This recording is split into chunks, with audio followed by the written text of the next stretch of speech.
Truth Talks. Breaking news.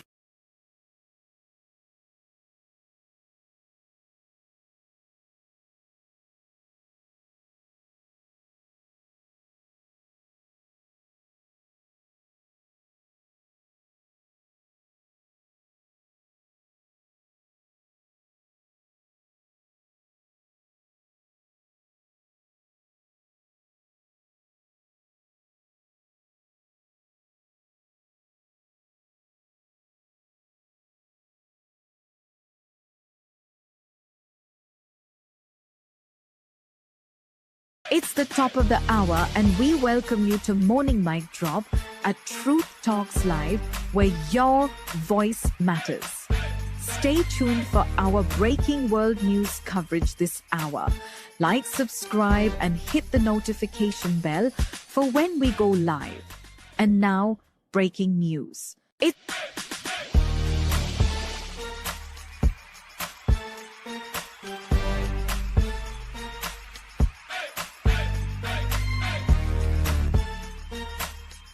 Are y'all ready to roll?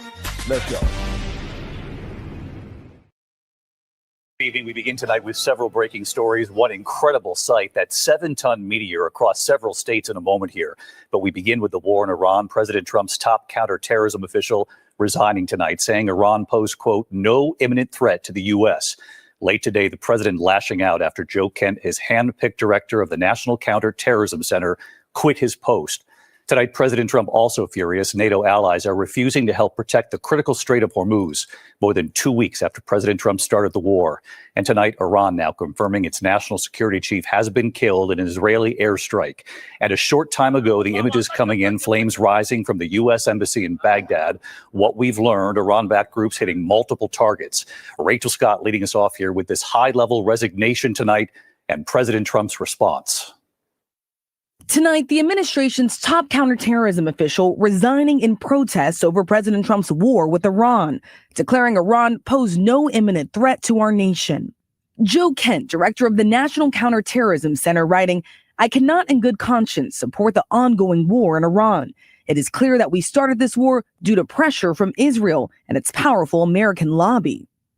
Kent accusing Israel of a misinformation campaign to deceive Trump into believing that Iran posed an imminent threat to the United States, and that should he strike now, there was a clear path to swift victory. This was a lie.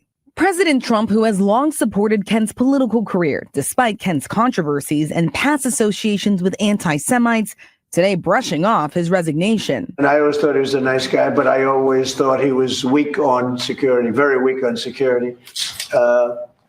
I didn't know him well. Today, the top Democrat on the Senate Intelligence Committee, Mark Warner, saying Joe Kent's record is deeply troubling. But on this point, he is right. There was no credible evidence of an imminent threat from Iran. It comes as the president lashes out at America's NATO allies for refusing his demand to help reopen the Strait of Hormuz, more than 2 weeks after President Trump launched the war himself.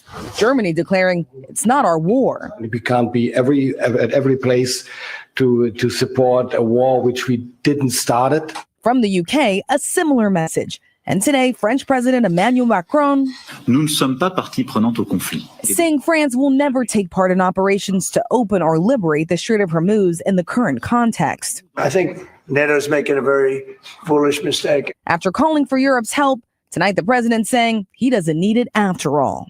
Well, we don't need too much help, and we don't need any help, actually.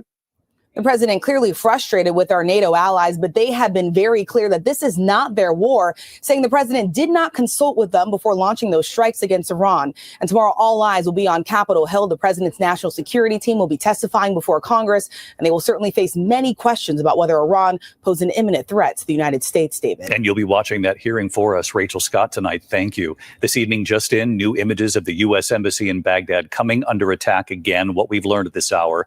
And tonight, from inside Iran, you'll see the flames shooting from the streets.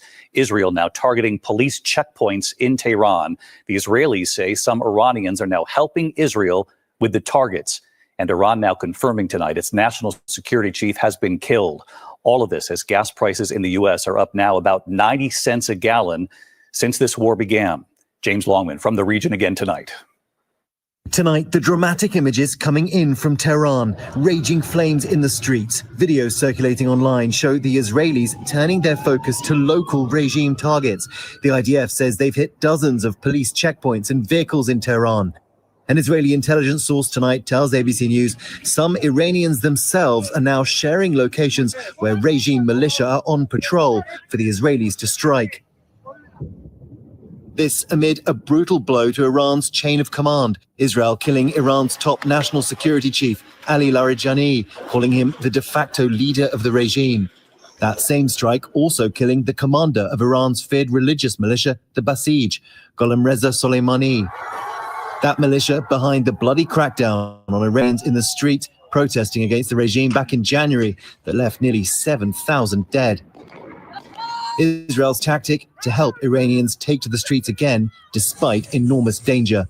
And tonight, Iranian proxies targeting the US embassy in Baghdad yet again, flames rising from the compound. Incredible video shows the moment a massive gun that protects the US embassy shoots an Iranian drone out of the sky. And with oil prices rising, Iran struck a 17th ship today in the critical Strait of Hormuz. In the US, gas prices have risen 90 cents since the start of the war, now averaging $3.84 a gallon. And for only the second time in US history, diesel prices have now hit $5 a gallon. Economists warn this will now have a ripple effect across the US economy. And these attacks on the US embassy in Baghdad tonight, David, were pretty extraordinary. Flames could be seen inside the embassy compound. US forces are tonight responding here in Iraq against those militia, but Iran is pulling at every lever across this region to target American interests. David. James Longman and the team inside Iraq tonight as those attacks are underway. James, thank you. Back here in the U.S. tonight and to this incredible sight seen in several states, a 7-ton meteor shooting across the sky. The sonic boom heard over multiple states. The meteor 6 feet in diameter, the ground shaking. Here's Rhiannon Alley tonight. Tonight, NASA says this bright red fireball streaking through the sky, moving at 40,000 miles per hour and seen from at least 10 states is a rare daylight meteor crashing into Earth. Oh, what the was that? The asteroid bursting through the Earth's atmosphere, sending loud sonic booms, rattling homes from Ohio to Kentucky. The blast so powerful it shook the ground, the rumbling registering on a seismograph. It was just like a boom, like that. The meteor seen just before 9 a.m. for barely 5 seconds, traveling more than 34 miles in the upper atmosphere before breaking apart above Medina, Ohio, and seen across the Northeast. Anybody see or hear what blew up? Definitely too big for fireworks. You felt a shockwave. We're not sure what it is, but it was big. NASA says the meteor, nearly 6 feet in diameter, weighing roughly 7 tons, lit up the sky. It was even spotted by a NOAA satellite in space, unleashing the same amount of energy as 250 tons of TNT. This thing just broke apart violently, scattered fragments everywhere. And this explosion generated a shock wave or a pressure wave that traveled to the ground. And that's the explosions people saw. Aisha Jones lives in Maple Heights outside Cleveland and had just put her small children down for a nap when she says her house shook. I immediately thought that somebody ran into my house or something big had hit the house. David, NASA says what makes this so uncommon is that it went over a populated area. And while 40,000 miles per hour is really fast for a human, it's actually slow for a meteor. David? Yeah, it's all perspective. Imagine being one of those drivers today who we heard in that piece, Rhiannon. Thank you. Now to the major storm tonight across several states, the dangerous winds in the Northeast, and of course, continuing chaos at airports. And behind it all, a new blast of cold air moving in from Florida to the Northeast. Freeze warnings tonight. The cold from Florida to the Carolinas, New York to Boston. With hundreds of thousands digging out, thousands of flights canceled and delayed tonight. And here's Gio Benitez. Tonight, travel trouble on the ground and in the air as the Midwest digs out from a record-breaking blizzard and neighborhoods up and down the East Coast clean up after violent storms. Wind gusts over 70 miles an hour from Florida to the Northeast. Outside Boston, wind tearing apart the scaffolding, leaving it hanging over the roadway in Brockton. Crews in Attleboro had to cut this massive tree into pieces and use a crane to clear it off this home. Just outside Philadelphia, Ryan Keene assessing the damage after this tree fell right on his son's bedroom. My roofer guy's here to see what damage is done there, and we're going to go from there. Those winds also knocking out power to more than 500,000 across the region. Meanwhile, the Midwest digging out from record snow after dozens of trucks and cars got stranded for more than a day on Interstate 43 just outside Green Bay. That major interstate finally reopening today. West of Marquette, Michigan, families using snowblowers and shovels trying to dig out 9-foot snow drifts encasing homes. And another 1,000 flights canceled today and more delayed because of weather, with TSA staffing issues at some major airports. The FAA temporarily halting Delta flights to Atlanta this morning after the airline ran out of room to park their planes. United also requesting a ground stop for the same problem overnight in Houston. And David, one more note here about air travel. The CEOs for the major airlines say that the soaring cost of fuel is raising ticket prices. In fact, United fares are already up 15 to 20%. David. One more example of how this is hitting the consumer tonight. Gio Bonita is on this again for us. Gio, thank you. By the way, those winds fueling a major fire in New York City just as the annual St. Patrick's Day parade was set to begin. Here's Aaron Katursky with the pictures tonight. Oh, my God. Tonight, 2 people injured after a wind-driven fire on a high-rise rooftop. Clouds of thick, roiling smoke darkening Midtown Manhattan. Firefighters obscured by the blackened haze. Manhattan, all hands going to work. Fire from a commercial building. The HVAC system ignited atop a 28-story building at 43rd Street and 5th Avenue just before 10 a.m. as firefighters, police officers, and other marchers were staging nearby for the annual St. Patrick's Day parade.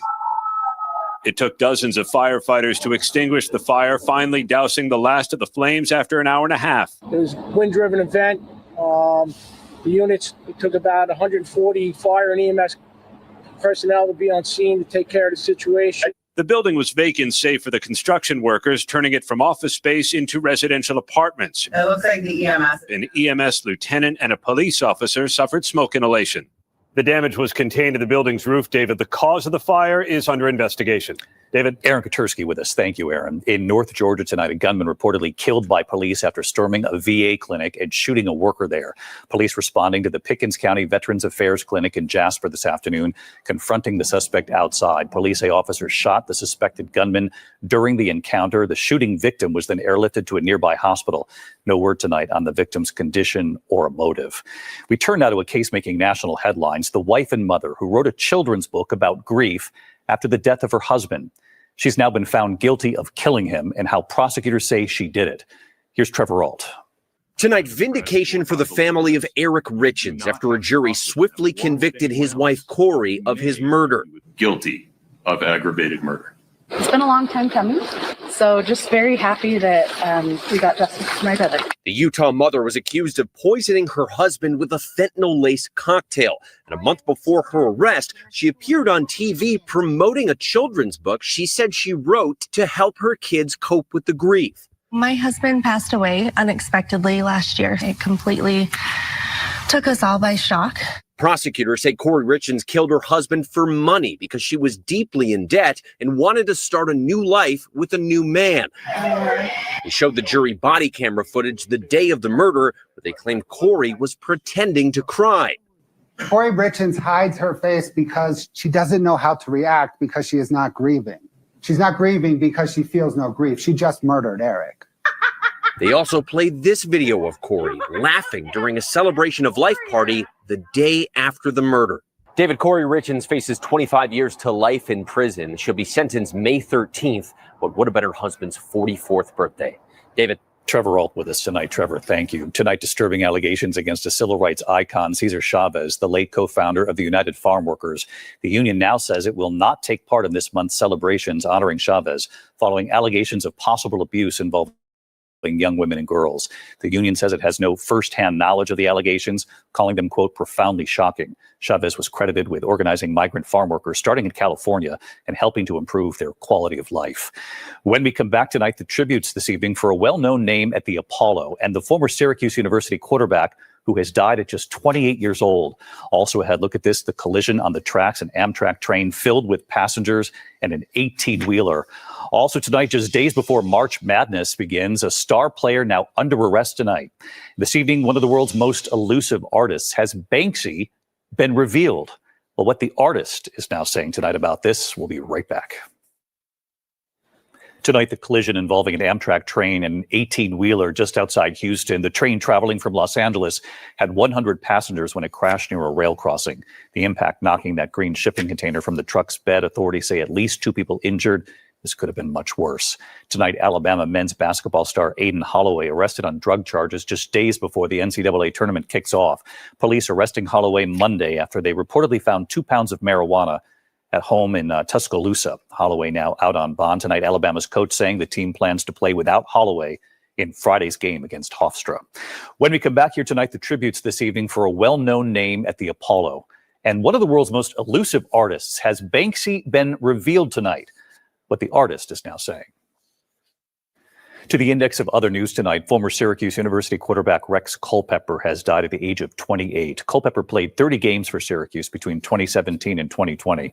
Rex notably overcame cancer at the age of 20 while still part of the team. Tonight, SU releasing a statement saying Rex played football as fierce as he lived life. There's no word yet on a cause of death tonight. Tributes this evening to Kiki Shepard, the longtime co-host of Showtime at the Apollo. For 15 years, Shepard made her mark on the famed talent showcase with her signature style and sense of humor. She shared the Apollo stage with several celebrity co-hosts, including Monique, Steve Harvey, and Sinbad. Relatives tonight sharing that Shepard died from a heart attack on Monday. Kiki Shepard was 74. Tonight, world-famous graffiti artist Banksy has kept the world guessing, of course, for decades. And this evening, a new report claiming to know the artist's identity. A Reuters investigation says Banksy is, quote, beyond dispute, 51-year-old Robin Gunningham from England. The Reuters report says he changed his name in 2008 to David Jones to maintain the mystery. Well, tonight, Banksy's lawyer pushing back, saying the artist, quote, does not accept many of the details in the Reuters report. We'll see. When we come back tonight, America Strong this evening, the father and his 2 daughters, what that dad was about to reveal. And he's standing by right here tonight. ABC World News Tonight with David Muir, sponsored by Teva in support of the mental health community. Finally tonight here, America Strong. After 27 years, a police sergeant and his emotional farewell on the radio. Tonight, on this St. Patrick's Day, the bagpipes, the send-off for a beloved police sergeant on his final day. From his fellow officers and his proud daughters. In Ketchikan, Alaska, Sergeant Ty Walker now retiring, ending his final shift with this message from his squad car. After 27 years of service, I'm signing off for the last time. To my brothers in blue, thank you for standing the line with me. And to the community, it's been my honor to serve you. Every shift I've started with this thought: leave everyone better than you find them. It wasn't always possible, but I did my best. God bless. Stay safe. And then Sergeant Walker's daughters, Allie and Caitlin, and his 1-year-old granddaughter, Everly, sitting right there, too. Sergeant Walker, for nearly 3 decades, you have shown up for strangers on their worst days. The community of Ketchikan owes you a great debt, and your family is endlessly proud. We admire you more than words can express, and we are so grateful to call you our father. And right here tonight. Hey, David. After 27 years, Sergeant Walker now officially retired. Retirement is great. It was an honor to serve my community. I wish you and all those in law enforcement well, especially those at my old department. And his proud daughters, too. Hi, David. Hi, David. Allie and Caitlin. There was nowhere else we'd rather be for the man that gave everything he had for a community who didn't always see it. Showing up for the man that has shown up for countless others was a no-brainer. So it was such an incredible moment, and I am so grateful that I got to be there. Well, Sergeant Walker, thank you for your service. Your granddaughter's waiting. I'll see you tomorrow. Good night. David Muir, the most trusted anchor in America, the most watched anchor in America. Thank you for making World News Tonight CNN, with David Muir, the #1 or newscast Fox News. in America. We are your morning mic drop on at Truth Talks Live, where all voices matter.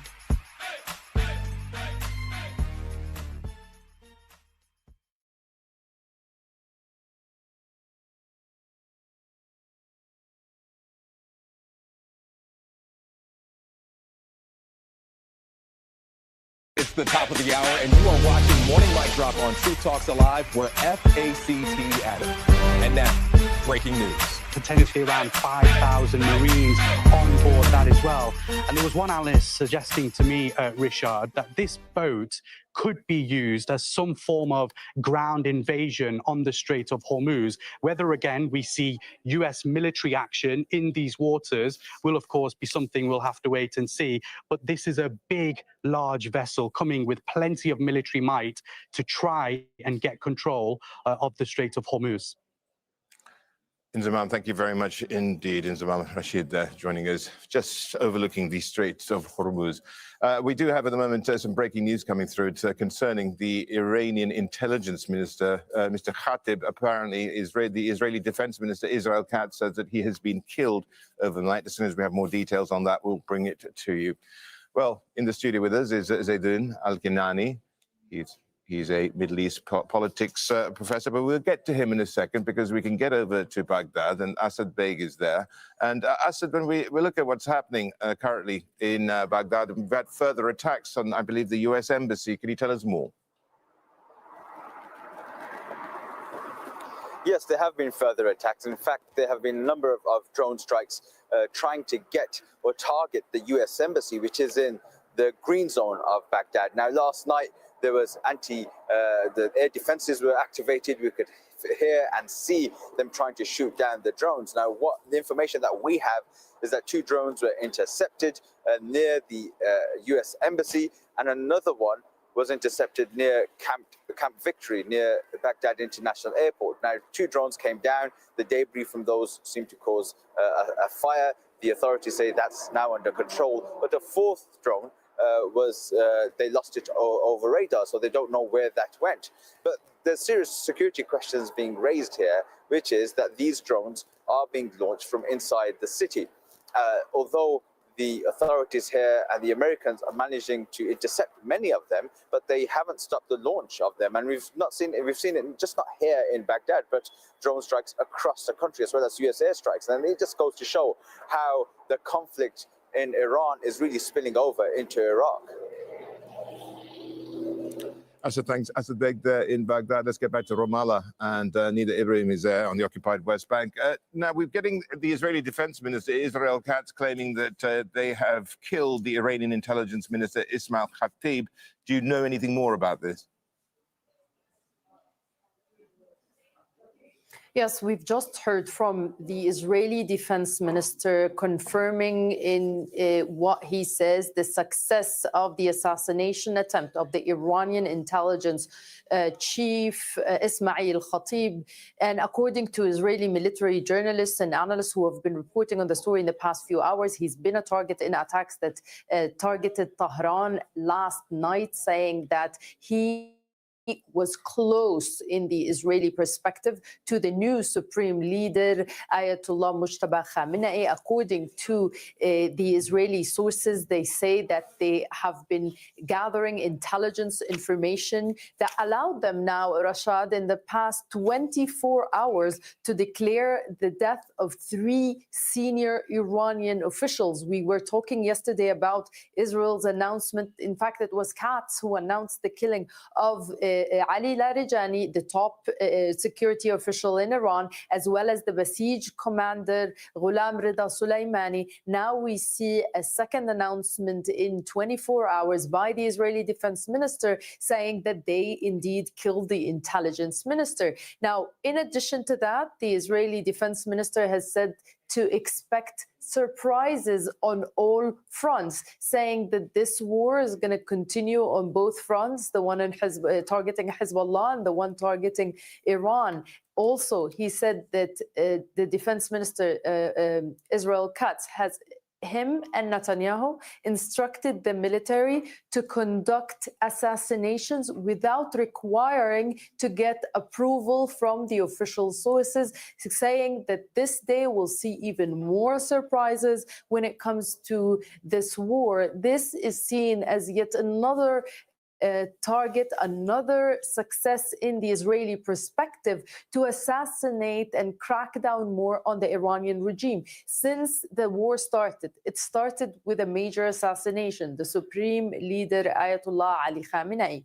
Then Israel kept upping the rhetoric and threatening to kill anyone who replaces the supreme leader, that was during the time the General Assembly was meeting to appoint a new supreme leader, or those who were meeting to appoint them. So this seems to be in line with the Israeli policy of trying to undermine the regime to help get it fall. Now, in the past few days before these recent assassinations, the Israeli Prime Minister has said that it was proving more difficult to get the Iranians to take to the streets to topple the regime, but that they will continue to do so to help them topple the regime. Israeli estimates were saying that even if the regime does not fall during the war, then they will keep cracking down on it to weaken it, so it would eventually be weakened and jeopardized when the war ends. This, in Israeli terms, is being seen as a major success. It's being celebrated,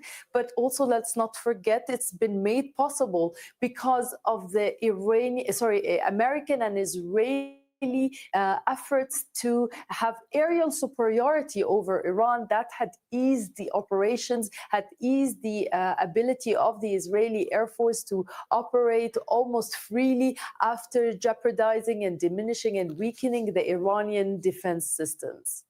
Right, let's get to Mohammed Vali in that, Haran. And what more can you tell us here? Because the Israeli Defense Minister, Israel Katz, has said that they have assassinated, if you will, killed the Iranian intelligence minister, Ismail Khatib. What do we know about this man and his position in the regime?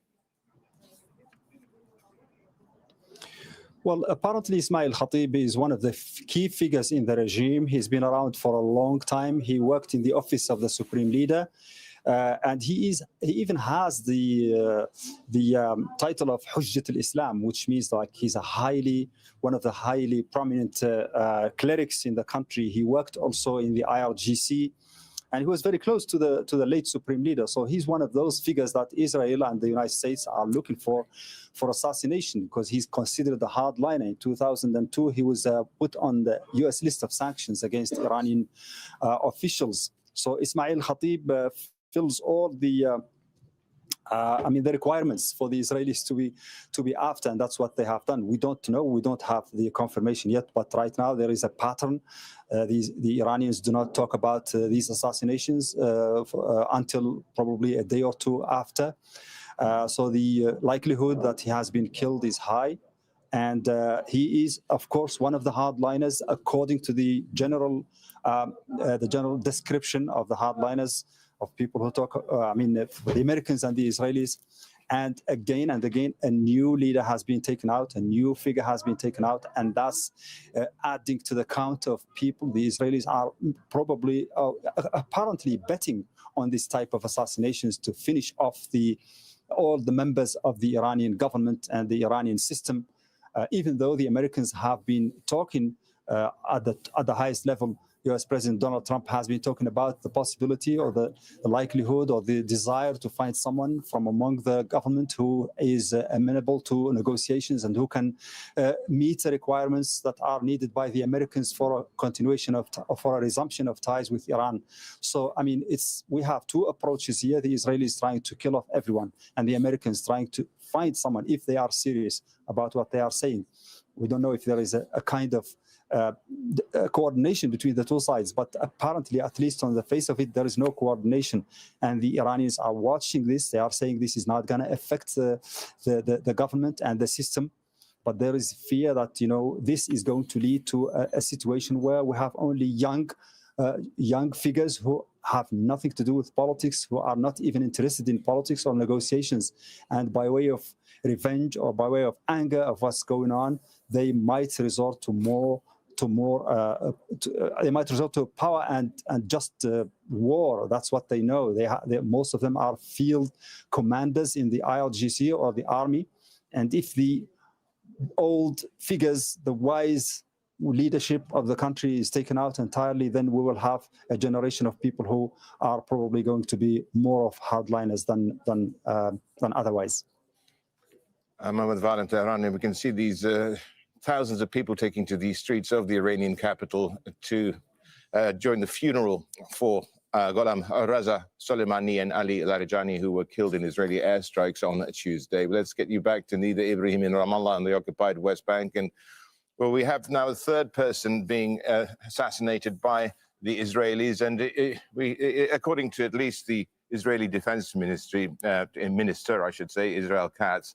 But he went on to say that we can expect significant surprises throughout the day on all fronts. I'm sure we don't know what that means exactly, but can you put all of this in context and what it tells us about the strategy Israel is employing in its bombing campaign in Iran?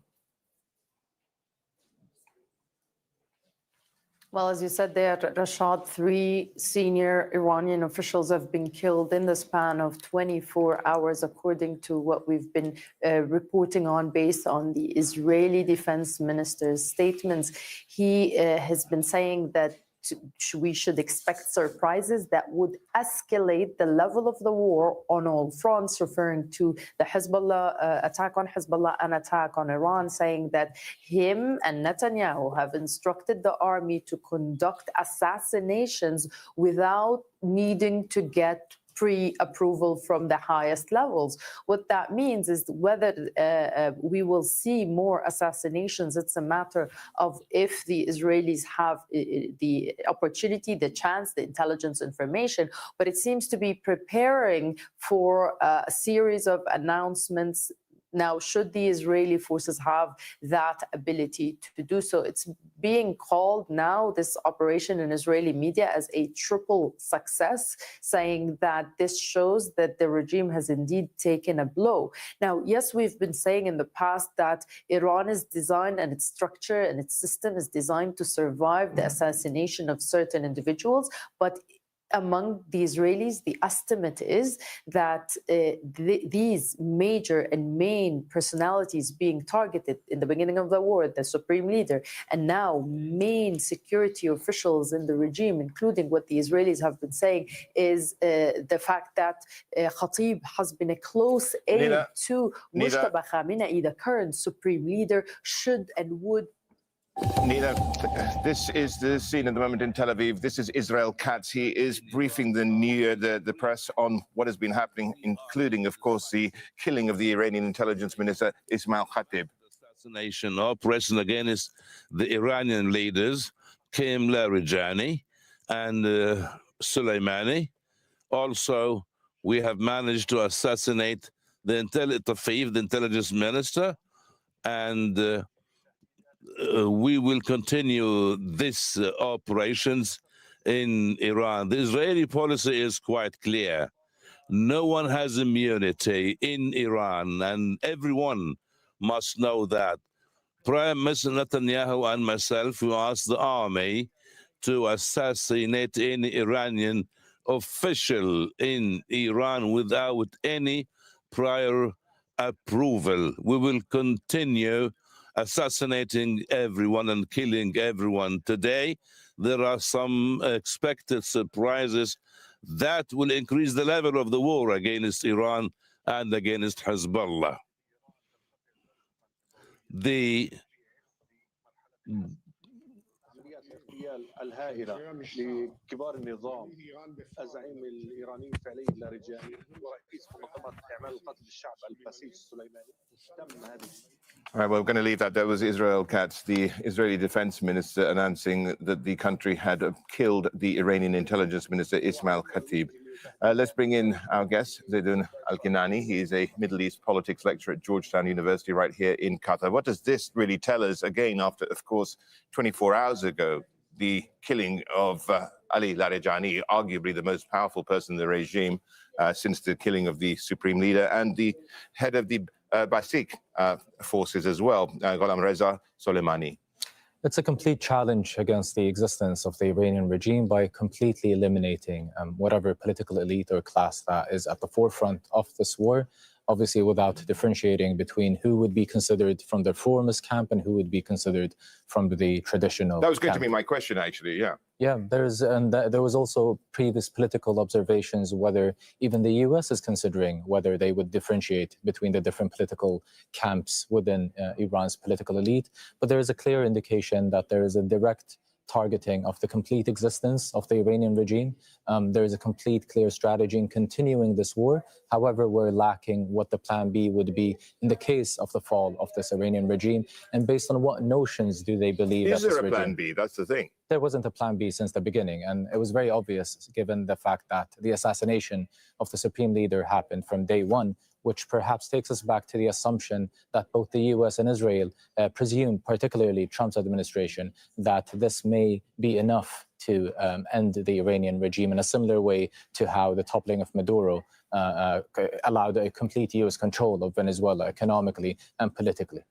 Okay, let's get you to Ramallah. Nida Ibrahim is there. And Nida, let's just take a look at this and look at it from the perspective of the Israelis and Israel's war aims, as Zadun was just alluding to here, by essentially taking out everybody who is possibly an interlocutor. Does it mean that there's no way that we can possibly even think of a ceasefire? Well, the Israelis have said it from the beginning that the main goal, one of the main war goals, is to take down and topple the Islamic Revolution's regime in Iran. They've started this war with a US-Israeli strike on Iran and on the supreme leader, and then they continued with a wave of assassinations to the top Iranian officials. They're saying now, the Israeli defense minister, that no one is immune, and that they are being close to winning the war. This is not the exact term, but this is kind of seen in Israel as a critical moment that Israel will crack down even more on the regime because it believes it has now a golden opportunity. This war, Rashad, is something that the Israelis have been wanting for decades. The Israeli Prime Minister Benjamin Netanyahu has been lobbying against Iran throughout his political career. So this is seen as a strategic moment that Israel, now that it enjoys the support of the US administration, wants to keep the US involved in this war because it needs the US involvement, but it also wants to continue targeting the main men and main leaders of this regime that Israel has been talking about for decades. And this is not seemingly bringing us any closer to any ceasefire, to any solution. On the contrary, Israel wants a weakened Iran. Israel wants a new regime that is friendlier towards Israel. In Israel, they keep talking about the late Shah regime in Iran, how it was friendly with Israel, and they are wanting, of course, such an entity in the region. They have been already securing major strategic gains in Syria, in Lebanon, in Gaza, in Iran. They see this as yet the cherry on top, if you may, in what they say eliminating the Iranian threat, with what they say creating a new Middle East. This is a moment that Israel has been waiting for decades, and we're seeing it unfold before our eyes as Israel wants to continue now these waves of assassinations. So to answer your question, I don't think this is bringing us any closer to a ceasefire. It's bringing us closer to what Israel wants, which is to topple or at least to achieve more and more assassinations that would shake the Iranian regime. Now, again, when we talk about Iran, we know that the system has been built on institutions to survive such assassinations. But you are talking about, again, from the Israeli perspective, about certain major hits to the main facilities, the main leaders of the regime that would make survival more and more difficult. That's exactly what the Israelis have been saying. And this is the analysis I'm bringing you from the Israeli perspective. Mohammed, over there in Tehran, well, it does seem that by bombing people, you're not going to really create many friends, but that's one aspect of it. But the other one is that this is also being evidenced by the thousands of people who have turned up for the funerals of Gholam Reza al-Soleimani and Ali Larijani, which is these funerals taking place as we speak.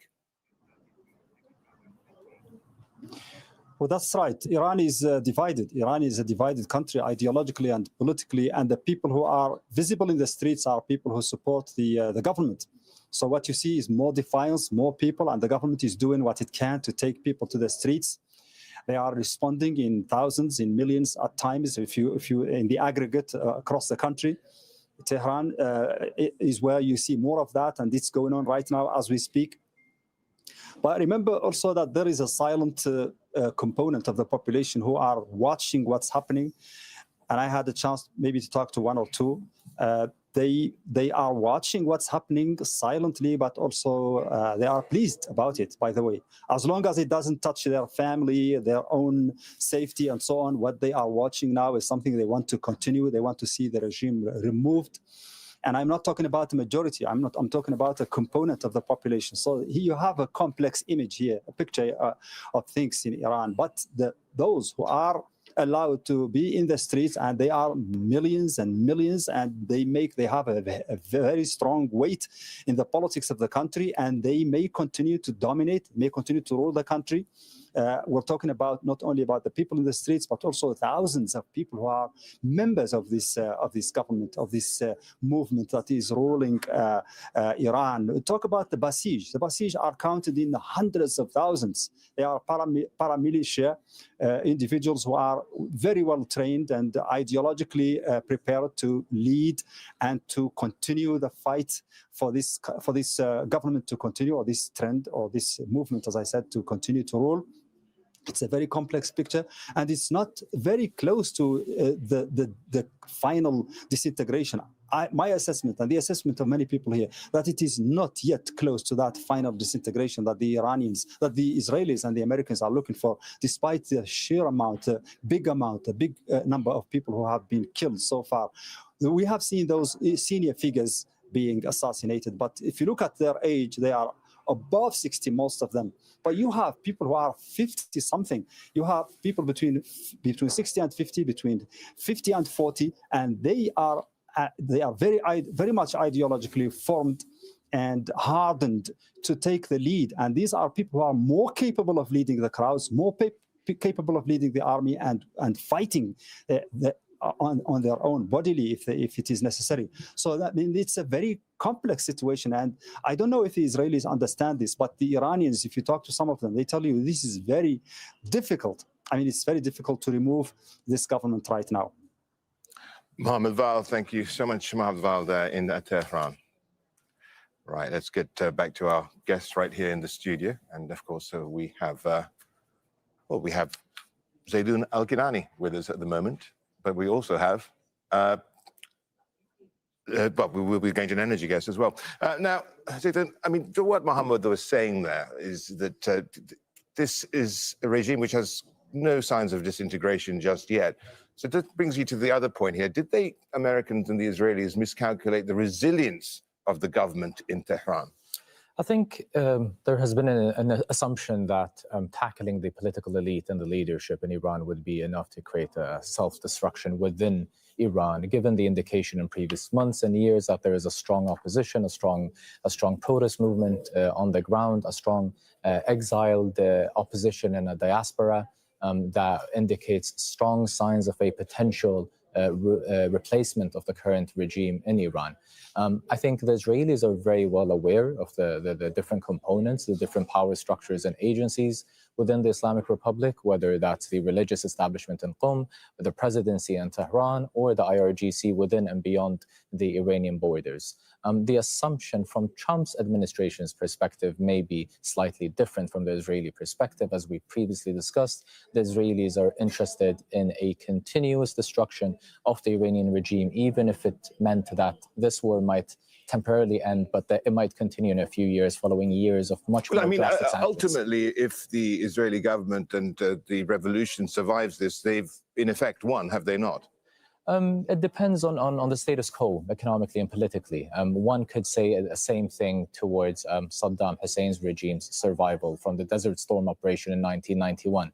Would that be considered a victory? It wouldn't be, given that the sanctions, the drastic economic sanctions and the destruction of the infrastructure in Iraq between 1991 and 2003 was a massive sign of a flaw and a destruction within Saddam's regime at the time. There's a lot of assumptions and observations that might be the path for the Islamic regime in Iran in the next few years, if it were to survive this war, given that its survival mode would be much more detrimental and much more difficult in the following years, because the destruction and the attacks within the infrastructure, the civilian infrastructure, and the natural resources, and the political explosion has indicated that Iran will certainly be weaker in the future. Well, absolutely. And in fact, going into this conflict, Iran was really fighting for its economic life.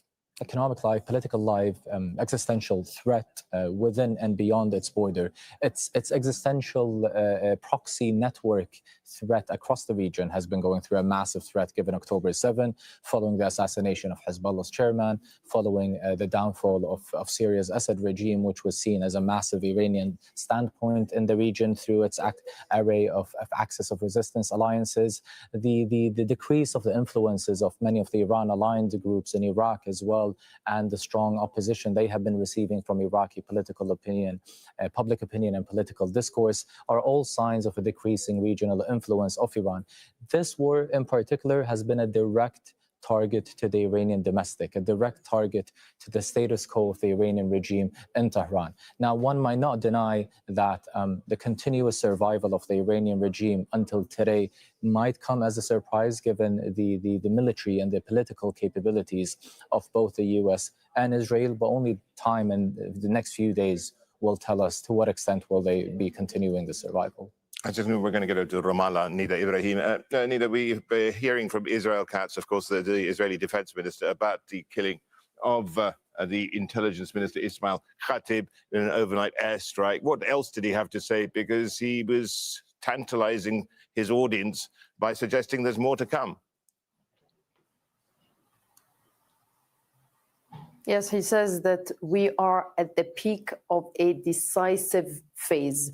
These are the words of the Israeli Defense Minister, Israel Katz, who says that people should expect major surprises throughout the day, that the Israeli army has been given the approval by the Defense Minister and by the Israeli Prime Minister Benjamin Netanyahu to strike and do assassinations without the need to get prior approvals from the army or from the political leadership. He says that the intensity of the war on Iran is going to increase. The language of threats that Israel started the war with seems to be continuing and now being more and more louder and stronger after the success in the assassination of three main Iranian security leaders in the span of 24 hours. The war started with a strike on the late supreme leader, and now it continues with people who are very critical to the regime, including Ismail al-Khatib, who's in the Israeli estimates has been close and a close aide to the current supreme leader, Mujtaba Khamenei. It seems that they are targeting the main leaders in this regime, saying that that would help the regime fall and collapse, and that they would be telling the Iranian people to go to the streets. The Israeli narrative is that Israel wants freedom for the Iranians, saying that when they killed al-Basij leader Ghulam Rida Soleimani, that he was seen as someone who was involved in suppressing protests inside Iran. Now they are talking about another key leader in the Iranian establishment. And as we always say, in the Israeli belief, even if Iran showed defiance, showed that its structure is not dependent on certain individuals, in the Israeli perspective, now these assassinations are showing the Israeli superiority, if you may, the aerial superiority that they've promised to do, that would allow them to carry out such assassinations with force and with such a short span of time. We're talking about in the span of 24 hours, three main announcements, three main assassinations inside Iran, and the Israelis are threatening to be conducting more and more assassinations. Again, the words of the Israeli defense minister are that we are at the peak of the decisive phase, and that people should expect major surprises throughout the day in both fronts, the Iran front and the Hezbollah front. Mohammed, in Tehran, of course, we were talking earlier about how well the regime perhaps is entrenched into the whole political framework and dominating the political framework there. But, you know, with this funeral taking place of Soleimani and Larijani taking place as we speak, isn't that a unifying thing for the people of Iran. And we could have another one, of course, tomorrow when the intelligence minister has his funeral. Well, it should be a unifying situation for the Iranians. And we've been talking about that since the beginning of this war. We've been talking about the silenced component of the silent component of the population, the people who don't want to go into the streets either because they are afraid of the crackdown on them that's been threatened by the government, or because some of them, and we have noticed that, there is a huge cross-section of reformists who want to topple this regime, want to see this regime go. But at this particular moment, they think that this is not the right time to seem to be on the part of the aggressors, people who are coming here to destroy Iran, to destroy its capabilities, its economy, its army, and so on. None of them want that, and I've heard them talk about that. So you can talk about those people, and you can talk about the silent people who don't want to expose themselves to any danger at this particular moment, but they are pleased to see what's going on, as long as it is not affecting their families and so on. But here we have also, not a majority, but millions of people who are taking to the streets every single day, every single night, depending on which city and so on. And they are showing full support to the government, and they are going to places that are very dangerous right now. Going out to the streets in Tehran is dangerous because the Israelis, their drones are now hunting down police at the checkpoints in the streets. So to be able to have the courage to go there means you have a cause to defend and you are ready to sacrifice. So we are seeing that in front of our eyes. People are in their thousands in the streets now, supporting the government and paying tribute to those leaders who have been killed. Where is this going to lead? And is it something that we can rely on to say that the government is solid and it's not going to be removed, the government is not going to fall? We can't say that. But, the trend, as Nida said, this trend of killing everyone by the Israelis, regardless of the consequences and what this may lead to, is a big question mark here and a big challenge both for the people and the government. Mohammed Val in Tehran. We are still with our guest here in the studios, Zaidun Al-Kinani. He's Middle East politics lecturer at Georgetown University. Now, Zaidun, we have this meeting taking place later on in Riyadh with the GCC. We talked earlier about it being perhaps this war bringing a sense of unity to the Gulf Cooperation Council. But Zaidun, the thing is, there may be unity in terms of the way they're perceiving Iran, but perhaps they're also angered at the United States for causing this conflict without consultation and indeed without any kind of warning, I suppose. Well, there's certainly an equal disappointment on both sides. One on the Iranian reaction and response by equally targeting civilian infrastructure and the national security and the existential threat of the GCC, claiming to only be targeting US bases and interests, which we noticed to be completely false. But also an equal disappointment for one of its most long-standing, decades-long strategic, economic and political partners such as the United States for leading the region into this complete political and military chaos without consulting them, but also without considering and recognizing what these implications might mean to these Gulf states who are not only detrimental economically to the region, but also translate and reflect an equal a major economic crisis across the globe, and we've noticed a global economic crisis that have equaled from this war, given the indication and given the targeting of the GCC economies that are directly connected to the global economies. Zaidun, thank you for the time being. Zaidun Al-Kinani there from Georgetown University. Well, indeed, let's remind ourselves again of the breaking news this hour. Israel's defense minister, Israel Katz, says an Israeli strike has killed Iran's intelligence minister, Ismail Khatib, overnight. The Iranian government has not confirmed his death, and this does all come as concern about the conflict in the Middle East is raising fears about a possible energy crisis as well. Let us get over now to Tess van der Graaf, an energy fellow at the Brussels Institute for Geopolitics, and he joins us from Ghent. It's surprising, isn't it, here, Tess, that it seems to have been underplayed in the calculus of Donald Trump and Benjamin Netanyahu's starting of this conflict about the energy implications, or has it? Yeah, I think, what we have seen in terms of oil price reaction, also gas price reaction in many parts of the world is quite dramatic. But obviously, the situation is also quite dramatic with the Strait of Hormuz being closed now, going into the third week.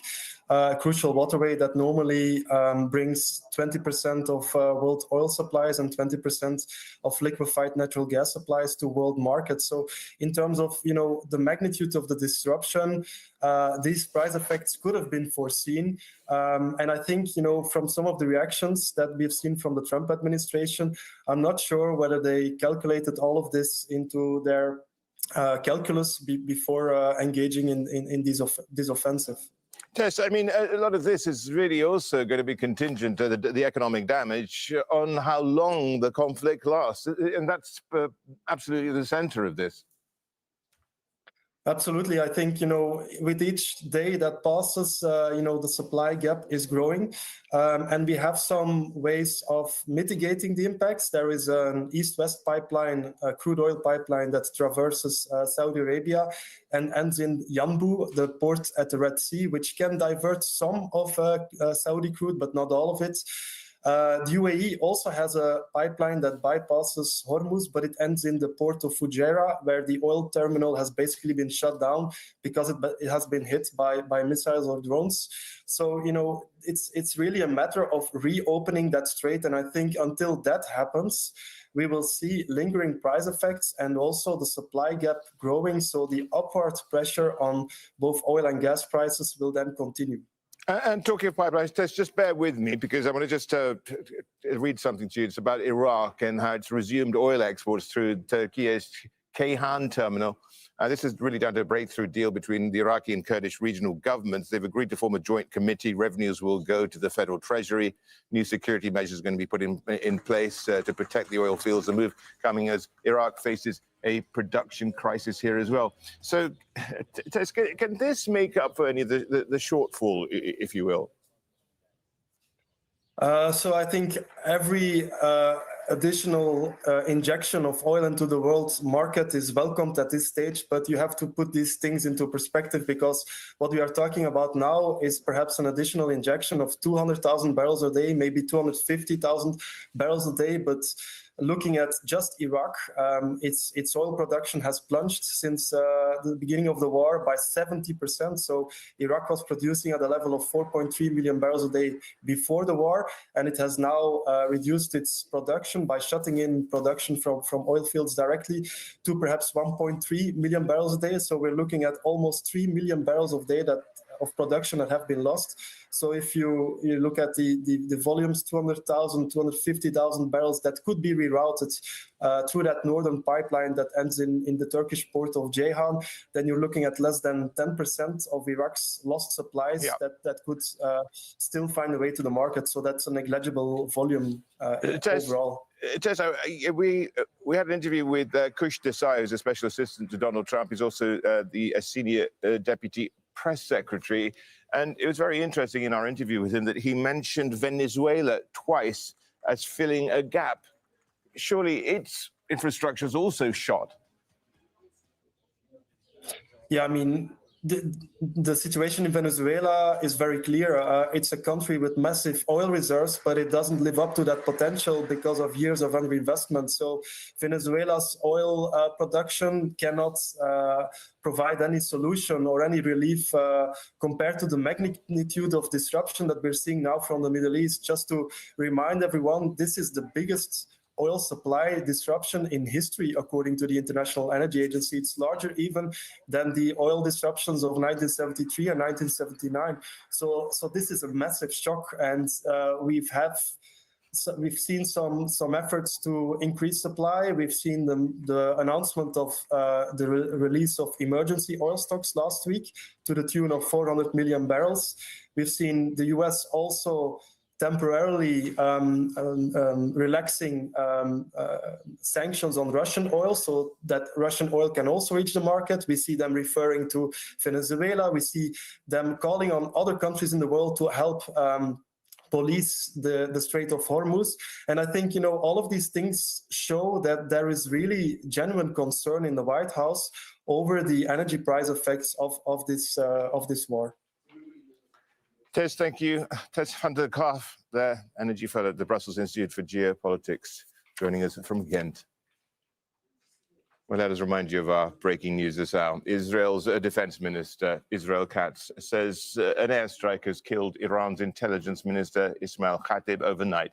The Iranian government has not confirmed his death.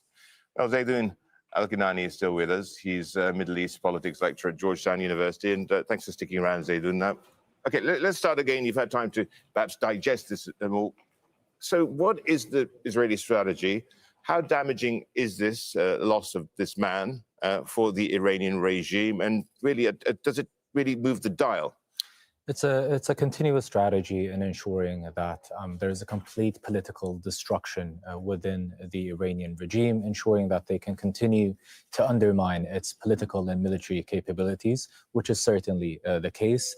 The only mode of survival or form of survival where we're noticing as a reflection from the Iranian regime is its ability to still continue and exist today, given that a global superpower such as the United States is also taking the lead with Israel in this war, and also its ability to cause a regional and international economic crisis. You know, the political leverage that is being exploited and utilized through the Strait of Hormuz is probably also one of the major reasons why many European allies have tried to take a different stance towards this war, leaving Trump in a much more tighter position or an isolated position from his Western allies when it comes to rationalizing this war. And this contradicts, of course, the US strategy, which perhaps would have hoped that it might be able to create an Iranian regime change without the need of continuing an overarching and a massive military on-ground invasion, or even continuing this very economically costly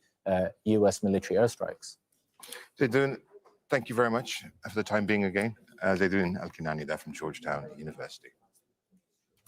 Well, it's just gone 1100 Greenwich Mean Time. I'm Rashad Salamat. You're watching Al Jazeera's extensive coverage of the US and Israeli war on Iran. Here are the latest developments. Israel says it has killed Iran's intelligence minister Ismail Khatib a day after assassinating 2 senior security officials. Their funerals are currently underway. Tehran insists the killing of Ali Larijani and Gholam Reza Soleimani will not weaken the government. Meanwhile, Tehran strikes back at Israel, launching a barrage of missiles on the central and northern parts of the country. And good morning. It's the top of the hour on Morning Mic Drop at Truth Talks Live, where your voice matters. Stay tuned for our breaking world news coverage this hour. Like and subscribe now.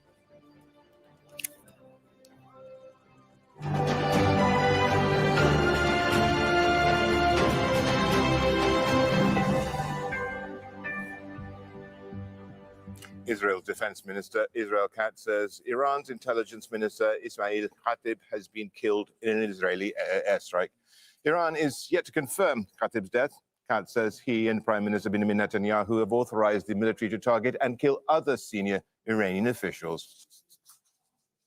The attacks in Iran are increasing, and we are in the decisive period after the assassination, the massive assassination operation against the Iranian leaders, Qim Larijani and Soleimani. Also, we have managed to assassinate the intelligence minister, and we will continue these operations in Iran. The Israeli policy is quite clear. No one has immunity in Iran, and everyone must know that. Prime Minister Netanyahu and myself, we asked the army to assassinate any Iranian official in Iran without any prior approval. Khatib had been a central figure in Iranian politics for decades. He was appointed as intelligence minister in 2021. Previously, he'd worked in the office of the former supreme leader, Ali Khamenei, who was, of course, killed in an airstrike on the 28th of February. In 2021, the US imposed sanctions on Khatib, accusing him of human rights abuses. Well, we are live this hour with our correspondents in Ramallah, Tehran, and Dubai. First, Anita Ibrahim, she's in Ramallah in the occupied West Bank. And what more do we know about what the Israelis did, and indeed what they are planning to do as well in the future? Well, the Israelis say that a precise strike in Tehran killed the intelligence minister Ismail Khatib, whom they describe as a hardliner, saying that this was a triple success because this operation and this assassination follows the killing of both senior Iranian security chief Ali Larijani as well as the Basij commander Ghulam Rida Soleimani. There is a lot of, there's a state of pride, there's a state of celebration amongst Israelis, saying that they continue to crack down on the main crux of the Iranian regime. And as we've heard there from the Israeli Defense Minister Israel Katz, he says that more will continue, more assassinations. He's promised people of more surprises to come during the next day in both fronts, Hezbollah and Iran, saying that the army has been instructed to conduct assassinations without needing the usual approvals that usually the Israeli army needs to get from the political leadership or the senior military leadership, and saying that this is the peak of the decisive phase of the war. This is a moment that Israel has picked up on, is trying to show its superiority. It's trying to portray it as major success, because since the beginning of the war started with a strike on the supreme leader, and the language of threats continued to say that they will not disclose who they will be targeting, but they will continue targeting all the major senior leaders of the regime. And indeed, we've seen that happen with Larijani and with Soleimani, now with also Al-Khatib, and Israel saying it will continue cracking down on the Iranian regime. Israel has never hid its intention, although it has been showing in the past week or so some sort of difficulty to push Iranians to go to the street. They're saying that you can give someone water, but you cannot force them to drink it. These are the words of the Israeli Prime Minister, Benjamin Netanyahu. So now it seems that they are picking up on this moment, and we are expecting Israeli officials to, including Netanyahu, to be encouraging Iranians to take to the streets, because they believe that strikes alone will not make the regime collapse, but they will help undermine it, they will help weaken it, so people can take matters into their own hands. This is an Israeli motive that has not been hidden. In Israel, they talk fondly about the moment when the Shah was in power in Iran, saying that they want a friendlier regime in Israel, and Israel seems to be now thinking about a phase that is post-October 7th, that it keeps saying Israel post-October 7th is not Israel pre-October 7th, and it will continue cracking down on its enemies. Now Israel feels empowered by the support that the US President Donald Trump has given them, and this is a war that Israel has been waiting to do for decades. Netanyahu made a career out of attacking Iran, talking about the Iranian threat, the nuclear threat of Iran. And now seems to be the time that Netanyahu is going to boast about these successes in the Israeli perspective. They're calling it a triple success in just 24 hours. And let's not forget that we are talking about an election year. All of these achievements in the Israeli perspective, Netanyahu is expected to bank on and to want to use to stay in power in Israel, as he's been promising his population to diminish the Iranian threat. Thanks, Nida. Let's get to Tehran and get to Mohammed Val.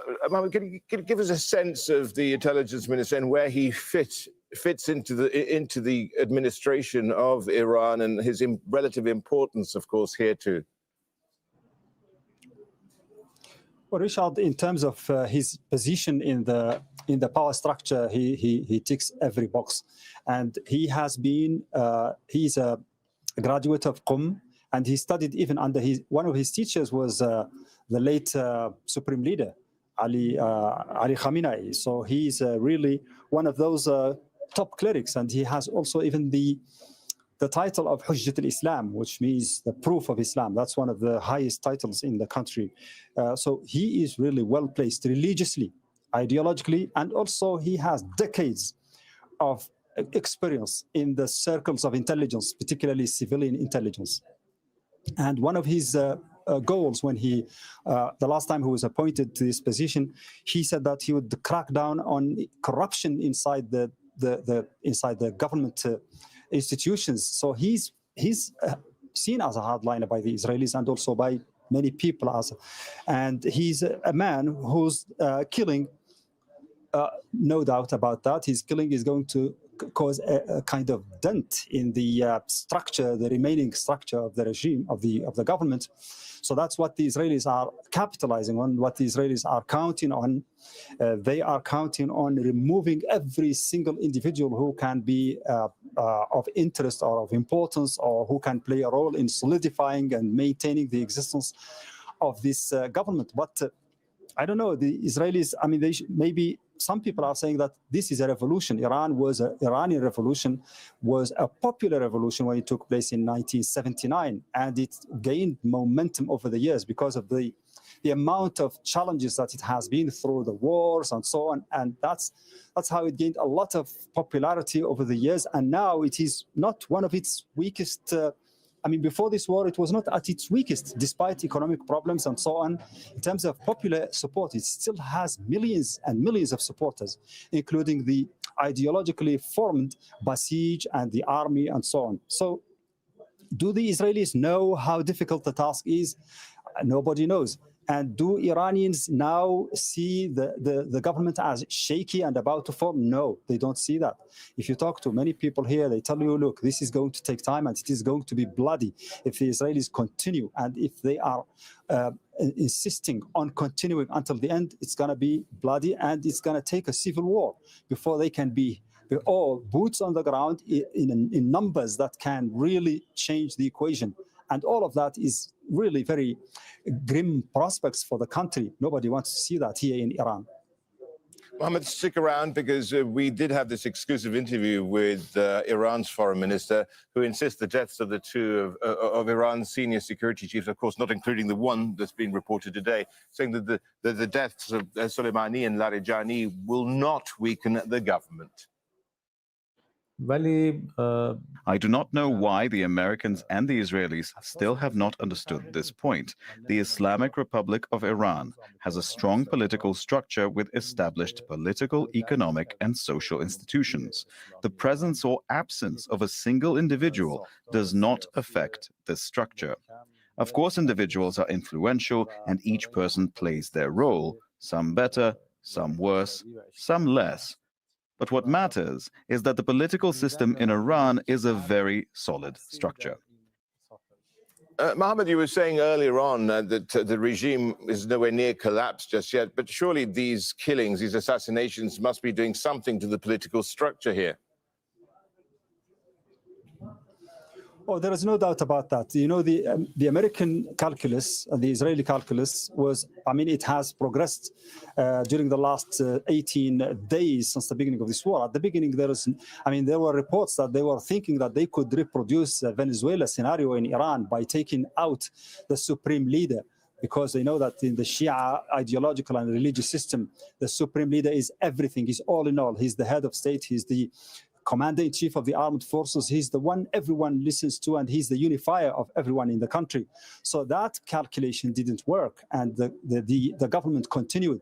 After that, they made an appeal or a call on the people to go to the streets, take the streets, and take matters into their own hands. That didn't happen. Now, the Israelis are betting on taking out every single member of this government as the condition for the people to feel safe and to go out in the streets. But do they know how many people support the government? And do they know how many people are ready to sacrifice their lives and their safety to go out in the streets and try to... It takes a popular revolution.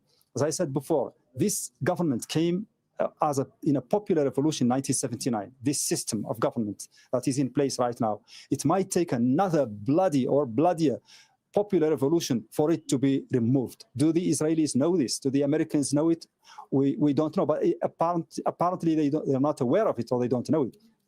People here are saying that, I mean, it's going to be a long battle, a long struggle if those foreign countries are trying to change the regime in Iran. It's going to take not only war from outside, not only bombardment from the air, but it's going to take boots on the ground, and also a change in the mentality or the readiness of those who oppose the government that allows them or pushes them to be ready now for sacrifice, real sacrifice, going out, taking to the streets and probably fighting even to achieve their goals. Mohammed, thank you. Mohammed Val there in Tehran. Let's get over to Dubai and bring in Zain Basravi. Zain, daily missile strikes have been taking place on GCC countries. I mean, evidenced by what happened in Qatar, but the UAE has been particularly badly affected. Tell us about what it's like on the ground there in Dubai. That is correct. Through the course of a day, you can actually feel the difference between elsewhere and here in the UAE, in Dubai. The alerts go off far more frequently. There are sounds of explosions here in Dubai far more frequently. In fact, just a few minutes ago, we heard two very large blasts in close succession. Whether it was outgoing defensive fire or something else is still unclear, but it was much closer, much louder, and actually shook the windows of where we are. And so what was also quite interesting about this specific incident, there was no alert this time. And so that'll certainly be of some concern. But what we have heard in just the last few minutes following those explosions is a statement from the Ministry of Defense of the United Arab Emirates saying that the country affirms that it is on high alert and high readiness to deal with any threats and firmly counter all attempts to undermine state security, ensuring the preservation of sovereignty, security, and stability, protecting national interests and capabilities. The statement also says that over the course of Wednesday, just today, the UAE air defenses have intercepted 13 ballistic missiles and 27 drones originating from Iran. And since the start of Iran's retaliatory attacks, UAE air defenses have intercepted 327 ballistic missiles, 15 cruise missiles, and 1,699 drones. This is far worse than any other GCC country has experienced. And I should say, they have still been going through it. There were missile and drone attacks and defensive fire carried out by Qatar, Kuwait, Bahrain. Saudi Arabia saw multiple drone attacks on its diplomatic quarter in Riyadh today. So the attacks across the GCC continue, but the UAE has borne the brunt of it since the war began and since Iran began retaliating. Well, there may be some signs of greater unity amongst the GCC as Gulf countries meet in Riyadh to discuss the security challenges the region is facing. Now, tell us a little bit about what you're hearing on this. Well, we do know that Riyadh is hosting foreign ministers from the GCC and other Islamic countries later today. And really the focus since the war began has been for regional leaders to come together to try to continue to look for a roadmap for an off-ramp. And not just that, they are reassessing their own security. With Iran's strategic goals, it's backed into a corner, it is in fight mode. The United States is continuing to ratchet up not just the rhetoric, but the violence that it is perpetrating on behalf of Israel against Iran. And the war is really spiraling. And what we're hearing from leaders on the ground is that the longer it goes on, the bigger it's going to get. That is the nature of these wars. They tend to expand the longer they carry on. So what we are likely to see is that they will be speaking to one another, coordinating ways of trying to use diplomatic pressure and political pressure to try to bring all sides to create a lull in fighting, to return to the negotiating table. And what we see that the Arab states and Iran agree on is that the war is expansive. It'll get bigger the longer it goes on, that this is ultimately a war that the United States and Israel brought to the region's doorstep, and that continues to be a problem that needs to be addressed. And the fact is that diplomacy is the only way out of this. And that is likely to be what Arab leaders are discussing in Riyadh today. But also, they will be reassessing their own security, reevaluating their own security. Iran was an on-again, off-again rival, but things were peaceful. The United States is an important defensive partner. It's an important ally to the regional Arab countries. But the fact of the matter is under this White House, it is unstable. It is not a reliable partner going forward long term. So what we are likely to see is what Arab leaders and experts have been pointing to throughout the course of the last 3 weeks and even before the war began, that they're going to have to come together and unite and refocus, reassess what Arab regional security looks like going forward. Zain, thank you. Zain Basravi there joining us from Dubai. Well, Israel's war has also spilled into Lebanon, where they are targeting Hezbollah, which is an ally of Iran.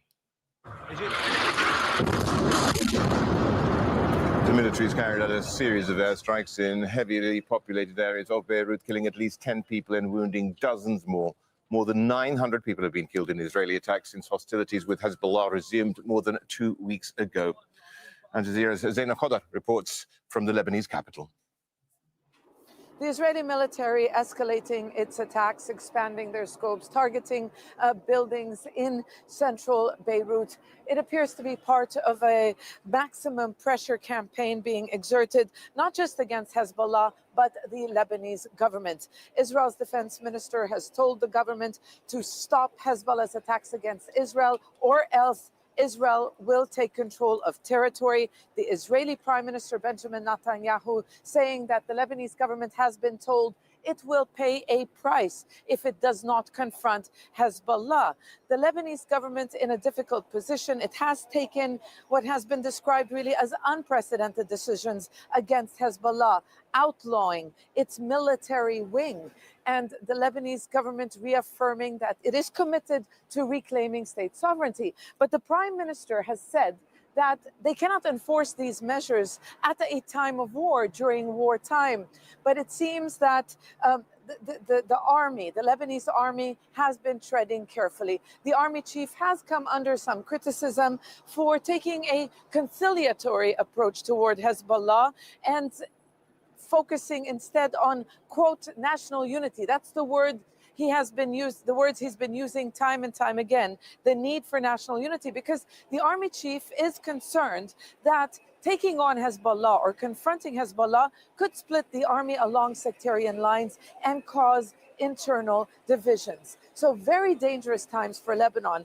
The international community, and particularly the United States, clearly not happy with the way the Lebanese government has dealt with Hezbollah. The government has appealed to the U.S. to intervene to stop these attacks. The Trump administration remaining silent, with the White House saying that they support, quote, Israel's right to self-defense as it continues to face threats. So these attacks are expected to continue to escalate as more pressure is being piled on the government to act against Hezbollah, all the while Israel threatening to expand its scope of operations, its military operations in Lebanon. Zaina Khodar, Al Jazeera, Beirut.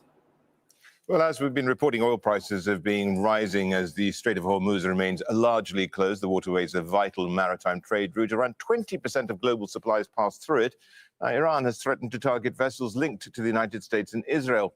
And in an exclusive interview with Al Jazeera, Iran's Foreign Minister Abbas Araghchi said his government wants to help to draft a new protocol for the strait to allow ships to travel through safely. I will repeat, this war is not our war. We did not start it. The United States started it and is responsible for all the consequences of this war, human and financial, whether for Iran, for the region, or for the entire world. The United States must be held accountable. From our perspective, this is a waterway located next to Iran. Naturally, we will not allow our enemies to use this waterway. At the same time, a war is taking place around it, and naturally, many ships and countries may not want to use this route due to insecurity. Some countries contact us to discuss safe passage through the Strait of Hormuz, and we try to provide them with the conditions for such passage. Journalist Inzamam Rashid has an update from the Strait. The US forces have targeted the coast of Iran. Around 50 miles or so in that direction is Iran, and there are a number of missile sites on the coast of the Strait of Hormuz, which have been targeted overnight with multiple 5,000-pound deep penetrator bombs on these Iranian missile sites. We don't know what the damage yet has been done, if any, or whether these missile sites are in fact completely destroyed. But the US had said that the reason they did this is because these missile strikes pose a risk to international shipping. We know that Iran has used these sites to target vessels in the Strait of Hormuz over the last few weeks, ever since this war began. There's been some data analysis today suggesting around 90 vessels have managed to get through these waters since the war began, mainly made up of Iranian oil vessels, passing through and heading to the likes of China. We did see one Pakistani flagged vessel also get through to Karachi over the last few days. But usually, Rashad, 20% of the world's oil passes through here, around 20 million barrels every single day. By doing this, by having control of these waters, Iran has an effective chokehold on the world's economy. Just back to the US strikes, Iran will likely retaliate to these. We obviously have already seen some attacks in Dubai today, as Zain was mentioning earlier. But if they find out, or if they have any evidence suggesting that these US planes that dropped these bombs had taken off from the UAE, then we know exactly where their retaliation could be pointed to, and that disproportionate attacking of this country would continue. Well, the impact of the Strait's effective closure goes far beyond oil and gas. It's impacting the supply chains of many crucial commodities. Kulsum Sharif explains. Days into the US-Israeli war on Iran, oil prices shot up. Now the conflict is driving up far more than just oil prices, and that's because Iran has effectively shut the Strait of Hormuz, a critical transit route for oil and gas supplies. It's also virtually stopped shipping traffic, and that's affecting commodities like aluminium. Now, the Gulf region accounts for about 8% of global supply, 30% of Europe's imports, and 20% of US imports.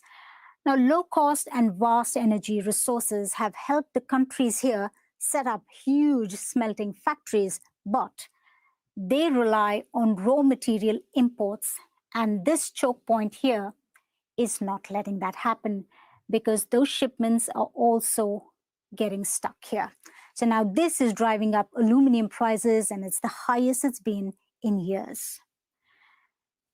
Now, nearly a third of the world's helium is sourced from Qatar's Ras Laffan hub. Now, helium is a byproduct of liquefied natural gas, and Qatar, as we know, is a major exporter. But it stopped production after Iranian attacks on its facility. Now remember, if there's no LNG, there's no helium. The gas supports several industries in the semiconductor, medical imaging, and aerospace. Now the Gulf also produces sulfur and urea. Now sulfur is used in fertilizer processes and several other industries. Nearly half of the world's supply normally passes through the Strait of Hormuz. And when it comes to urea, the region is a major producer, but it needs to pass through this choke point to get to its buyers. Now, the disruption can have an impact on agricultural output, and that in turn is going to have impact on food prices, and they're likely to go up. And finally, we have Brazil, the world's largest sugarcane producer.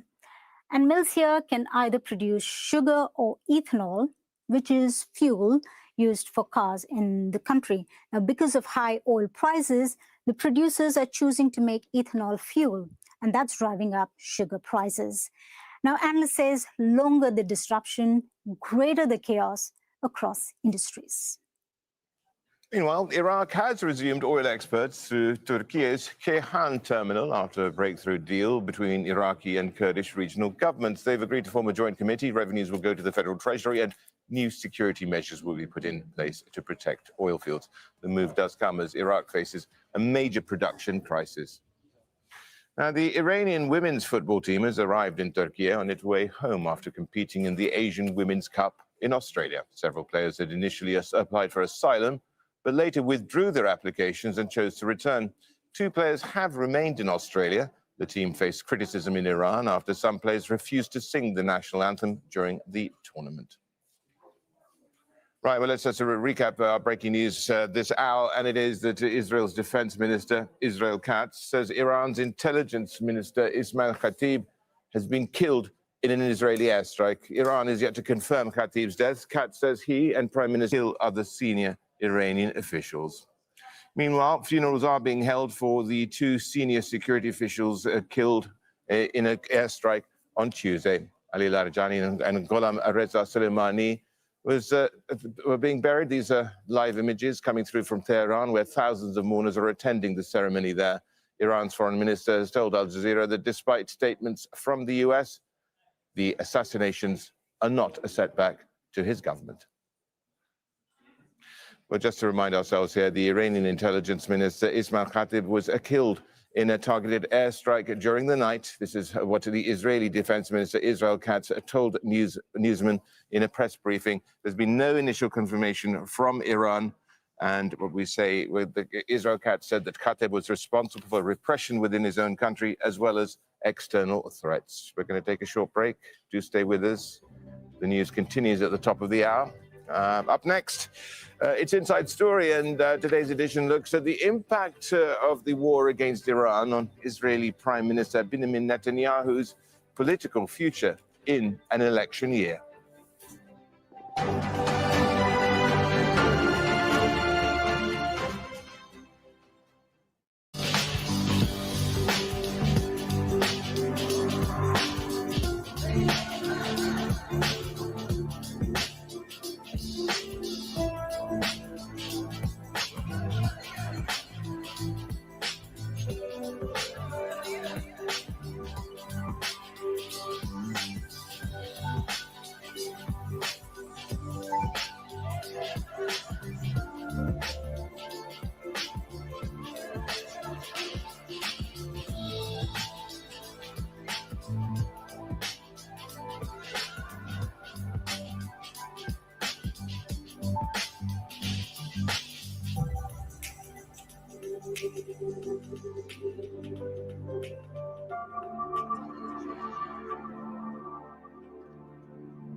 Israel's Prime Minister Benjamin Netanyahu has wanted to attack Iran for his entire political career. And he finally got his way with Donald Trump in the White House. Within Israel, there's huge support for the war. So how could it impact Netanyahu's political future? This is Inside Story.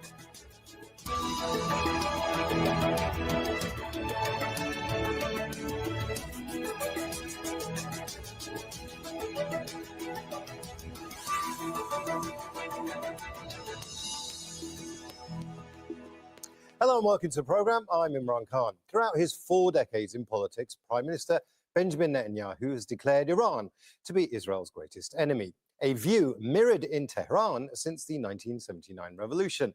Caution amongst Israel's Western allies, including the United States, had provided some restraint as they considered war against Iran a step too far. Not anymore. Israel is now bombing Iran along with US forces in President Donald Trump's second term. Israel's under attack too. Iranian missiles sending millions of people fleeing to bomb shelters. Yet despite the dangers, opinion polls suggest huge support for the war and little domestic political opposition. So what does attacking Iran mean for Israeli politics? And will it help keep Netanyahu in power for even longer? We'll speak to our guest shortly. But first, this report from Alexandra Byers. Israel has launched its war on Iran during an election year, with a vote due to take place by late October. And Prime Minister Benjamin Netanyahu, facing an ongoing corruption trial and wanted by The Hague on charges of crimes against humanity in Gaza, is hoping to stay in power. In his first speech since the Iran war began, his message was clear. Israel is winning and the country is stronger than ever. Even now, it can be said with certainty, this is no longer the same Iran. This is no longer the same Middle East. And this is not the same Israel. We are not waiting, we are initiating, we are attacking. And we are doing so with a force the like of which has not been seen before. On the ground, waves of missiles from Iran and Hezbollah send millions of people across Israel rushing into shelters several times a day. More than a dozen people have been killed and thousands injured. But public support for the war is huge. For years, the government has told Israelis Iran is their most dangerous enemy. It's a great situation. We finally attacked the Iranians, and soon we'll have quiet here for another 50, 60, 70, or 100 years. It couldn't be better than this. Recent polls suggest more than 80% of Israelis are in favor of the war. Trust in the government is up, but only by 4 points to 34%. Netanyahu, hoping for a huge boost, has only seen modest gains. Just 38% of Israelis say they trust him. But politically, there's rare unity across the establishment. We are standing united against the Iranian regime, against this existential threat, and we will not stop until the ballistic missiles program will be gone, until the nuclear program will be obliterated. This is what we do. This is a just war in the 21st century. We're at a historical juncture. There comes a moment that after well over a generation of endless wars, bloodshed and terror, the root cause of it, which comes from Tehran, will be blocked and stopped, and the whole direction of the region will change. There are limited expressions of doubt. What is the ultimate outcome out of the campaign against Iran? What is the ultimate outcome out of the campaign against Hezbollah in Lebanon? And I think that without diplomacy, we won't be able to take all advantages out of the military activity. I think the situation borders on madness. Our leadership's extremely unstable. And small moments, like this one in Tel Aviv on Saturday, demonstrators saying they could not support, quote, forever wars. Their protest interrupted by an air raid siren, warning of yet another incoming missile. Alexandra Byers, Al Jazeera for Inside Story.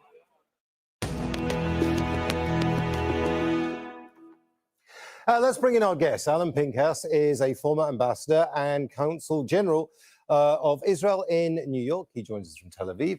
In West Jerusalem is Mitchell Barak, founder of Kivun Research, Strategy and Communications, and a former aide to Israeli Prime Minister Benjamin Netanyahu. And Dalia Scheinlin is a political consultant and pollster based in Tel Aviv. A warm welcome to you all. I want to start with Mitchell first. Mitchell, it's often been said that it's a fool's errand to bet against Benjamin Netanyahu, that he is a survivor. But how's his war going so far? He hasn't got the bump in the polls that he thought he might have, right?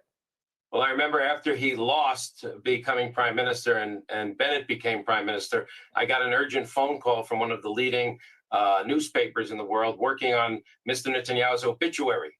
They wanted to have it on file in case something happened to him. I said, it's way too early to write his real obituary or his political obituary. And that was a few years ago. So that is correct. Don't bet against him. He's not finished. On the other hand, we don't know what's going to be the main issue as we get to the election. What is sure is that we will have an election either in October or before. But let's just look back at the war that we won against Iran last June, the Islamic Republic of Iran, when both President Trump and Prime Minister Netanyahu say, we've really set them back and we won this war. And maybe a few weeks after that victory, he could have won handily, but we're already almost a year after that, and the situation has changed. So my point is, we definitely don't know what's going to be the main issue when we have the election, and we still don't know when we do have the election. Now, Dalia, there seems to be a disconnect, though, right? Because I'm looking at polls. One of them says that 38% of people trust Netanyahu, but that's not a high figure. But there seems to be an 80% at least approval rating on the war. So how do you explain that? Yeah, well, I think there is a disconnect. In fact, it's in the Israeli mind because, across the board, among Israeli Jews, we should specify, because the Arab or Palestinian citizens of Israel are 2/3 opposed to this war. But among the Jewish population, there is, as some of your street interviews showed, very high support for the war and a very, very widespread conviction that Iran is essentially the source of all major threats against Israel. It is the source of all instability in the Middle East, and there is no other way to deal with Iran other than military action. That has been a message that Netanyahu has been promoting for years and decades, and the Israeli public very much believes that that's the case. Again, not just that Iran is a threat, but that the only way to deal with it is through military action. And so they are highly supportive of this war. It goes across left, right, and center lines, although there are differences between left, right, and center. But right now, a majority of all of those camps are supporting the war. Nevertheless, the biggest disconnect you can see is when asked if they trust Netanyahu's handling of the war. And there, in the first week, we saw about 64% among the total population who did trust him. It's a little bit lower in some surveys, just over 50%, but only when it comes to the management of the war in Iran. And that coexists with the data point that you just pointed out, that only 38% trust him in general. And that is only a 4-point rise from the previous survey by the same Institute for National Security Studies, which was just 34%. It's nothing like the kind of wartime rally that you would expect to see around a prime minister. And so, as Mitchell certainly pointed out, we don't know where things are going. I would say it's never good to bet against Netanyahu or for him in this case, because polls have been steadfastly against him for the most part throughout the term of this government. And let's also remember, he did not actually get any significant bump. His coalition parties as a whole saw almost no rise after the war, the first war with Israel and Iran in June of 2025. So we don't really know what to expect, but we don't have evidence of any rise at the political level yet for him. Alan, I want to bring you in here. Alan, where is the opposition here? And do they have an opportunity to take an opposing view that's going to be popular in Israel, or does that not exist anymore? Well, they could have asked questions. They could have questioned the policy. They could have questioned the doctrine. They could have 10 years ago questioned Mr. Netanyahu's determination that Iran is an existential threat. I'm just putting it on the table. I'm not saying this is what I necessarily believe. And they could have rallied against him when he prodded Trump in 2018 to unilaterally leave the Iran nuclear deal, so-called, or also known as the JCPOA. Yet on this issue, there's no opposition. And this corresponds directly to what Dalia just said about disconnect. On the one hand, people, they vow that they dislike Netanyahu and they oppose Netanyahu and they hate this Netanyahu and they detest Netanyahu and they go out and they rally and protest and demonstrate against Netanyahu.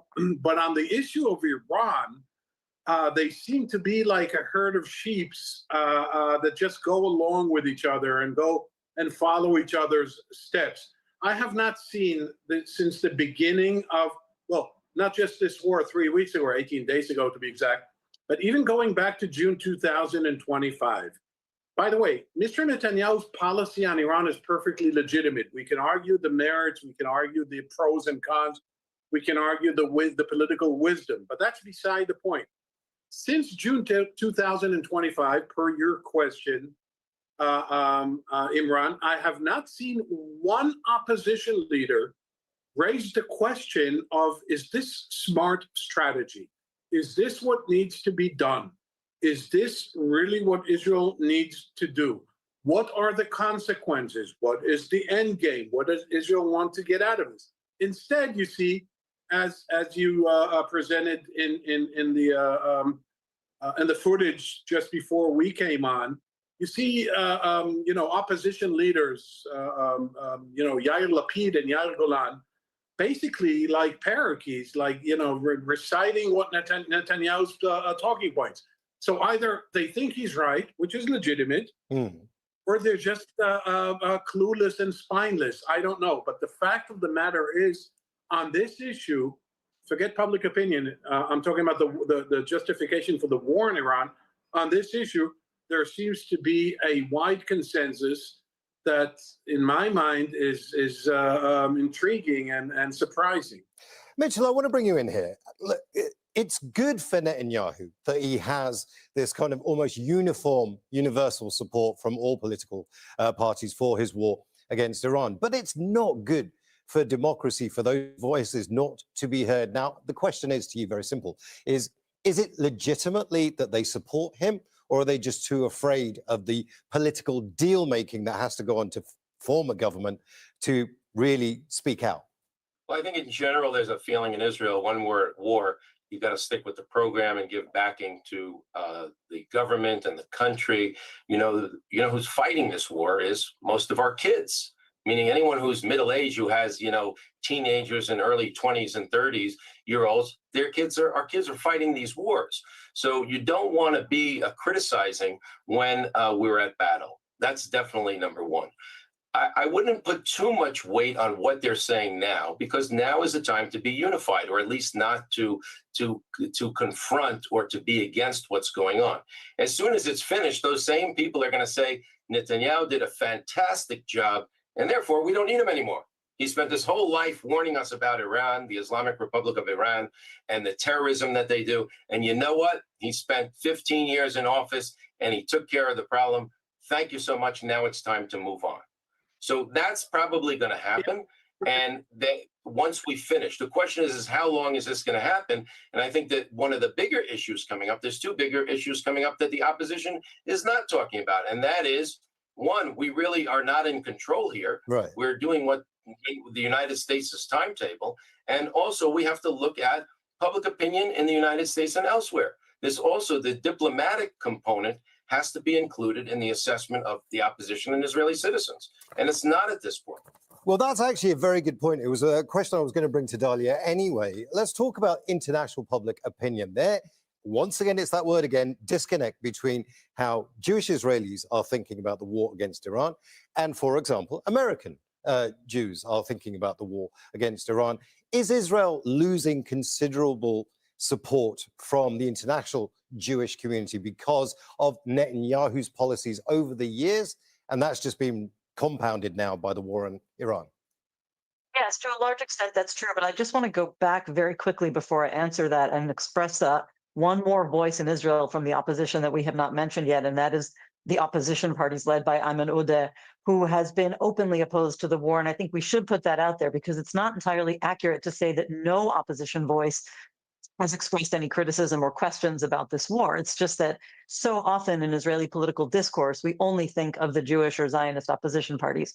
So that's certainly something we should remember. In terms of public opinion and the dissonant, yes, absolutely. What's interesting is that American Jews have had a net negative attitude towards Netanyahu for some years now, even before the general American public turned against Netanyahu, and that's because they were following much more closely when Netanyahu, it really started during the first Trump administration, when Netanyahu, well, actually, I should say even it really started in the late Obama years, when after Netanyahu came to Congress, went around the back of the American president, that began a process of less favorable support from American Jews. And that process continued. And so now I think there's a perception among American Jews that Netanyahu makes the state of Israel into a place that looks bad and maybe is bad, something they can't relate to.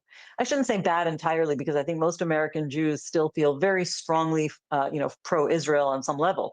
But the criticism of what the government is doing is very powerful. And I think that they tend to focus all of that blame on Netanyahu. And that's why he has already lost American Jews over time. Right.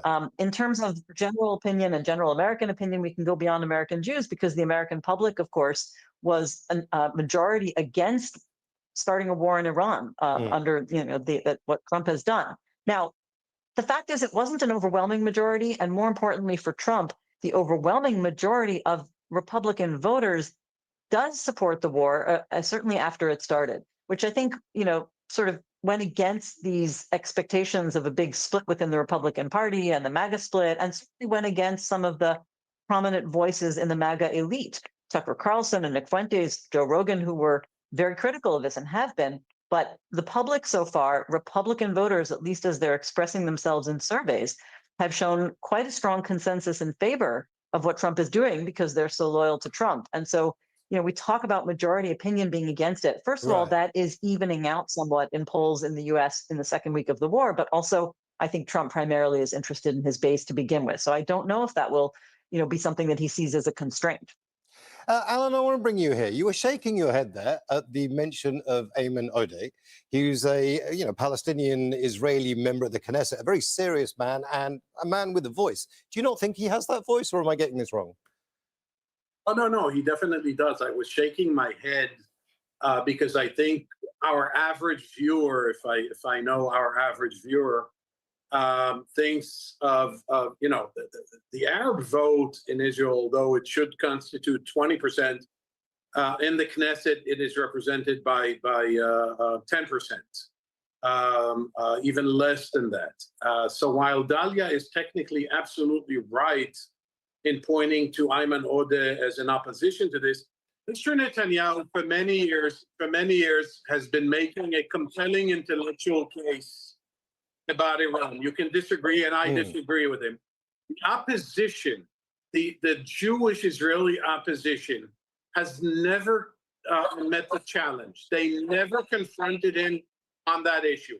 I want to go to Mitchell Barak here. Mitchell, this idea that there are criticisms coming from the international Jewish community against pretty much Netanyahu himself, but that doesn't seem to have any impact on his popularity at home.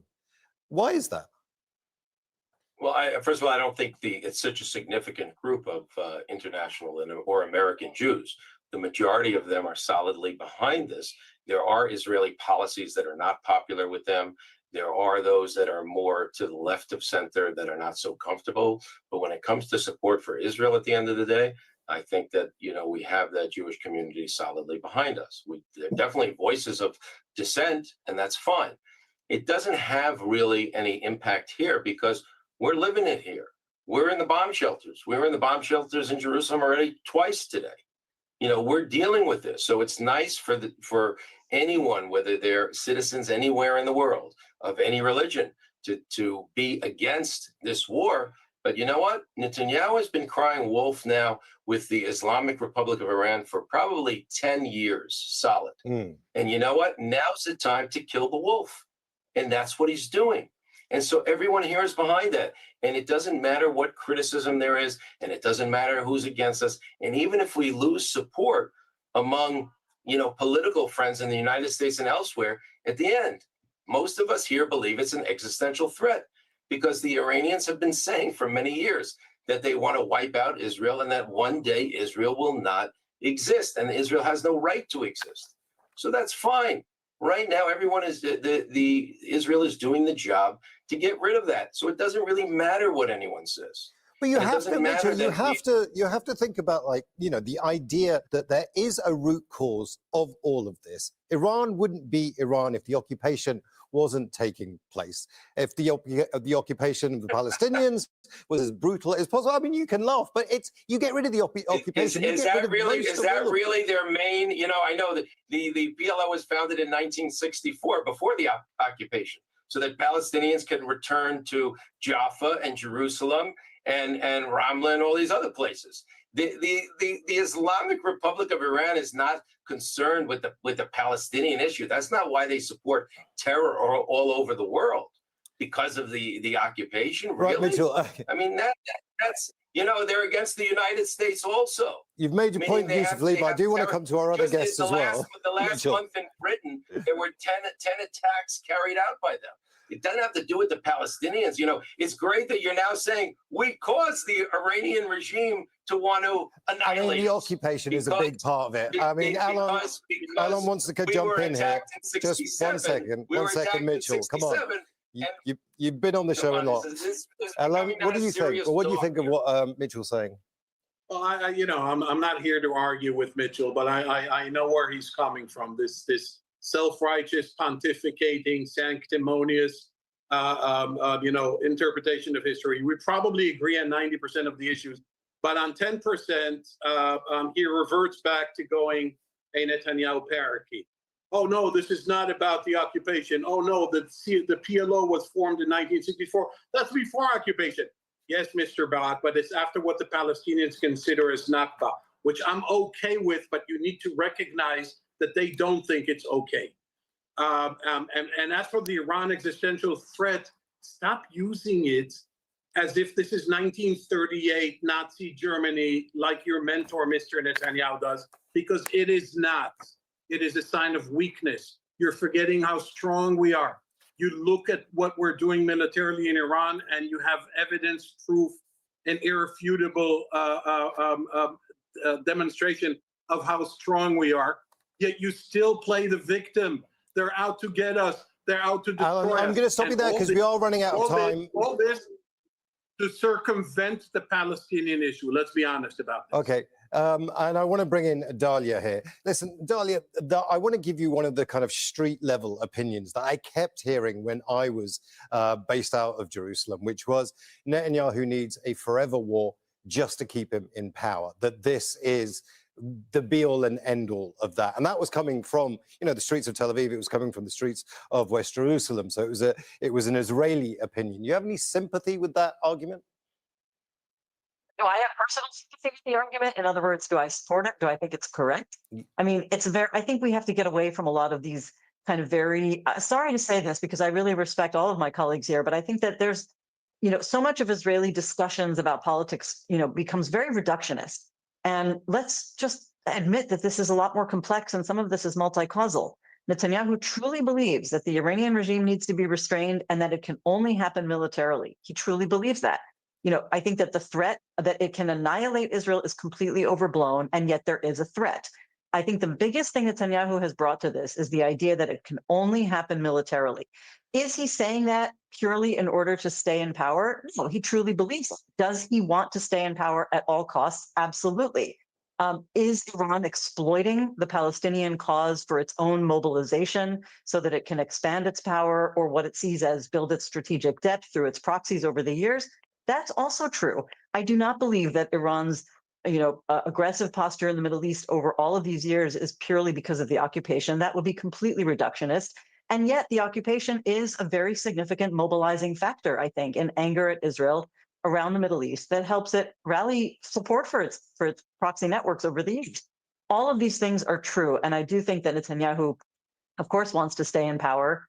And this is also a primary ideology that he has. But I think that the main thing is that Israelis have been very broadly convinced over all of these years that there is no other option, that Iran will always try to destroy Israel and that there is no such thing as diplomacy, which is factually incorrect because there was diplomacy. There was a nuclear agreement called the JCPOA, and it was working. Okay, was it perfect? There are no perfect solutions, but it was working. Iran was in compliance. There were international inspectors, and uranium enrichment remained at 3%.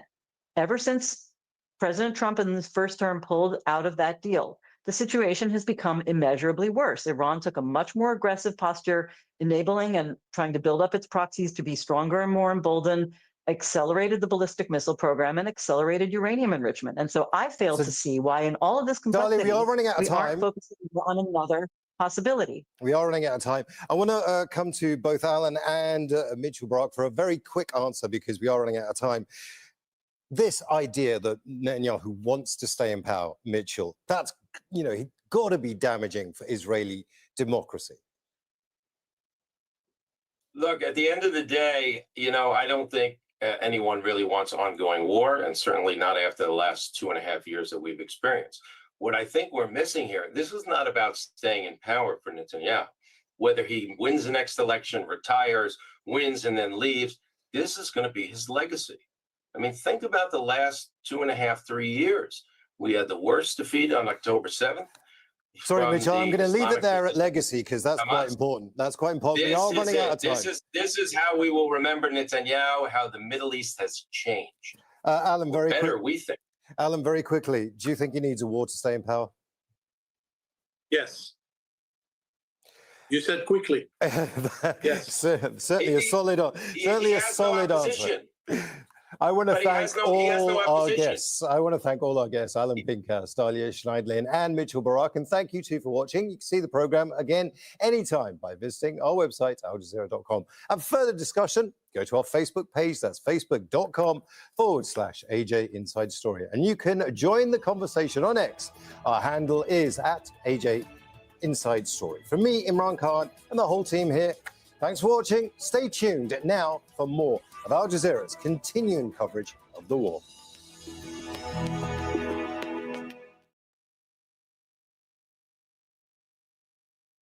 The United States military began major combat operations in Iran. We are not joining the US and Israeli offensive strikes. The position of the Spanish government can be summed up in 4 words: no to the war. I have condemned the massive military strikes by the United States and Israel, and I also condemn the subsequent attacks by Iran. The attacks on energy facilities that has happened on both sides is a dangerous precedent. It will cause repercussions throughout the world. We can now see a regional conflict with unintended consequences. Stay with us for the latest developments on Al Jazeera. South Korean plastics manufacturer Hwangman Ik inspecting the last bags of raw materials produced from crude oil, and all production is about to stop. It's a story being told across South Korea after US and Israeli attacks on Iran triggered an energy crisis far beyond the Middle East. 70% of South Korea's oil passes through the Strait of Hormuz off the coast of Iran. Iran's Revolutionary Guard has effectively closed the waterway as part of the war. Everything is connected in a chain. So rather than just plastic factories being affected, petrochemicals have ripple effects across the entire industry. A ripple that affects everything from automobiles and cosmetics to fertilizer and food, all of which are being hit by the additional impact of rising transport costs, leading to inflation, lowered growth forecasts, and a battered Korean won. The narrative is being rewritten. He's going after the media in a way that's unprecedented. A critical look at the global news media on Al Jazeera.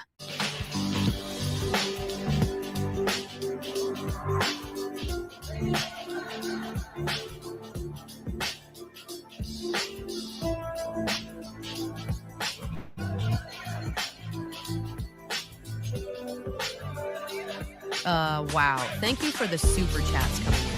Please support independent media like Morning Mic Drop on Truth Talks Live, where your voice matters.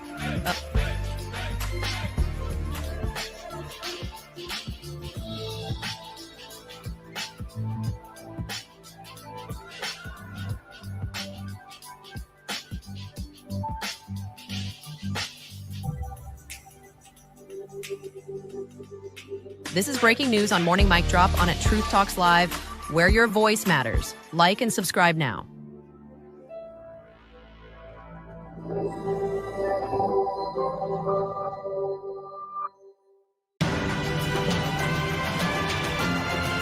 We're not CNN, MSNBC or Fox News. We are your morning mic drop on at Truth Talks Live, where all voices matter.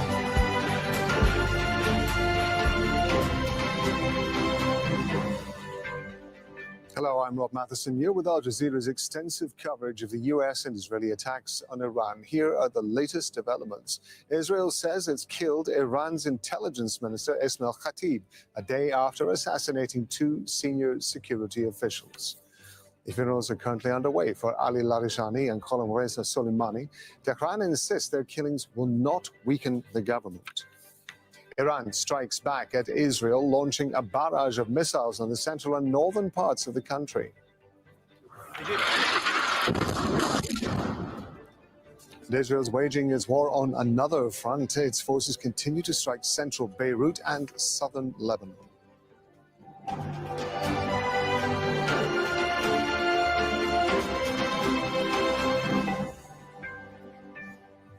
Israel's Defense Minister Israel Katz says Iran's intelligence minister Ismail Khatib has been killed in an Israeli strike.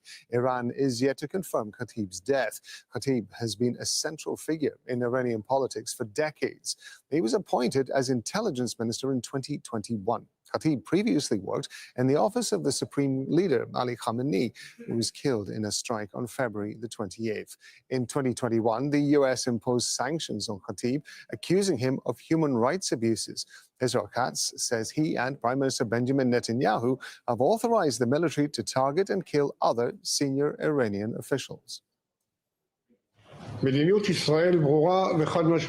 Israel's policy is clear and unequivocal. No one in Iran has immunity and everyone's in our sights. Prime Minister Benjamin Netanyahu and I have authorized the Israeli Defense Forces to eliminate any senior Iranian official for whom the intelligence and operational circles been closed without the need for additional approval. We'll continue to thwart and hunt them all down.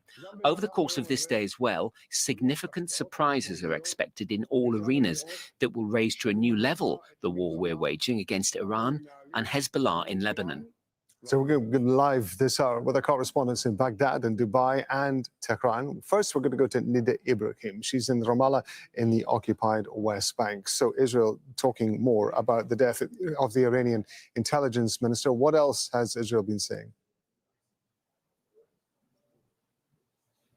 Well, they're saying that this is a triple success in less than 2 days. two announcements were made about the killing of now the intelligence minister Ismail Khatib, as well as yesterday's announcement of the killing of Ali Larijani, the most chief and the most influential character, personality in Iran, as well as the Basij commander.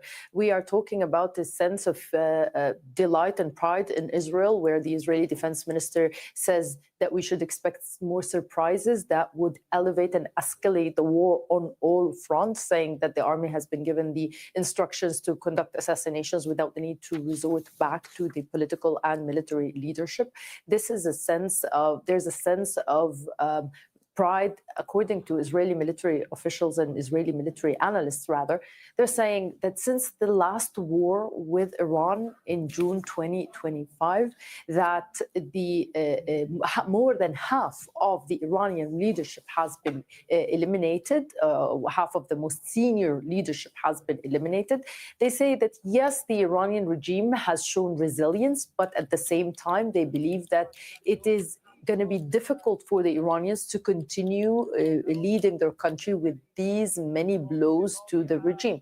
Israel has never had its motives and its intentions to topple the regime.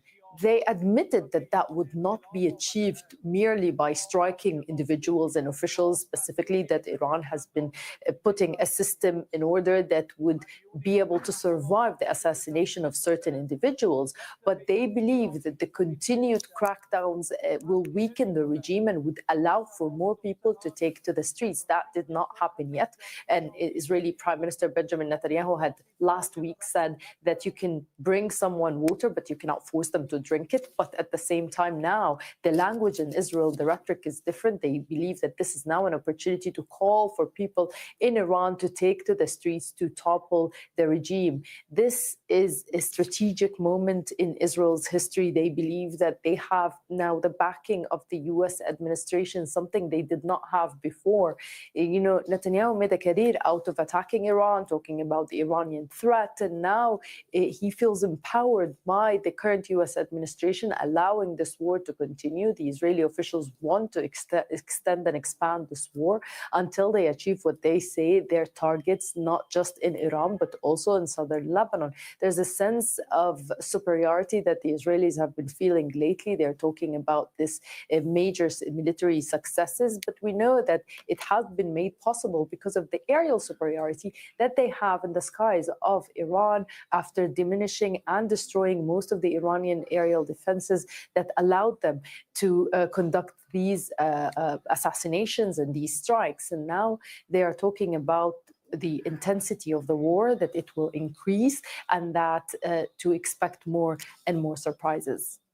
Nida, thank you very much indeed. And Nida Ibrahim there in Ramallah. I want to bring in Mohammed Val, who's in Tehran.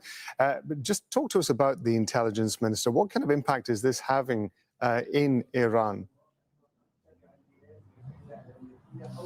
Yeah, Rob, there is no doubt that it is going to have an impact, at least for a moment now, until he is replaced with by someone else. He has been one of the top clerics. He has been given the Hujjat al-Islam title, and he studied in Qom. He was very close to the late Supreme Leader. He has decades of experience in the security apparatus, particularly in the civilian intelligence circles. So he's someone to rely on, and he has been appointed in this position as someone who can do that job to the maximum.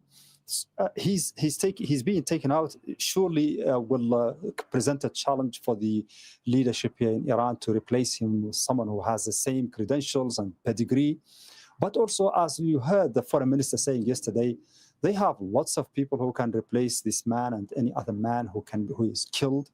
And the system is multi-layered, the system is deeply rooted, and it has been around for almost half a century.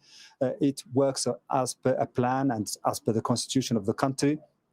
That's what the leadership here says, but also some of the observers talking about the drain that is going on right now and the danger of this series of assassinations if it continues, whether it is going to be really to lead to the destruction of the entire government and the system behind it, or whether it is going to lead to a new generation of leaders, younger leaders, who are ideologically hardliners and who are going to be less amenable to compromise and negotiations with the outside powers. We know that the Americans and the Israelis have slightly different approaches about Iran. President Trump has been talking about the likelihood or the desirability of finding someone from the regime itself, from the government, to be able to talk to be able to lead.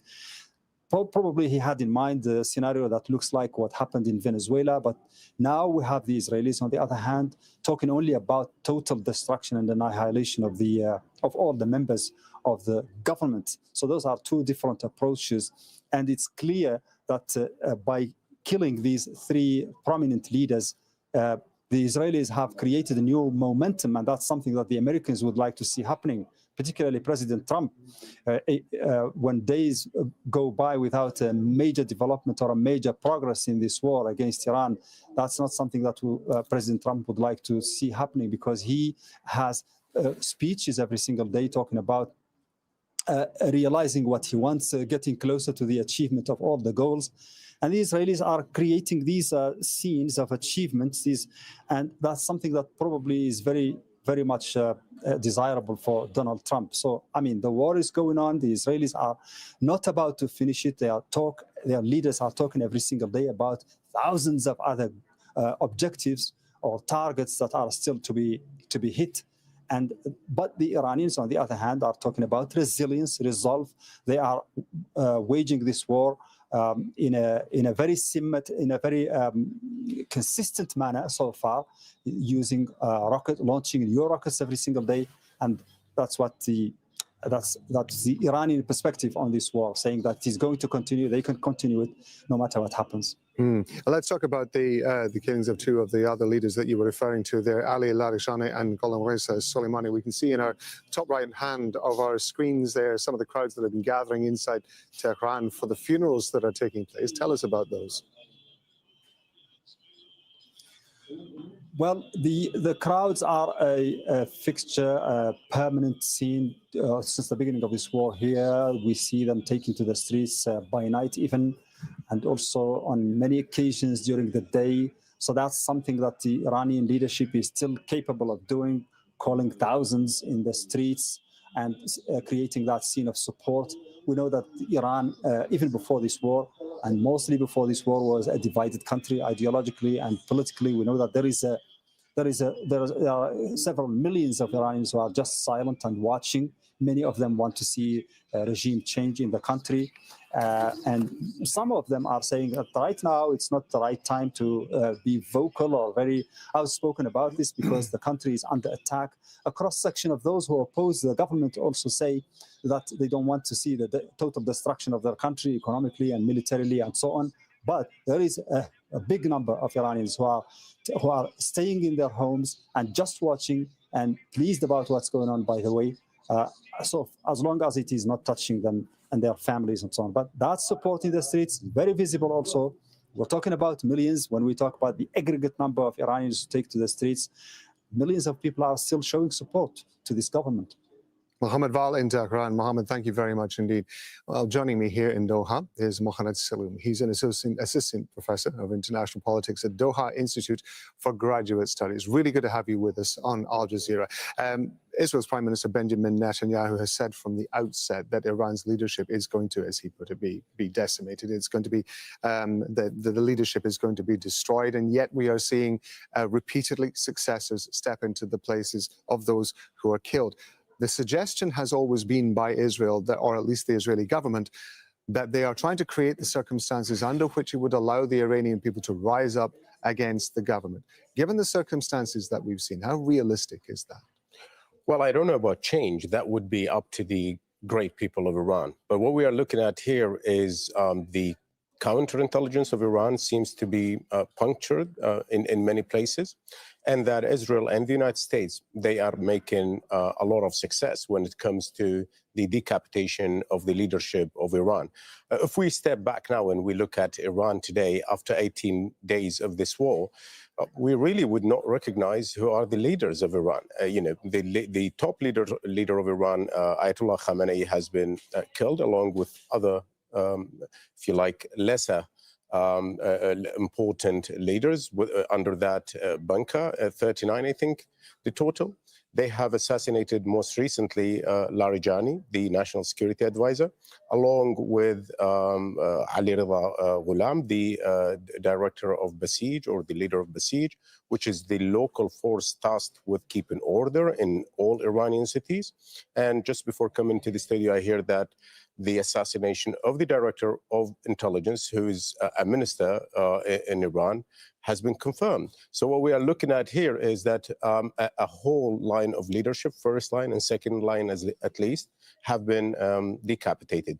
And let's not forget as well that last June, Israel was successful in killing so many Iranian commanders and leaders, as well as scientists. So in that department, they are doing very well. Whether that would be translated into regime change on the ground in Iran is a different question.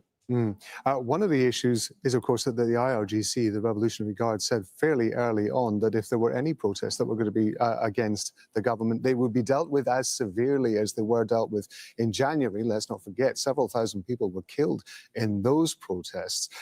Is there any, from your understanding, is there any sort of incentive that people have in Iran at the moment to actually rise up against their leadership when they are on a daily basis having to just deal with the bombardment that they are under by the US and by Israel?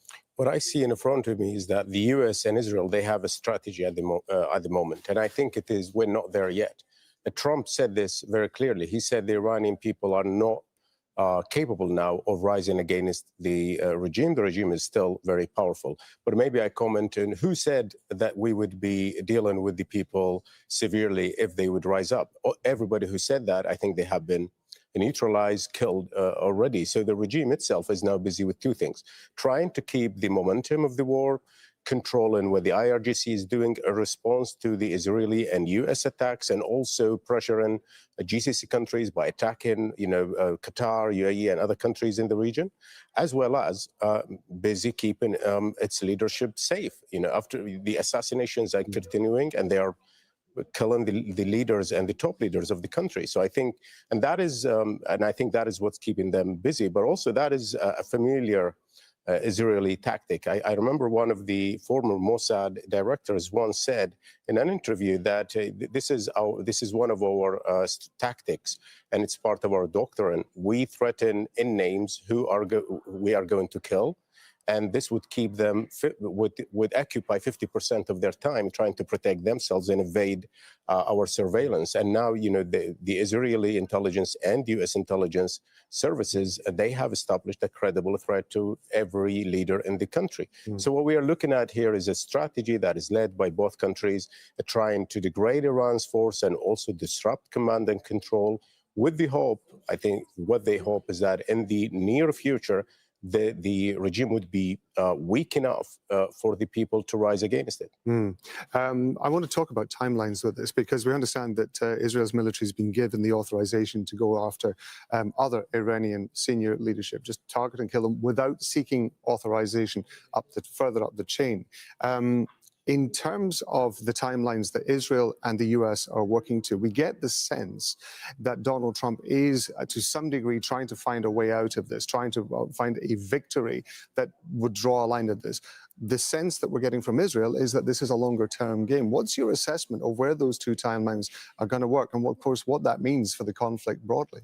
Great. Well, when we look at the US, as you said, is under a tight timeline because of so many reasons and so many pressures, not to mention the Strait of Hormuz, which has been under focus, but also there are other reasons, domestic and relevant to elections and to Trump's base population. But then also with Israel, they need to finish this soon. Their economy is under a lot of stress, and their safety as well. So we're looking at weeks, probably between 4 to 6 weeks. That is a reasonable timeline, and then they would move to a different phase in the conflict. In terms of this lack of authorization, or the lack of need for authorization further up the chain that the Israeli military has been given the fact that they are now on a kind of more local level going to be allowed to target and attempt to kill individuals. What are the risks involved in that if it is not necessarily the case that they have to refer it further back up the chain? Are we likely to see more civilian casualties as a result of this? Definitely. Well, we have seen this in Gaza. And what they have done is using AI in targeting, identifying targets and authorizing drones and planes to, target whoever they see, whoever AI deems as the target or a credible target. But also, this is a different situation where, they would be targeting buildings where civilians are. Or buildings hiding among civilians. So the collateral damage or so-called collateral damage would be much higher. And this is risky, not in terms of violating international law or human rights law, which I don't think that either countries, Israel or the US, is very much concerned about at the moment. But it is also in terms of turning the Iranian people against them. And, these people might rally around whatever left of the regime and defending their country because they see that, the number of civilians being killed has been steadily increasing, and that Israel and the US is not caring, is not taking care of the people, and they don't care if the civilians are killed. So I think it's a balance. They would target probably the nodes, the critical nodes of security that is holding the regime together, and also that is holding or keeping the grip of the regime on the population so that they don't rise. Really appreciate you breaking that down for us. Mohamed Saloom, thank you very much indeed.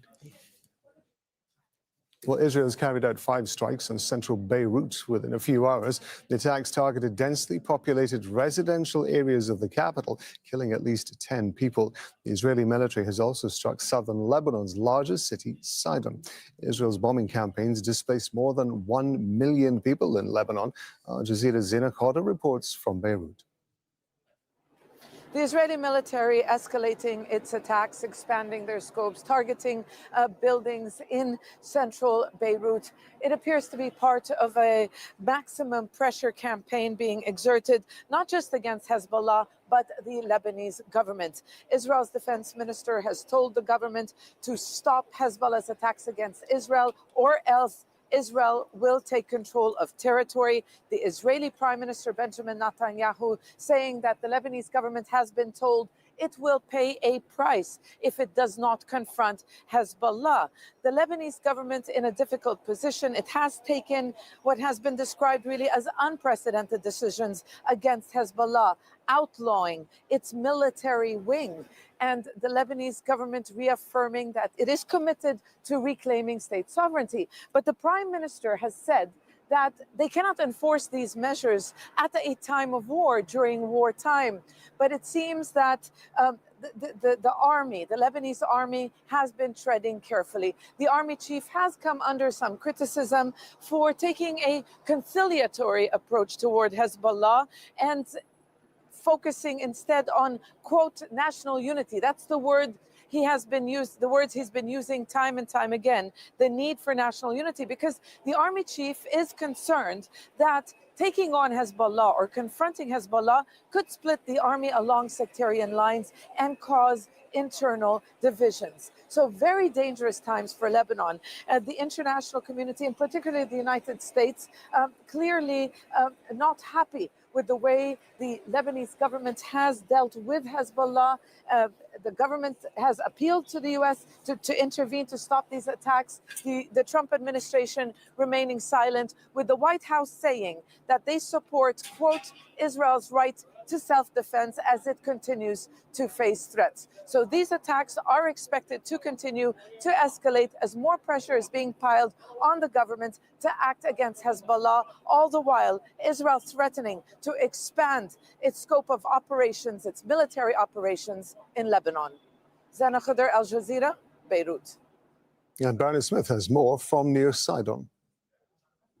Now, over my shoulder there, those 2 chimneys in the distance, a power station just next to it is the Litani River, the new line that Israel says people must evacuate beyond, those south of that line. Above us, the sounds of Israeli warplanes. They've been here all morning, and there have been airstrikes in the distance. There's also been strikes along the road down by the seaside there behind me. Israel saying it's targeting Hezbollah infrastructure. That could be where they're launching rockets from, for example. But just being beyond that line is no guarantee of protection. There was a strike on a vehicle in Sidon earlier, that targeting, Israel says, a member of Hamas. He was killed as he tried to run from the vehicle, and also a member of the fire service who happened to be nearby was also killed. So just being beyond that line is no guarantee of protection.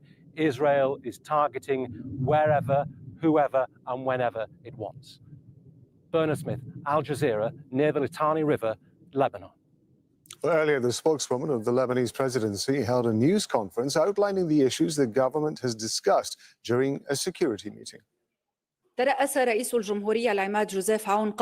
President Joseph Aoun presided over a security meeting to discuss the situation in the country, including Israeli aggressions. During the meeting, they reviewed a security report covering developments across Lebanon, the expansion of Israeli aggression, as well as casualties and displacement. They also discussed the situation along the Syrian border and coordination efforts to maintain security and stability there.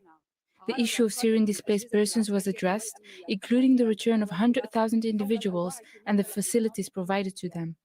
In addition, they examined the situation in the country during the Eid period, stressing the need for the readiness of Lebanese security forces. Now, Iran's been targeting its Gulf neighbors with repeated drone and missile attacks. Air defenses in the United Arab Emirates intercepted several strikes over Dubai. The city briefly shut its airspace. Missiles and drones have also been intercepted in Saudi Arabia, Qatar, and Bahrain. We're going to go to Zain Bashrawi, who's in Dubai for us. Zain, so daily missile strikes in GCC countries. UAE seems to be affected badly. Walk through the effect that the strikes have been having on Dubai. That is correct. So far since this morning, every country in the GCC once again has come under attack except for Oman. And throughout the course of this war, the UAE has been the most harshly affected by Iran's retaliatory strikes. And about an hour ago, there were two very large explosions that sounded very close to where we are now. The windows began rattling. Peculiarly, there was no alert ahead of those explosions. But the UAE Defense Ministry is saying that it remains on high alert and remains capable of defending the airspace and the sovereignty of the country ongoing. And what we have is in the last hour or so, they've put out a statement saying that the UAE air defenses engaged Iranian ballistic and cruise missiles and UAV attacks throughout the course of today. A total of 27 drones and 13 ballistic missiles were confronted by Emirati Air Force and air defenses.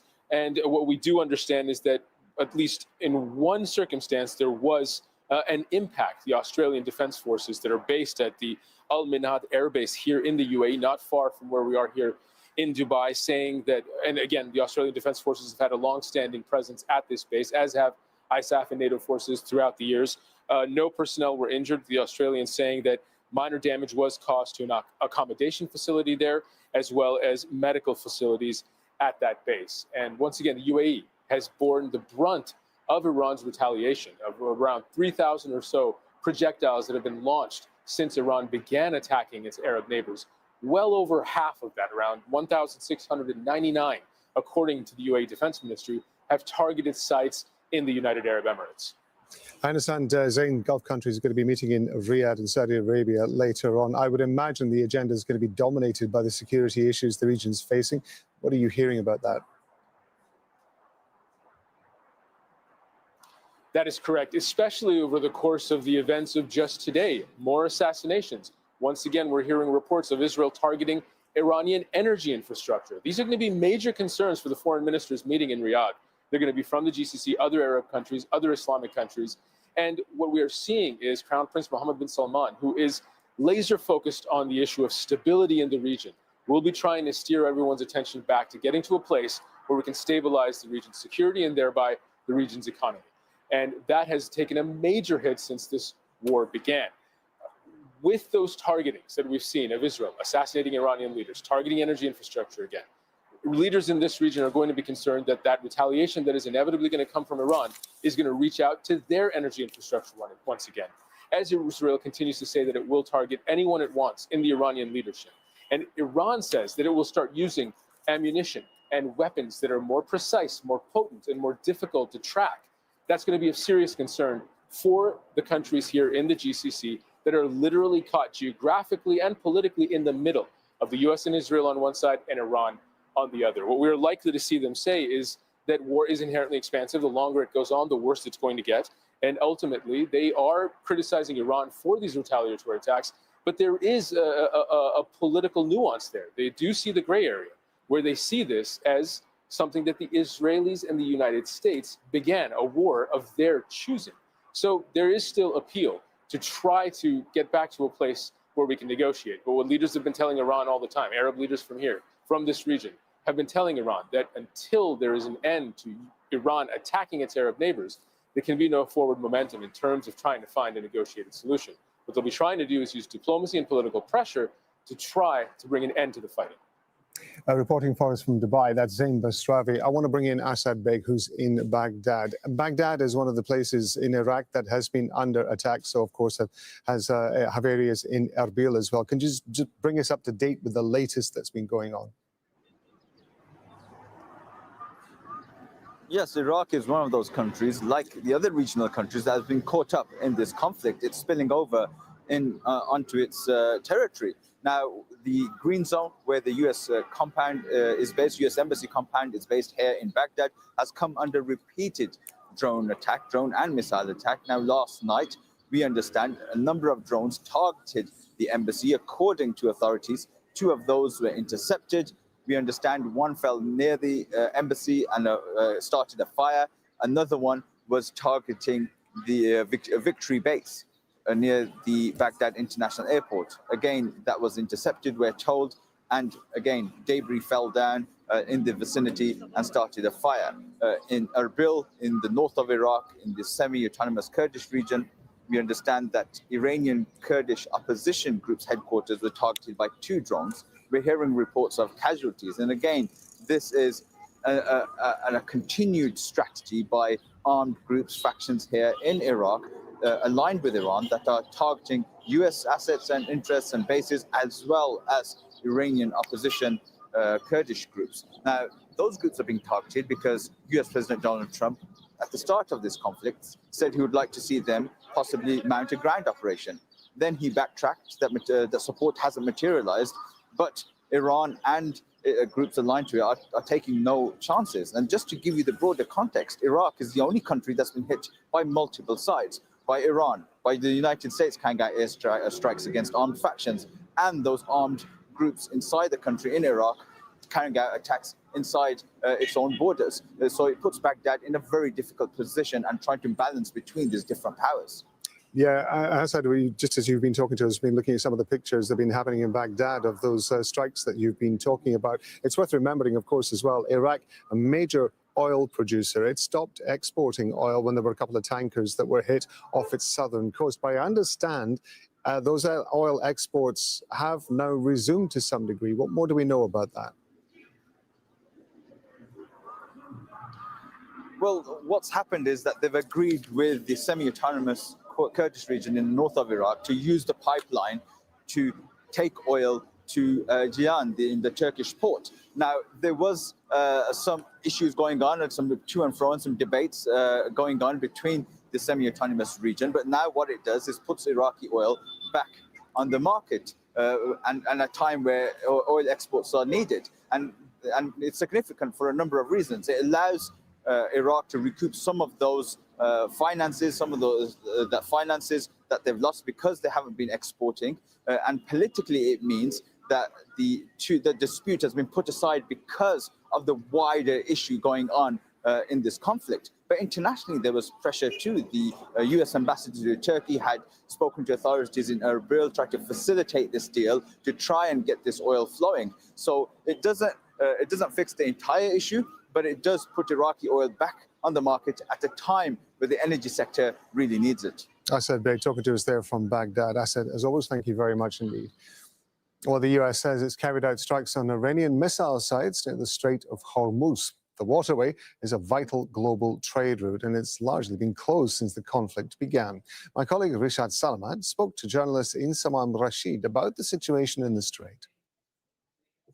the US forces have targeted the coast of Iran. Around 50 miles or so in that direction is Iran, and there are a number of missile sites on the coast of the Strait of Hormuz, which have been targeted overnight with multiple 5,000-pound deep penetrator bombs on these Iranian missile sites. We don't know what the damage yet has been done, if any, or whether these missile sites are in fact completely destroyed. But the US had said that the reason they did this is because these missile strikes pose a risk to international shipping. We know that Iran has used these sites to target vessels in the Strait of Hormuz over the last few weeks, ever since this war began. There's been some data analysis today suggesting around 90 vessels have managed to get through these waters since the war began, mainly made up of Iranian oil vessels passing through and heading to the likes of China. We did see one Pakistani flagged vessel also get through to Karachi over the last few days. But usually, Rashad, 20% of the world's oil passes through here, around 20 million barrels every single day. By doing this, by having control of these waters, Iran has an effective chokehold on the world's economy.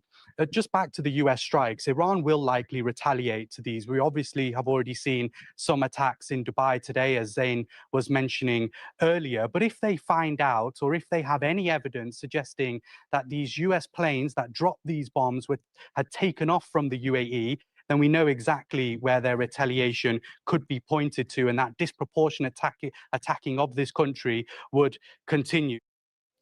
You're with Al Jazeera's extensive coverage of the war between the US, Israel and Iran. Here's a reminder of the latest developments.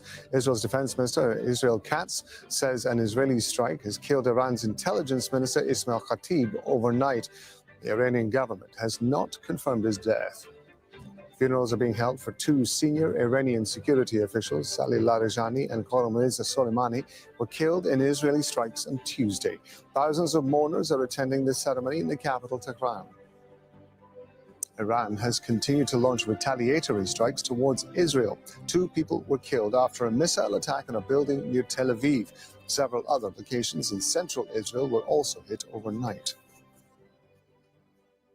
I want to bring you some breaking news that's just coming in. Iranian media reporting that a US-Israeli strike has hit a gas processing facility. The attack targeted facilities in Aslea in Iran's southern Bushehr province. Iran shares the offshore field in the Persian Gulf with Qatar. Nida Ibrahim is live for us in Ramallah with the occupied West Bank. What more are we hearing about this, Nida? Well, what we're hearing is based on Israeli media and Israeli military sources talking to Israeli media. No official confirmation yet, although we are hearing it from Israel's broadcasting authority, citing reports from Iran, but also Israeli sources speaking to Israel's broadcasting authority, which is the national broadcast in Israel, which gives this news some sort of formality and that it is indeed true. Now, these attacks have been celebrated by certain Israeli media. They're saying that the Israeli defense minister has promised surprises and has delivered by attacking these oil facilities and nuclear facilities inside Iran. Now, according to the Israeli officials, this is an attack that is expected to be retaliated. They are gearing up for retaliatory attacks from Iran, not just in Israel, but they're saying in the region that could target other American assets and interests in the region, not just in Israel. But it is seen as another escalation in this war, and that has been already talked about by the Israeli defense minister, who in the past hour or two talked about other surprises that would escalate the war.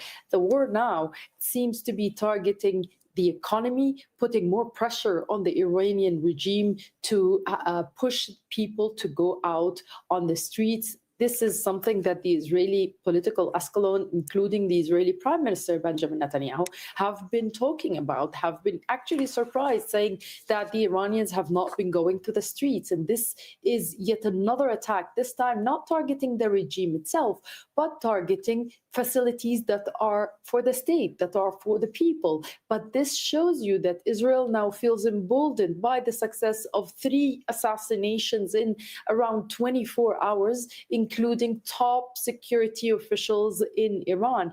And Israeli analysts have been saying that Israel feels empowered because since June 2025 until now, more than half of Iran's senior leadership have been eliminated, which means that it leaves Iran with, yes, a resilient leadership, but they say that this leadership is inexperienced. Of course, something that has been denied time and again by the Iranian officials, who say that Iran has a system that is meant to survive these assassinations and the individual killings. It is a system that is meant to operate. You have also a system in place in Iran where there are lots and lots of institutions that will definitely try and defend itself and defend the regime. But in the Israeli perspective, they believe that that will create more pressure, that will drive more people in the streets. And in the past few days, we've been hearing the Israeli officials saying that they are targeting those who repressed and oppressed the Iranian protesters, saying that now they are opening the door for Iranians to go and revolt and try and topple the regime. This is something that has been announced since the beginning of the war, that even the fact that the war started now, the Israeli officials have been saying that they've seen a window after seeing a few months ago Iranian protesters taking to the streets to talk about wanting more reforms and wanting more change in the regime. So it seems that now Israel is seeing this as a strategic moment to try and get away with as much as they can get away with while they have the US president's support. This is a key element in this war, that Israel feels it cannot continue without the US on its side. It cannot be involved in a war of attrition. So what they need to do, according to the Israeli officials, is behave like they don't have enough time. So that means they will strike harder and they will continue lobbying for more time. These remarks, we've heard them when the US president has talked about winding down of the war, that the war will not take a long time. The Israeli officials at the time were firm that they will continue operating against the Iranian regime and act like they don't have enough time, which means that they will target more and more Iranian targets. And now we're not just talking about the regime itself. Again, we are talking about a facility that belongs to the state, a facility that belongs to the Iranian people. But it doesn't seem from the Israeli perspective that they see it as such. They see it as a means to a goal. The goal is to weaken and crack down on the regime, and in their thinking that this would justify attacking civilian facilities, economic facilities, that in the end they hope would drive Iranians to push for regime change and topple the regime. Nida, thank you very much indeed for giving us the context to all of that. Clearly, very complex situation. Nida Ibrahim there in Ramallah. And the impact of the Strait of Hormuz's effective closure goes far beyond oil and gas. It's impacting the supply chain of many crucial commodities. Kulsum Sharif explains. Days into the US-Israeli war on Iran, oil prices shot up. Now the conflict is driving up far more than just oil prices, and that's because Iran has effectively shut the Strait of Hormuz, a critical transit route for oil and gas supplies. It's also virtually stopped shipping traffic, and that's affecting commodities like aluminium. Now, the Gulf region accounts for about 8% of global supply, 30% of Europe's imports, and 20% of US imports. Now, low cost and vast energy resources have helped the countries here set up huge smelting factories, but they rely on raw material imports, and this choke point here is not letting that happen because those shipments are also getting stuck here. So now this is driving up aluminum prices, and it's the highest it's been in years. Now nearly a third of the world's helium is sourced from Qatar's Ras Laffan hub. Now, helium is a byproduct of liquefied natural gas, and Qatar, as we know, is a major exporter. But it stopped production after Iranian attacks on its facility. Now, remember, if there's no LNG, there's no helium. The gas supports several industries in the semiconductor, medical imaging, and aerospace. Now, the Gulf also produces sulfur and urea. Now, sulfur is used in fertilizer processes and several other industries. Nearly half of the world's supply normally passes through the Strait of Hormuz. And when it comes to urea, the region is a major producer, but it needs to pass through this choke point to get to its buyers. Now, the disruption can have an impact on agricultural output, and that in turn is going to have impact on food prices, and they're likely to go up. And finally, we have Brazil, the world's largest sugarcane producer. And mills here can either produce sugar or ethanol, which is fuel used for cars in the country. Now, because of high oil prices, the producers are choosing to make ethanol fuel, and that's driving up sugar prices. Now, analysts say longer the disruption, greater the chaos across industries. In London, one of the world's largest Iranian communities there is closely following developments back home. Many are hoping for change. They say they fear for their loved ones still in Iran. Sonia Gallego reports from London. On the eve of Nowruz, the Persian New Year, this North London neighbourhood is bustling with activity. Shops have prepared fresh flowers, fruits and traditional sweets to decorate tables for the holidays. London is home to one of the largest Iranian communities outside Iran itself, where tens of thousands who left their country for different reasons across decades have made a life here. And right now, many are watching what is happening in their country, far from home, but never far from heart and mind. Be honest with you, I've been waiting for this moment for years, okay? All my family, all my friends are living there. I'm here, I'm safe, but anyway, I'm very concerned about them as well. Many in the diaspora are deeply opposed to the government, but even in London, the tensions are never far away. Shops here displaying the pre-Islamic Republic flags are vandalized, and the fears about Iranian authorities targeting families of those who oppose it are foremost in people's minds. What's striking when speaking to Iranians here is how complex this situation is for them. They say they want change, but they're aware of how speaking out can have consequences for friends and relatives back in Iran. For them, the distance is not just a refuge, it's also a burden. All my family are in Iran, and I have no news from them because there's no internet. But I'm sure they're safe, and I hope everyone gets the freedom that they deserve. Divisions also play out during protests.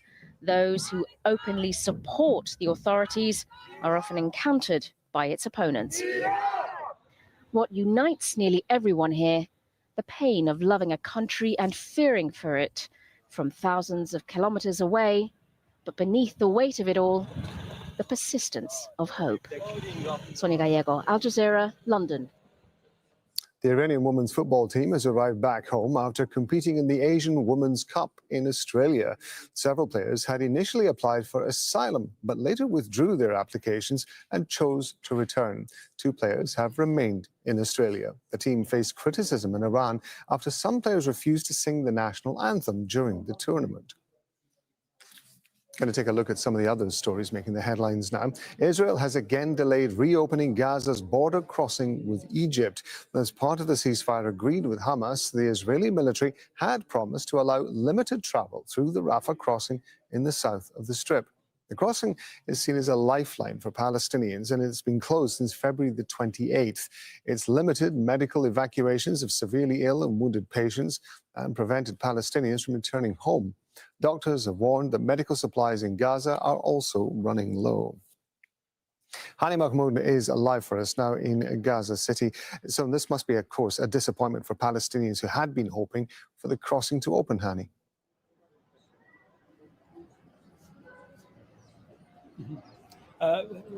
Rob, we had an opportunity just to walk around the area here, and we couldn't help but hear people expressing their anger, frustration, and disappointment that the Rafah crossing failed to reopen after it was expected to happen. But so far, this did not happen at all. And what we're looking at is a sense of growing resentment, growing frustration, because that decision, the delay in reopening the Rafah crossing, just left thousands of Palestinians stranded here. That includes patients, of course. They are the largest group of people who need immediate evacuation outside of the Gaza Strip for medical treatment. They're also the students here who need to resume their study. Their studies have been disrupted for the past 2 years because of the all the act of violence and the genocidal acts across the Strip. And those who have family members outside, they had actually hoped that they would be reunited with their families. Many of the people here wanted to go for medical treatment outside of the Gaza Strip. The longer it takes to reopen the Rafah crossing, the more it feeds into that sense of isolation and uncertainty, and that has been the case so far. Just even if we assume it opens, it's still going to operate under very tight and strict Israeli military control. Movement will be controlled both ways by the Israeli military, and that adds to the hardship that Palestinians are facing when it comes to get in and out of the Gaza Strip. Meanwhile, Hani, of course, Israel is still carrying out strikes in Gaza despite that ceasefire we were talking about.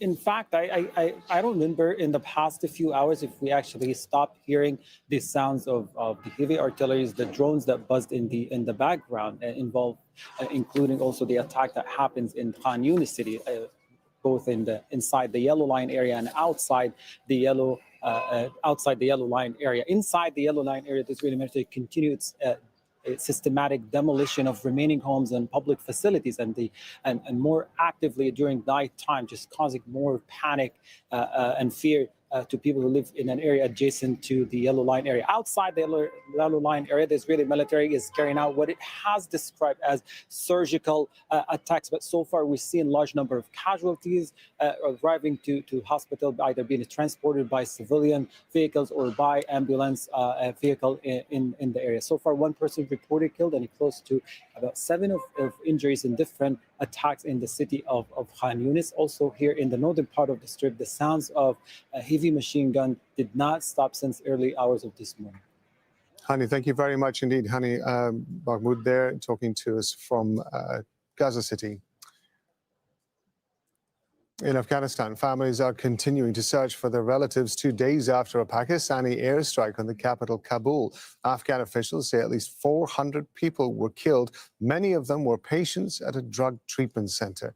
But Islamabad has insisted it only targeted military sites. Tensions between the neighbors have escalated since a ceasefire collapsed in February. Electricity is gradually being restored in Cuba after the power grid collapsed again on Monday. Aging infrastructure and chronic fuel shortages have caused repeated outages. The situation is exacerbated by a U.S. blockade on oil shipments. Here's Ed Augustine in Havana. The traffic lights are finally back on, but most of Havana and most of Cuba is still in the dark. Cuba's national power grid collapsed yet again on Monday, and it was out across the country for most of Tuesday. Power is only slowly coming back online, and most of the country still doesn't have any. Power cuts here in Cuba started getting bad in 2019. That's the year when the first Trump administration started hammering the country with so-called maximum pressure sanctions. They aimed at goring the country's economy of billions of dollars a year, and they succeeded. The result of that is that the Communist Party had to radically, drastically cut fuel imports because they simply didn't have the cash. But now the Trump administration, the second Trump administration, has upped the ante once again. Since late January, it's imposed a total blockade, a total oil blockade on the island, meaning that for almost 3 months, no oil has come into the country. And unsurprisingly, in this country, which is heavily dependent on oil to generate electricity, that means that power cuts are quickly getting much, much worse. It's now been confirmed by both governments, the Cuban government and the Trump administration, that the two countries, the two old foes, are once again locking horns and negotiating. On Monday, Cuban Deputy Prime Minister Oscar Perez Oliva Fraga announced that soon Cuban nationals living abroad, including in places like Miami, Florida, in the United States, will soon be allowed to directly invest in their homeland and even own businesses here in Cuba. Now, that's a pro-market reform. There have been many of those in recent years. But what's particularly interesting about this is how well it maps onto what US President Donald Trump has been repeatedly saying in recent weeks, which is that any so-called deal would have to be great for the Cuban-American community in Florida. We don't know all the details of the negotiations. They seem to be focused largely on economic reforms. But what I can tell you is that with the US oil blockade driving down living standards so low right now, most people on this island are very much in favor of some sort of agreement. Kenya's long rainy season is underway, but in parts of the north, the skies remain clear. More than 3 million people are dealing with a prolonged drought, with nearly 1 million children malnourished. Catherine Sawyer reports from Turkana on what many Kenyans are calling a drought amid plenty. It's a long rain season in Kenya. Many parts of the country are experiencing rains, but not in areas like Turkana, where weather experts say it's not going to rain much, and that's a big concern. More than 3 million Kenyans are facing drought. 300,000 are here in Turkana. Many children across the country are malnourished. We met these women at a village here, and they told us that they've not had anything to eat since yesterday. They normally rely on such berries, which are not nutritious at all. And I asked them how they're surviving. I'm not able to find food. Sometimes well-wishers help me. Sometimes I stay hungry and I just drink water. There's a time I stayed for 5 days without food. It's a hopeless situation. It's a drought amid plenty. Some parts of Kenya have recorded higher food production, but high prices and poverty mean many pastoralist families cannot afford food from surplus areas. This trader in central Kenya says water should be the focus. The biggest problem is security in some drought areas. The land is vast and in some parts arable, but there is no water. Water is the solution. Livestock is not sustainable by itself. Turkana is vast and remote. Poor roads and resource conflicts make aid delivery difficult. We ask government officials whether enough is being done to prevent recurring crises. We are just coming out of another worst drought in 40 years, and we never witnessed any death. I doubt whether we witnessed any death in this country. I believe this is a result of a long-term resilience building that the government has invested in, and also having very robust response mechanisms in place. Aid workers facing global donor cuts say long-term solutions are urgent. We get big dams, we do cropping, we do trees that can be resistant at the drought resistant. We can do animals that are drought resistant at this level. We can do irrigations to our community. When you look at our soil is very perfect. Many Kenyans say the drought situation can be resolved with better planning so that people and livestock in places like Turkana can survive the effects of climate change. Catherine Soy, Al Jazeera, Northern Kenya. The Senegalese government is calling for an independent investigation into what it calls suspected corruption within African football's governing body. It comes after the country was stripped of the Africa Cup of Nations title. Runners-up Morocco have now been declared champions, but Senegal says it will appeal the ruling. Gemma Nash reports. 2 months ago, Senegal were parading their Africa Cup of Nations trophy in front of nearly 1 million fans on the streets of Dakar, a trophy that they will now have to give back. In an unprecedented ruling, African football's governing body CAF has stripped Senegal of the title after their controversial walk-off during January's final. With the match in Rabat goalless, their opponents Morocco were given a penalty deep in stoppage time. That sparked a furious reaction from the Senegalese players, and their coach ushered his team off the field. Most players left the pitch and after a 17-minute delay returned. Morocco then missed the spot kick and went on to lose the final 1-0. Morocco's initial attempt to have the result overturned was dismissed, but now CAF's appeals board has decided that by walking off the pitch, Senegal forfeited the match, declaring it a 3-0 win for Morocco. Senegal's Football Federation has called it an unacceptable decision, which brings discredit to African football. While the Moroccan Football Association says it wasn't questioning the sporting performance of the teams, only ensuring competition rules were properly applied. The ramifications for global football are huge. The African Cup of Nations is preeminent as a tournament. Other sporting federations, once this becomes the precedent, are going to use it as a yardstick to make decisions later. Despite my reservations about this decision taken by CAF, what I cannot fault CAF for is that Africa and the world of football needed a very strong message to be sent to Senegal and to anybody else in the future that you cannot at any point decide to walk away like Senegal did. Senegal have confirmed they will appeal to the Court of Arbitration for Sport, which could take up to a year to issue a decision. In the meantime, both sides will instead turn their attention to the upcoming FIFA World Cup. Gemanash, Al Jazeera. I'm going to be back in a couple of minutes with more on Israel's claim that it's killed Iran's intelligence minister. Don't forget the website, of course, aljazeera.com. I'm Rob Matheson. Stay with us on Al Jazeera.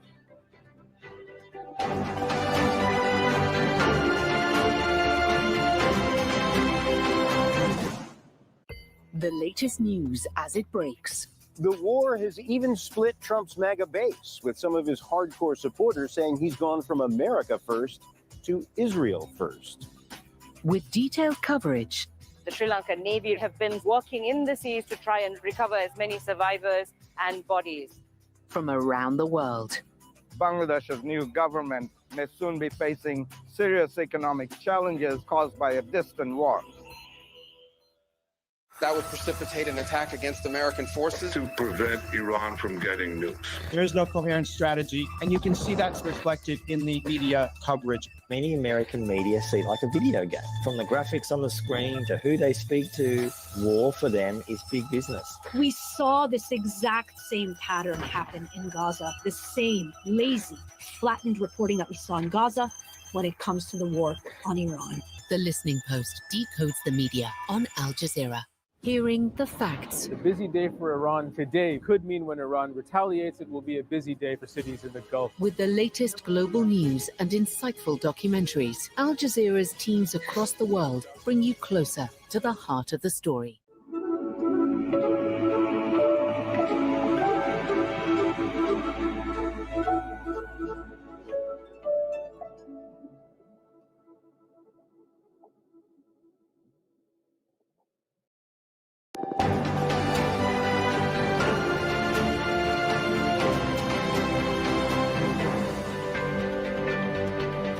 Hello, I'm Rob Matheson. You're with Al Jazeera's extensive coverage of the US and Israeli attacks on Iran. And here are the latest developments. Israel says it's killed Iran's intelligence minister, Ismail Khatib, a day after assassinating two senior security officials. The funerals for Ali Larijani and Ghulam Reza Soleimani are currently underway. Tehran insists their killings will not weaken the government. Iranian state media says a U.S.-Israeli strike has hit a gas processing facility in the southern province of Bushehr. Iran strikes back at Israel, launching a barrage of missiles on the central and northern parts of the country.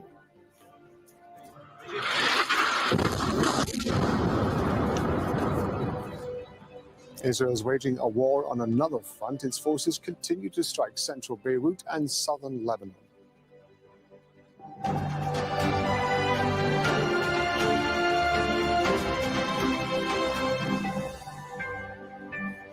Israel's defense minister says Iranian intelligence minister Ismail Khatib has been killed in a strike overnight. Iran has not confirmed Khatib's death. Israel Katz says he and Prime Minister Benjamin Netanyahu have authorized the military to target other senior Iranian officials. Meanwhile, Iran is holding funerals for two senior security officials. Ali Larijani and Gholam Reza Soleimani were killed in Israeli strikes. Thousands of mourners are attending the ceremony in Tehran. And Iran has launched retaliatory strikes against Israel. At least two people have been killed in Tel Aviv. The Israeli military has also stepped up its offensive on Lebanon, targeting Hezbollah, an ally of Iran. Strikes on Beirut have killed at least 10 people. And Iranian attacks have also continued across the Gulf. Bahrain, Kuwait, Qatar, Saudi Arabia, and the UAE have all reported intercepting strikes. Israel's policy is clear and unequivocal. No one in Iran has immunity, and everyone's in our sights. Prime Minister Benjamin Netanyahu and I have authorized the Israeli Defense Forces to eliminate any senior Iranian official for whom the intelligence and operational circles been closed without the need for additional approval. We'll continue to thwart and hunt them all down. Over the course of this day as well, significant surprises are expected in all arenas that will raise to a new level the war we're waging against Iran and Hezbollah in Lebanon. Well, Khatib has been a central figure in Iranian politics for decades. He was appointed as intelligence minister in 2021. Khatib previously worked in the office of the supreme leader, Ali Khamenei, who was killed on a strike on February the 28th. In 2021, the U.S. imposed sanctions on Khatib, accusing him of human rights abuses. Israel Katz says he and Prime Minister Benjamin Netanyahu have authorized the military to target and kill other senior Iranian officials.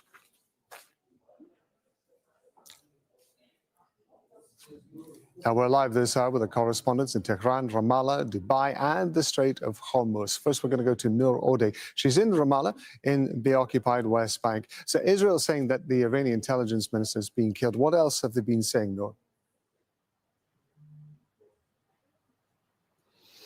Well, you know, the Israeli government is conducting its communication about this war almost like a reality TV show, Rob. We've heard from the Israeli Minister of Defense saying that all the brakes are off, that the Israeli military can carry out assassinations without prior authorization. No more political authorization needed to assassinate Iranian officials or Hezbollah figures. And that is a significant shift because it does signal that Israel is not going to be holding back. He also said that there will be more surprises to come. Again, the reality show kind of atmosphere that the Israeli government is trying to give to its public, signaling that it's comfortable, that it has command over the skies, and that it has no restrictions on the kind of actions it will take, not just to assassinate, but to undermine the foundations of the very system of government in Iran, to topple it, if not now, then if and when the war is over, by undermining its ability to stay in control or to rebuild for many years to come. Those are the words of Israeli officials. Okay, let's go from Ramallah to Tehran and Mohammed Val. Mohammed, talk to us about the intelligence minister. What impact is that news having? And have we had any confirmation yet from Iran of the killing of the intelligence minister? No, we haven't had any confirmation so far from the Iranian authorities, but it has become a pattern now that their response and the clarifications about assassinations take 1 or 2 days.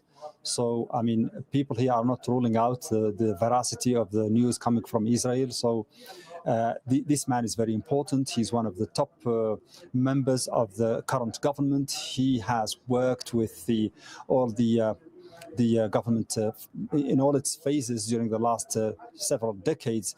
He's a graduate of Qom. He's the late leader, the late supreme leader, Ali Khamenei, was one of his teachers in Qom.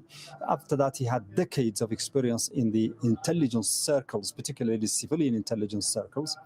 So he's a man that the government was relying on for matters of intelligence and so on. And he's also a high-ranking cleric who was given even the title of Hujjat al-Islam. So both religiously and politically, as well as technocratically, he's a hands-on man who has been in charge of one of the most important positions in the country right now, that of civilian intelligence. Remember the gaps that everybody notices now in Iran's ability to protect its leaders, and the Israelis being able to assassinate those leaders. So this man has a very important role in that regard, understandably.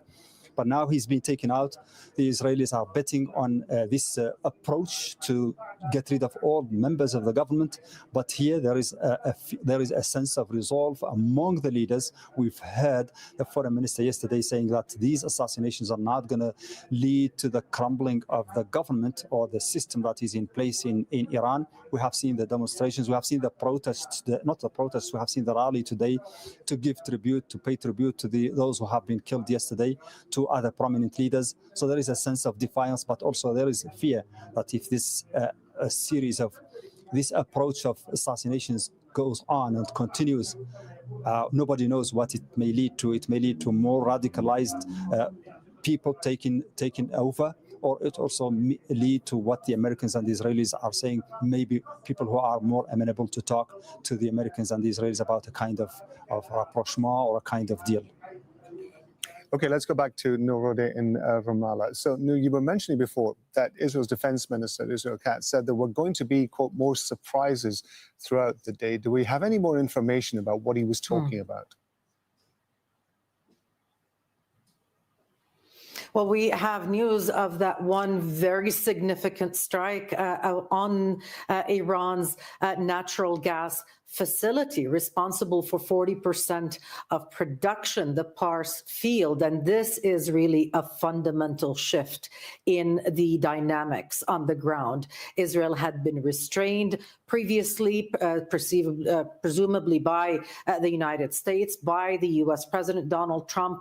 It was told not to attack civilian infrastructure, not to attack the energy, because remember, Iran had threatened that it would retaliate in kind.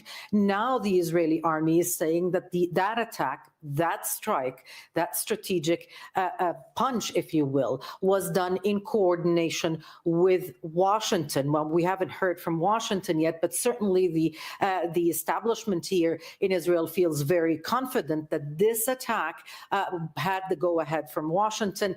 It will go a long way, not just to debilitate the government in Iran, but also thinking ahead if and when the war stops. Again, and this is something that a lot of former officials and intelligence experts are talking about in Israel. What Israel wants to ensure is that Iran cannot recuperate. So if it hits the civilian infrastructure, then Iran cannot rebuild, then Iran won't have the resources, then the people might finally rise up and, answer that call from Netanyahu and Trump. In the meantime, of course, the gamble with the world energy supplies is something that Israel doesn't feel, it will be affected by. In fact, we even heard from the Minister of Energy in Israel saying that he is contemplating to cancel the agreement on the gas fields that Israel had signed with Lebanon because he feels that it was unfair to Israel. So Israel looking to capitalize its gains on the going-ons, especially vis-a-vis what is happening in Iran and the Hormuz. No, for now, thank you very much indeed. We're going to go back to Mohammed Val in Tehran. As Noor was just describing there, we're hearing about Iran targeting a province in southern Iran, this gas field. Let's not forget it's also in Bushehr province, and there is a nuclear facility in Bushehr province as well. What more do we know? Yes, we know that in As-Salwiya province, there is a refinery there that has been hit, and it's a huge facility. It's one of the biggest gas and oil facilities in that region near Bushehr. There is no mention of the nuclear site being hit in this attack, but it is basically oil and gas facilities, and this is for the Iranians a new level of escalation. Remember that President Trump days ago was saying that he decided not to hit the oil facilities or depots in the Kharg Island, but now this is happening in Iran itself on the mainland. For Iranians, this is a red line, a new red line that has been crossed by the Americans and the Israelis. And they're saying that firefighters are trying to put out the fires and that evacuation is going on there inside the facility. So they're putting matters under control. But at the same time, there is as by way of reciprocation or retaliation, there is an order of evacuation that has been issued by the armed forces, the Iranian armed forces, about several facilities, oil and gas facilities across the Gulf region, including Al-Hisn gas field in United Arab Emirates, Jubail petrochemicals complex in Saudi Arabia, the Samr refinery also in Saudi Arabia, and Ras Laffan, along with another facility in Qatar. So there is an order of evacuation that in the next few hours, these facilities in Gulf countries will be hit by way of retaliation by the Iranian armed forces. A real new level of escalation, because until now there were strikes on some civilian facilities related to gas and oil in the region, but now this seems to be a new phase, a high level of escalation, which nobody knows what it will lead to. Okay, thank you very much, Mohammed Val in Tehran and Noor Odeh in Ramallah. I want to bring in Zain Bashrawi. He's in Dubai for us. Zain, I understand you've got some more information about the reaction to those evacuation orders that Mohammed was just talking about. What do we know? That is correct. The developments in the last few minutes, last hour or so, really illustrate how dynamic this conflict is and how far-reaching the impacts can be and how quick things can happen.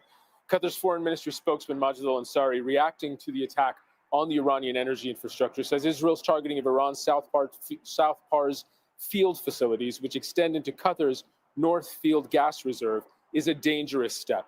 And he says this because he knows what Iran is going to do next.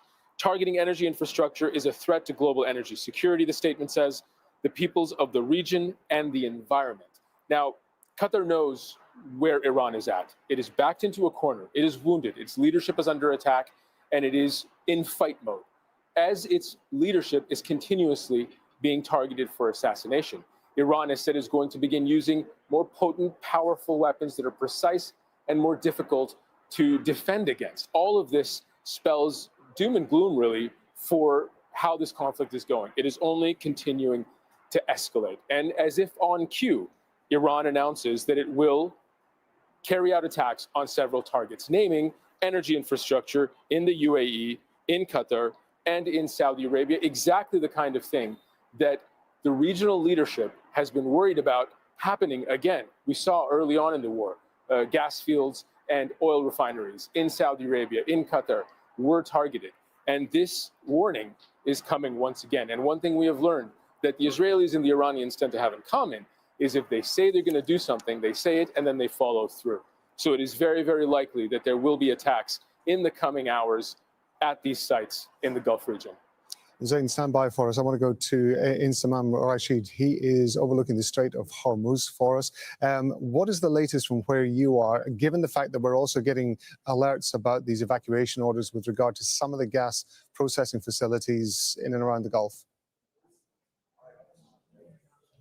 Well, Rob, some of the oil facilities around this region, particularly around the Strait of Hormuz, the Fujairah oil depot, one of the largest oil depots in the region, will be on high alert after this message now from Iran suggesting that they could be targeting energy facilities across the region. That depot particularly has already been targeted 3 times by the Iranian military, and it's been hit 3 times as a result of drone strikes as well. But the Strait of Hormuz at the minute is relatively quiet. Well, it wasn't overnight, around 50 miles in that direction, because US forces carried out And good morning. It's the top of the hour on Morning Mic Drop at Truth Talks Live, where your voice matters.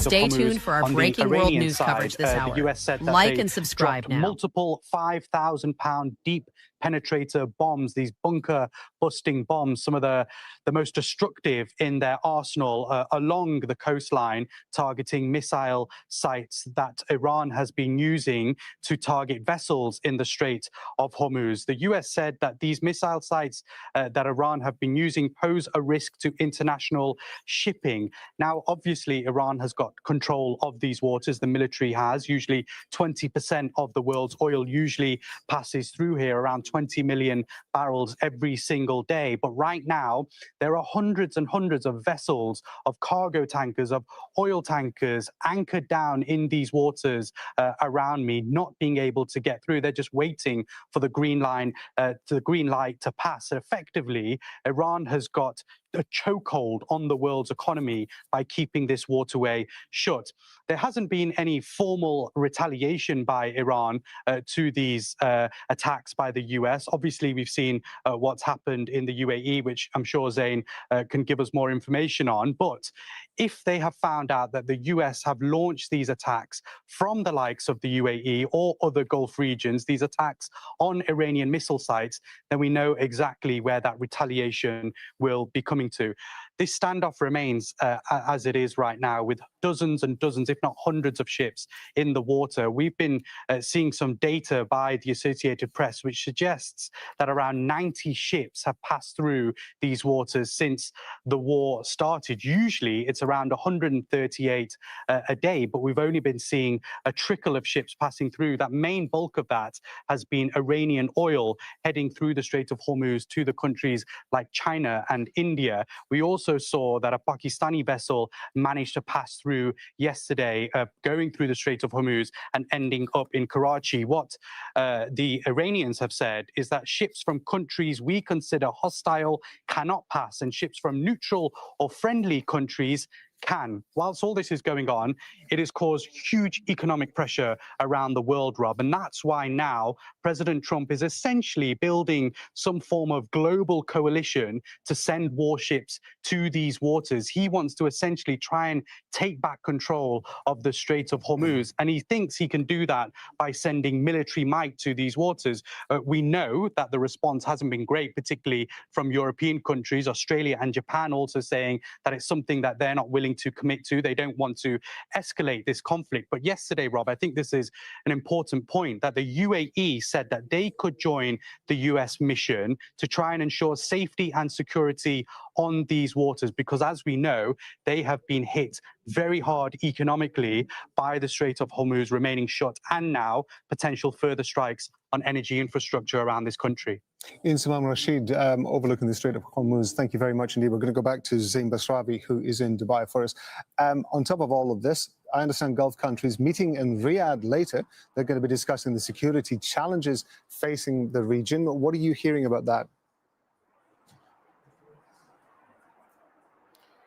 Well, the events of the day are certainly going to make this meeting much more urgent, much more timely, and likely much more tense. Riyadh calling for a meeting of foreign ministers of the GCC and other Arab countries, as well as other Islamic countries, to try to have some kind of conversation about how to bring the temperature down, how to find an off-ramp from this conflict, as Iran cornered, wounded, leadership still under attack, in complete fight mode, retaliating against its Gulf Arab neighbors. The United States still perpetuating this conflict, still continuing to double down on a war of its choosing that it began at the behest of Israel. What we are seeing is the people stuck in the middle, geographically and politically, primarily the Gulf Arab states, are really the only people trying to call for an off-ramp at the moment, and their words were not heeded before the war began. And the longer this goes on, the louder the sounds of bombs get, the more they drown out the voices of reason that are trying to bring to bear some kind of negotiated solution, some kind of end to this conflict. I'll just read the rest of Majid al-Ansari, the Qatari Foreign Ministry spokesman's statement. This is likely to be the theme at the meeting later today. We reiterate, as we have repeatedly emphasized, the necessity of avoiding the targeting of vital facilities. We call on all parties to exercise restraint, adhere to international law, and work toward de-escalation in a manner that preserves the security and stability of the region. This is in reference to the new targeting information that Iran has provided, saying it is going to retaliate against energy facilities in the region after its own energy facilities were attacked. The reality is, no matter how many voices try to call for a negotiated solution, unless there is an end to the targeting and fighting by both sides, there is really no room for discussion on how to move forward. And what we're likely to see is these countries trying to bring more political pressure, more diplomatic pressure, not just on Iran, but it's also on the United States to try to pull back from the conflict. Zain, thank you very much indeed. Zain Basravi there talking to us from Dubai. Well, joining me here in Doha is Mohamed Saloom. He's an assistant professor of international politics at Doha Institute for Graduate Studies. And we have Alam Saleh, a senior lecturer of Iranian studies at Australian National University. Thank you very much indeed for being with us, gentlemen, both of you. Mohamed, I want to start with you. Zain was describing there this meeting that's going to be happening in Riyadh. The Gulf countries there are going to be looking for any sort of way of de-escalating this situation, of creating some sort of off-ramp. That's the phrase that is so often used now. Yet, we've just seen this strike on the gas processing facility in Asulea. It looks as though, from the response that we've had from Iran, the list of potential targets that it has put out, that this is an escalation, and any effort to try to find a off-ramp at this stage may be very difficult. What's your assessment? I don't see GCC countries having much say in, bringing this conflict to an end. What they can offer is maybe mediate, and they did that before. Oman, Qatar, they were leading the efforts to mediate, just before the conflict, to prevent this conflict. This didn't work. So what we're looking at here is these countries together sitting. Probably the meeting would be about how would they protect themselves, their countries, against this ongoing war. They are not party to this war. So what Iran is doing is basically attacking these countries. It's an aggression. It's being considered by each and every GCC country. And I think they have been doing very well, absorbing these attacks and making sure that they're not impacting them. With regard to the targeting of oil and probably gas facilities in Bushehr city in Iran, yes, that is something that the IRGC said that is a red line, and that if it happens, they would retaliate. But again, they would retaliate against whom? Against their GCC neighbors, which is unacceptable to these countries. But at the same time, the threat of targeting these facilities is different to would they reach these facilities, because these countries have the capability to defend their airspaces, and they have been doing really well compared, to other wars. If we compare the numbers, and percentages of, say, the UAE, Qatar, especially here in Qatar, we do hear explosions in the sky of the interceptions, but they really have been doing very well. Probably more than 95% of the attacks against Qatar have been intercepted so far. And I expect the same thing if other facilities such as oil, LNG would be targeted. And also for Iran, it's not the first time they're targeting places other than military targets. They have recently targeted residential areas in Doha, in Bahrain, in Manama, and also in Abu Dhabi. And some, very few of these have been successful. So I don't see Iran delivering on that very, very soon. And also, if they do that and start targeting these GCC countries, really they're shifting the focus somewhere else. And these countries might find themselves in a position where they have to defend themselves, and rightly so. Alam, I want to ask you about the story we've been carrying at the top of the show, which has been the killings of, in this, Israel's maintenance, that it has killed the intelligence minister of Iran on the back of the two assassinations that we have seen over the last 24 hours as well. Now, Israel's position has always been that it intends to use its phrase, decapitate the Iranian leadership, and nevertheless we have seen successors move up into place because that's the way that the system is built. However, Israel still seems to be surprised. We were hearing from our correspondent, Noor Odeh, earlier on, seems to be surprised that the Iranian people have not risen up at this opportunity to try to overthrow its leadership. In realistic terms, how likely is that? Well, first of all, the assassinating Iranian figures, either politicians or military officers, is not new. It's been there since 20 years ago that Israelis have killed Iranian scientists, Iranian politicians, senior officers, and recently the supreme leader and the head of National Security Council. But this did never change Iran's behavior, never changed the regime too.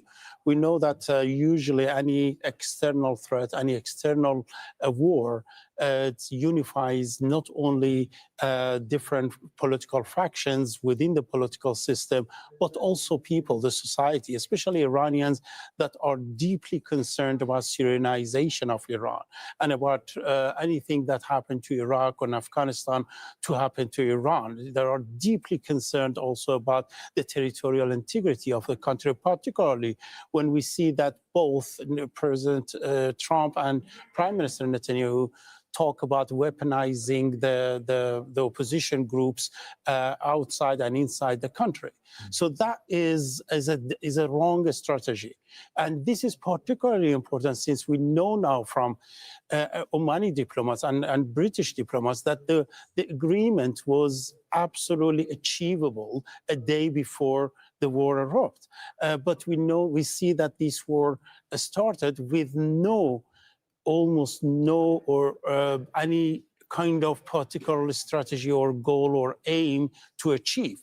They talked, President Trump talks about regime change. It didn't happen. We see that the political system is strong and it's working, it's functioning. It worked about the unconditional surrender.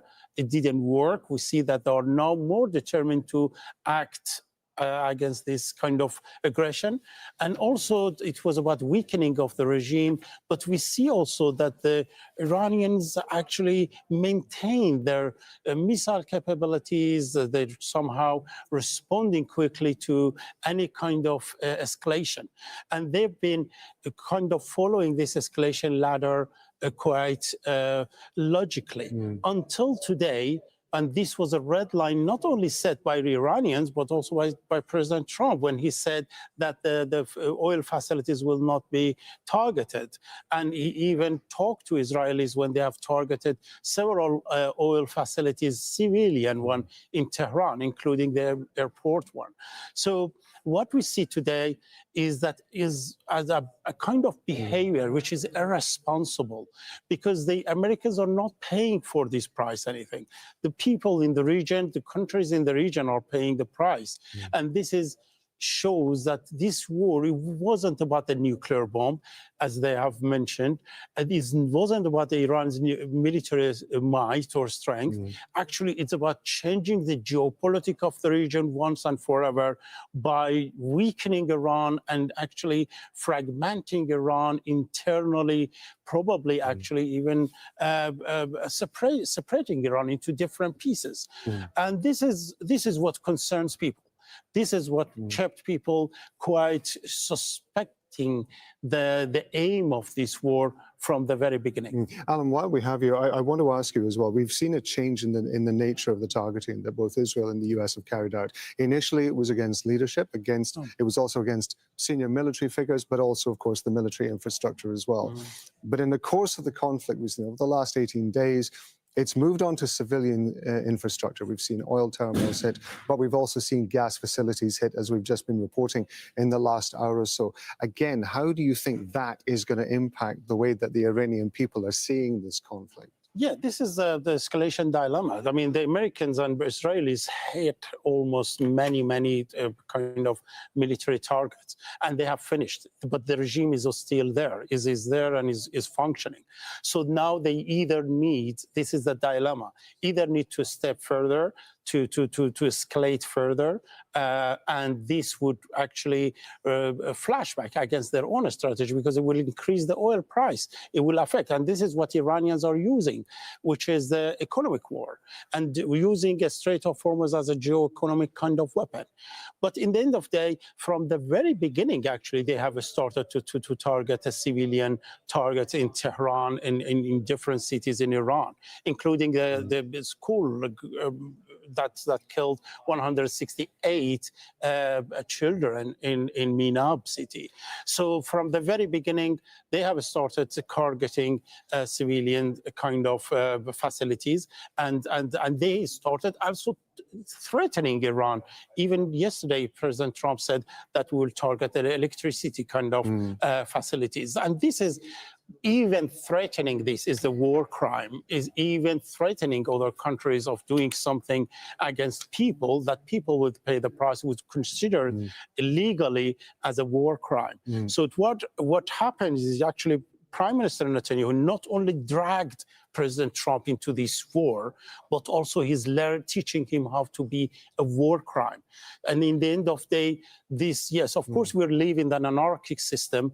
They are not a member of this international war of court, criminal court, but again, the history will remember that what happened in this war and how this war has been imposed on Iran. And yes, Iran played a role of a madman theory. It's using a madman theory. It has no other deterring power but to expand this war, to prolong this war, to use a kind of asymmetric methods in order to deter Israel and the United States. Alan, I want to jump in because we're just seeing a line from Reuters here quoting the White House in the United States. I'm sure you know that Donald Trump had been planning to go to China for a visit to Beijing with Xi Jinping in the coming months. It's just apparently been agreed by China that that visit is now going to be postponed. And Mohammed, I want to ask you about your reaction to that, because all the questions come back to when is this going to end? What is the timeline for this is going on? There was speculation that Trump was not going to go to China because he felt that he had to be in the region because of the war. Does this maybe give us an indication that, given that China has now said, yeah, we're going to postpone it, we understand the situation, does that give us any sort of indication that this is going to be a prolonged conflict rather than the brief interlude that Donald Trump said it was going to be?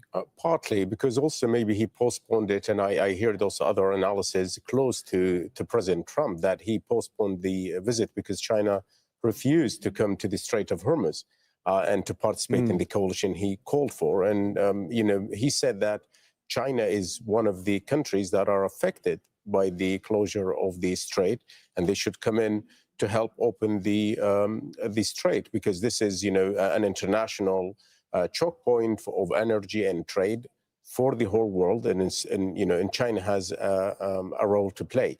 But that is part of the story. The other part is that he would have to pay attention to the ongoing war in the Middle East. He knows that this could drag on for another few weeks. So that is at least the initial assessment. And probably what would they do if the war would drag on before it achieves its set objectives? They would phase it as like the first 5 to 6 weeks aerial bombardment, and then they would lower the temperature somehow because they are, in full control of different layers of the sky, but also they might carry out some kind of a special forces operations in Kharj and also beyond, because Kharj is not the only target. They could also go to the other side of the strait and make sure that, things are under control. Now, they have started yesterday targeting the other side of the strait with heavy bombs, and this could lead to some kind of Iran losing control over it. What we're looking at here is the U.S. going through its phased military strategy on the ground. Maybe I want to comment also on the leadership decapitation. There is like this common narrative that decapitation does not work. Indeed, in some cases and in many other cases, it works. But the issue is this is not a normal decapitation. Usually you would go for the head, and if it doesn't work, it's fine, then it collapses. But in this case, we are seeing the full line of leadership, first, second, and third. All of them are being decapitated. This is unusual, and it could work in disrupting the command and control in the country. Mohammed Salim and Alan Salam, we appreciate it. Thank you very much indeed, gentlemen. Thank you. You're with Al Jazeera's extensive coverage of the war between the US, Israel, and Iran. And here's a reminder of the latest developments. Israel's defense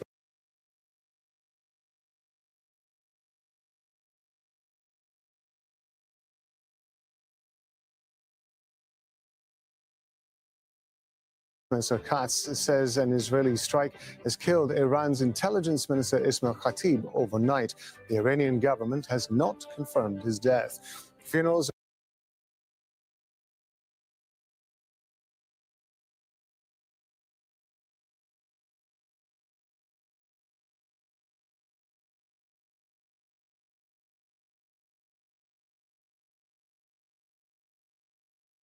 are being held for two senior Iranian security officials.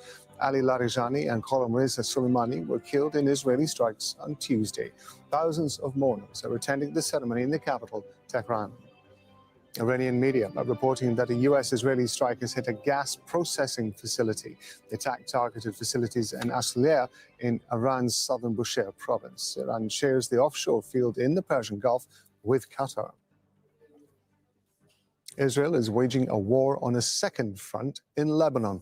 It's carried out 5 strikes in central Beirut within a few hours.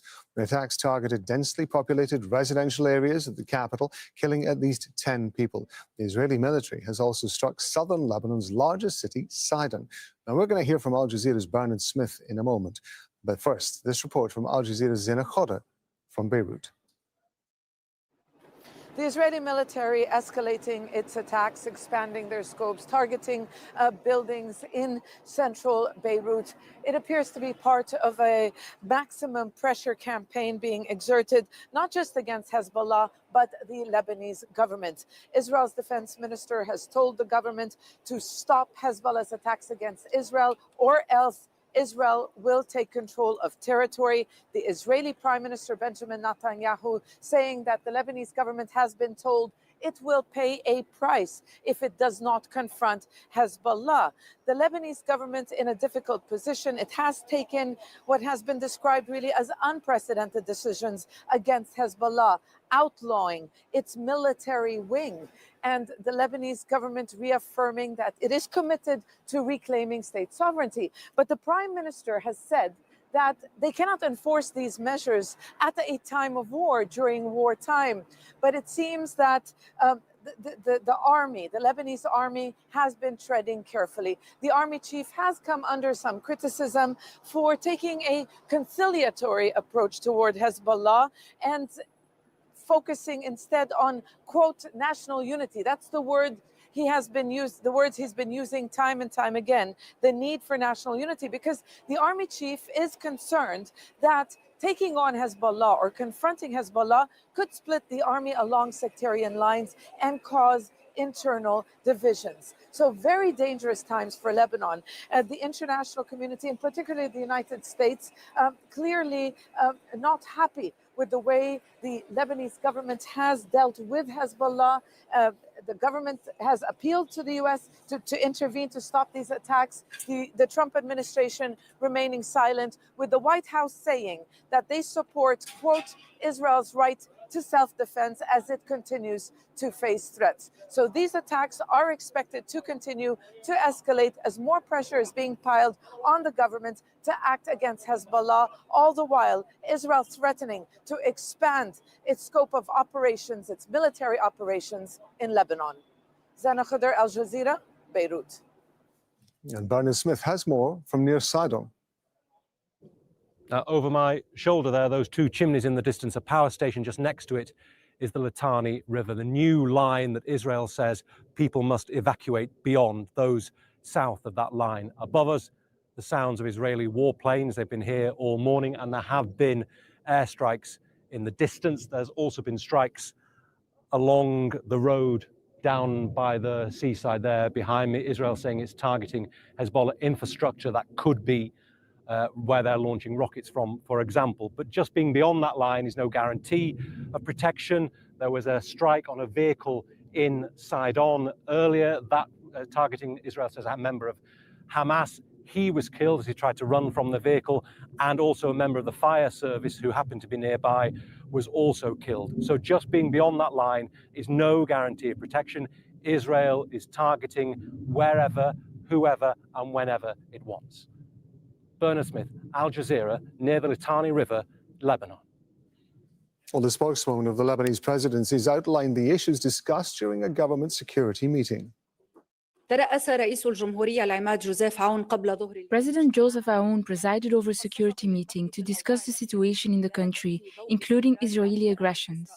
During the meeting, they reviewed a security report covering developments across Lebanon, the expansion of Israeli aggression, as well as casualties and displacement. They also discussed the situation along the Syrian border and coordination efforts to maintain security and stability there. The issue of Syrian displaced persons was addressed, including the return of 100,000 individuals and the facilities provided to them. In addition, they examined the situation in the country during the Eid period, stressing the need for the readiness of Lebanese security forces. Oil prices have risen as the Strait of Hormuz remains largely closed. The waterway is a vital maritime trade route. Around 20% of global supplies pass through it. Iran has threatened to target vessels linked to the US and Israel. In an exclusive interview with Al Jazeera, Iran's Foreign Minister Abbas Araghchi said his government wants to help draft a new protocol for the strait to allow ships to travel through safely.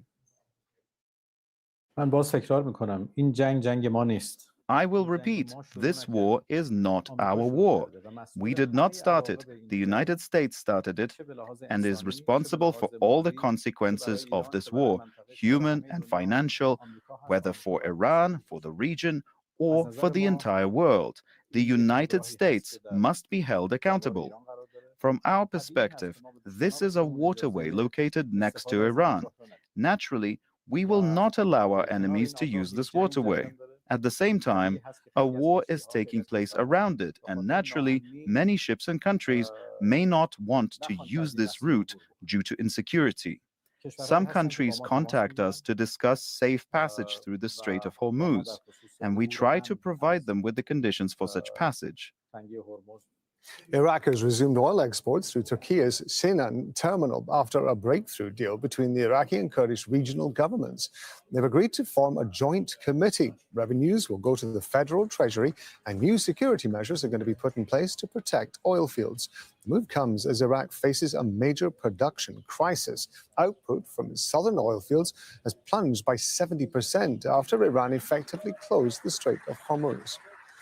Tess van der Graaf is a energy fellow at the Brussels Institute for Geopolitics. And he told my colleague Rishad Salamat that the deal between Baghdad and the Kurdistan regional government to boost oil production will have a limited impact.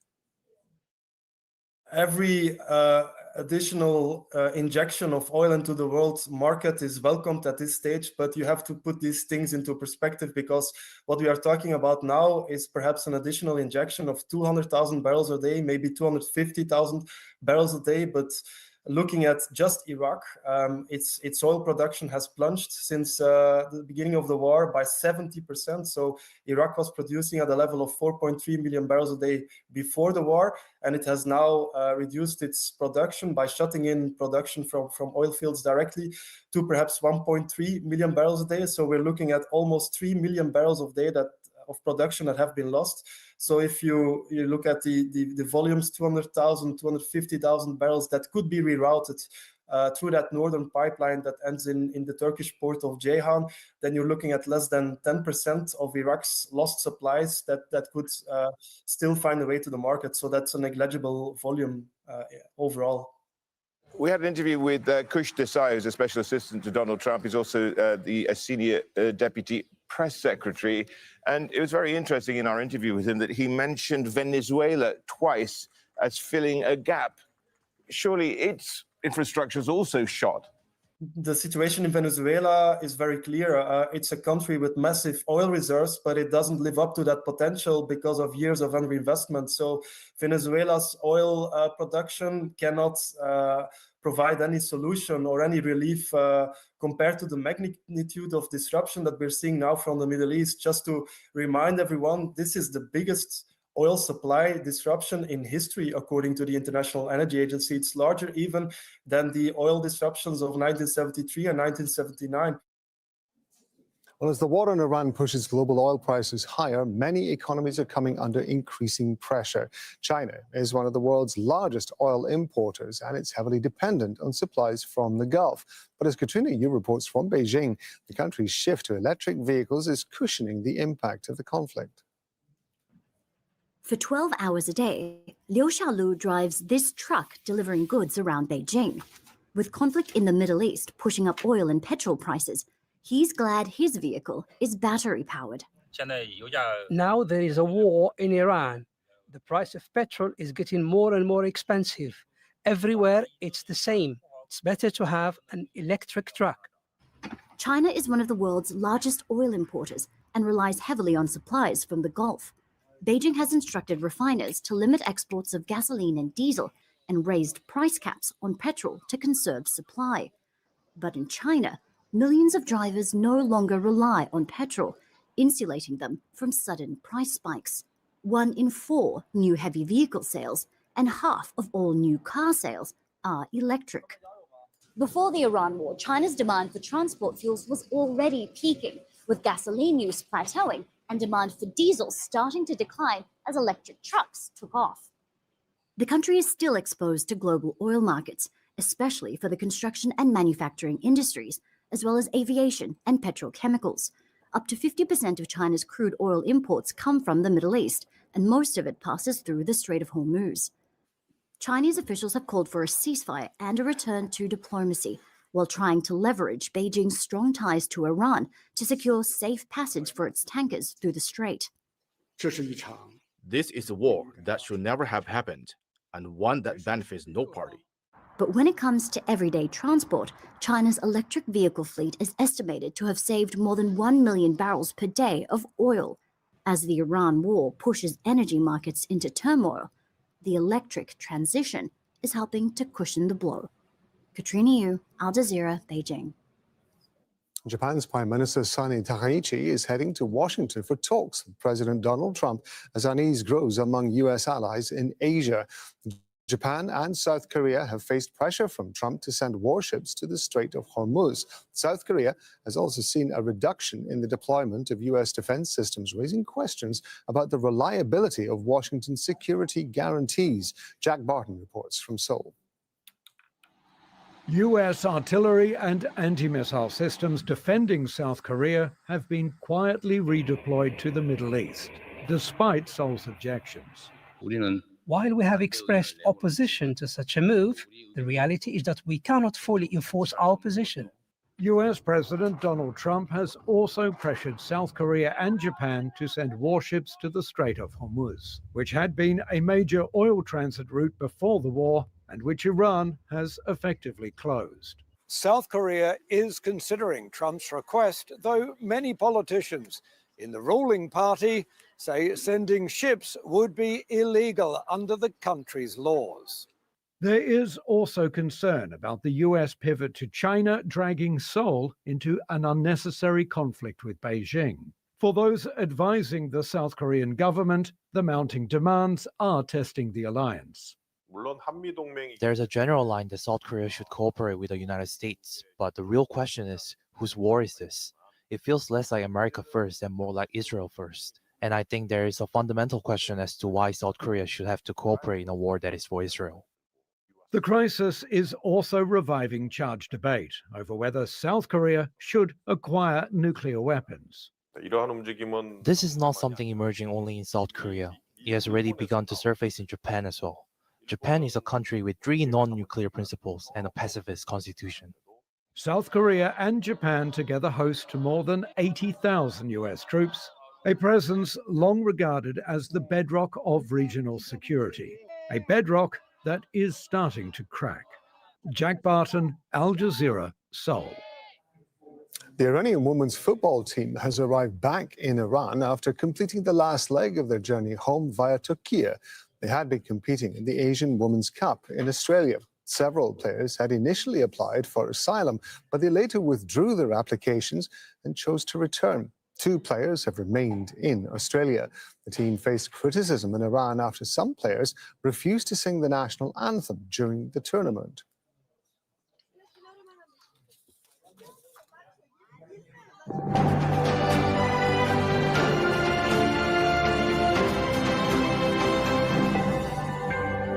Going to take a look at some of the other stories that is making the headlines now. Israel again delayed reopening Gaza's border crossing with Egypt. As part of the ceasefire agreed with Hamas, the Israeli military had promised to allow limited travel through the Rafah crossing in the south of the Strip.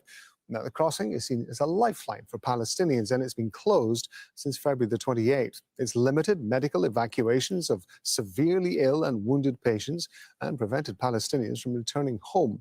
Doctors have warned that medical supplies in Gaza are also running low. So far, only a fraction of the people cleared to leave Gaza have actually been allowed out of the Strip. When Rafah first reopened on February the 2nd, Israel said it would permit 50 patients plus 2 companions to leave each day for urgent medical treatment. Had that promise been upheld, more than 6,000 people would have exited. That's around a third of them being patients. So far, though, a total of just 1,075 people has been allowed to leave the Strip. Israel had also agreed that 50 people a day could cross back into Gaza. Had the original agreement been upheld, more than 2,000 people would have returned home. But so far, just 859 people have been allowed to enter. Hani Mahmoud has more from Gaza City.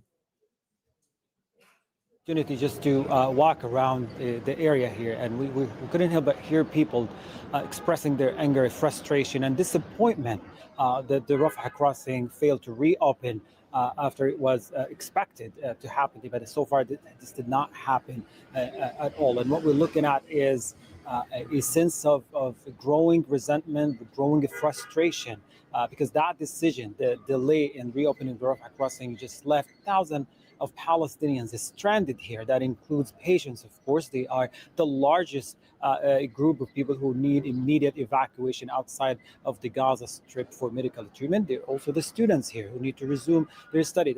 Their studies have been disrupted for the past 2 years because of all the act of violence and the genocidal acts across the Strip. And those who have family members outside, they had actually hoped that they would be reunited with their families. Many of the people here wanted to go for medical treatment outside of the Gaza Strip. The longer it takes to reopen the Rafah crossing, the more it feeds into that sense of isolation and uncertainty, and that has been the case so far. Just even if we assume it opens, it's still going to operate under very tight and strict Israeli military control. And movement will be controlled both ways by the Israeli military, and that adds to the hardship that Palestinians are facing when it comes to get in and out of the Gaza Strip. In Afghanistan, families are continuing to search for their relatives 2 days after a Pakistani airstrike on the capital, Kabul. Afghan officials say at least 400 people were killed, many of them patients at a drug treatment center. But Islamabad has insisted it only targeted military sites. Tensions between the neighbors have escalated since the ceasefire collapsed in February. Now, these are the latest pictures from Kabul, where a mass funeral is being held for those who died in that attack. Afghanistan's interior minister has said that his country does not want war and prefers diplomacy to resolve the conflict with Pakistan. Al Jazeera has been speaking to a distraught father who's been trying to find his son. Here's his story.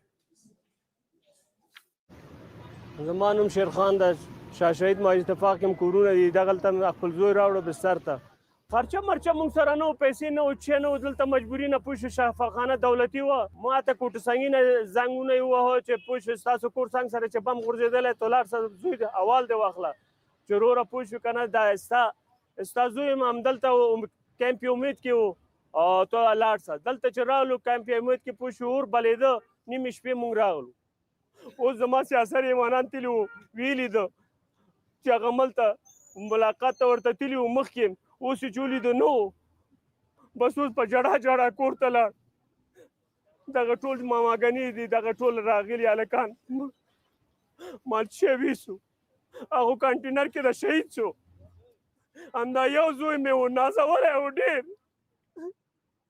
نازولی زوی مې ډېر نازولی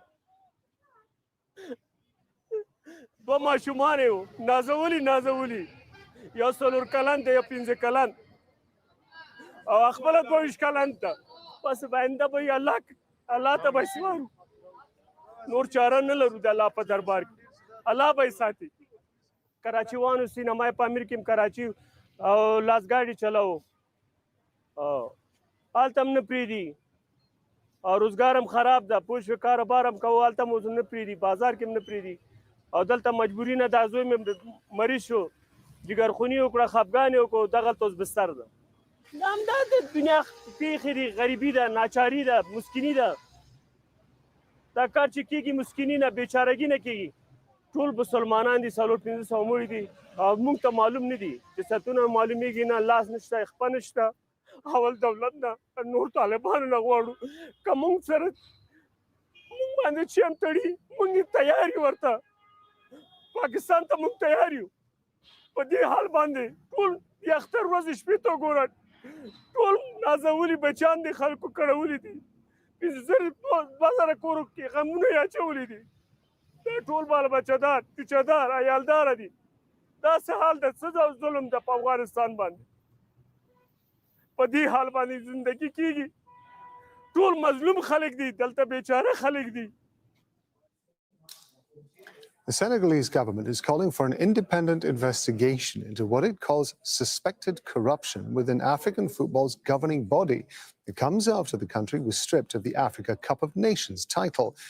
Runners-up Morocco have now been declared champions, but Senegal says it will appeal the ruling. Gemma Nash reports. 2 months ago, Senegal were parading their Africa Cup of Nations trophy in front of nearly 1 million fans on the streets of Dakar, a trophy that they will now have to give back. In an unprecedented ruling, African football's governing body CAF has stripped Senegal of the title after their controversial walk-off during January's final. With the match in Rabat goalless, their opponents Morocco were given a penalty deep in stoppage time. That sparked a furious reaction from the Senegalese players, and their coach ushered his team off the field. Most players left the pitch and after a 17-minute delay returned. Morocco then missed the spot kick and went on to lose the final 1-0. Morocco's initial attempt to have the result overturned was dismissed, but now CAF's appeals board has decided that by walking off the pitch, Senegal forfeited the match, declaring it a 3-0 win for Morocco. Senegal's Football Federation has called it an unacceptable decision which brings discredit to African football.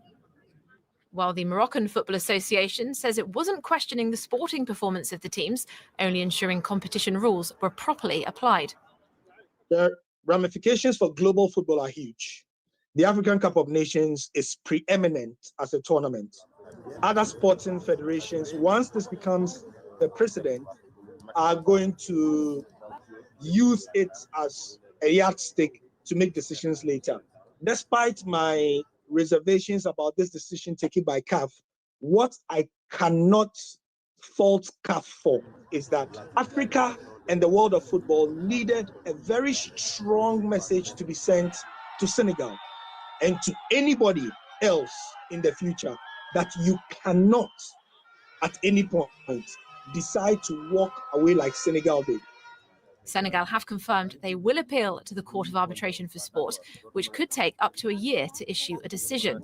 In the meantime, both sides will instead turn their attention to the upcoming FIFA World Cup.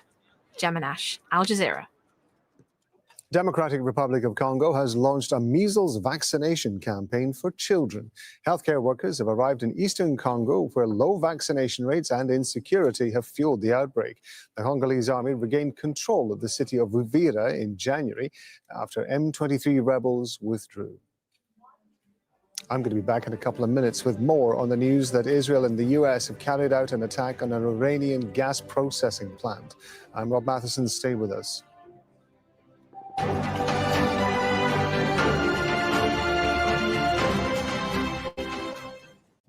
The United States military began major combat operations in Iran. This is the second time that we negotiated with Americans and they decided to attack us right in the middle of negotiation. This operation will continue for as many days as it takes to remove this threat. Iran will continue to exercise its right of self-defense. We acted out of necessity. I deeply regret that this opportunity of diplomacy has been squandered.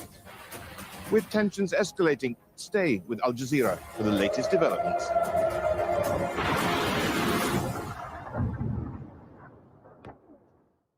Can you really bomb a political future into existence? I don't think that's what we're trying to do. I think the objective here is to destroy the instruments of Iranian state power. Upfront tackles the big issues only on Al Jazeera. Examining the impact of today's headlines. The United States has perfect capability of beating any country in the world into a pulp, but it will come at a cost. Setting the agenda for tomorrow's discussions. Conflict, it's all created by human beings, so it can all be solved by human beings, if only we can learn to cooperate. International filmmakers and world-class journalists bring programs to inform and inspire you on Al Jazeera.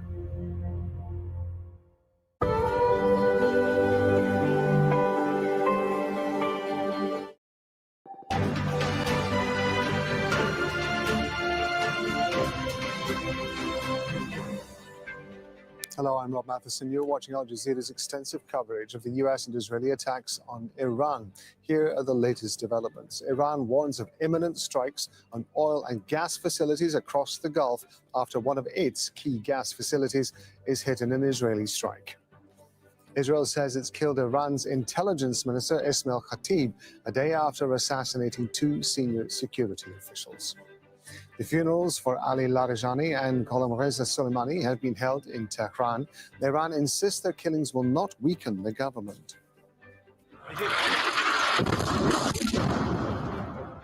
Israel is waging its war on another front. Its forces continue to strike central Beirut and southern Lebanon. And the White House says China has agreed to postpone U.S. President Donald Trump's visit to Beijing.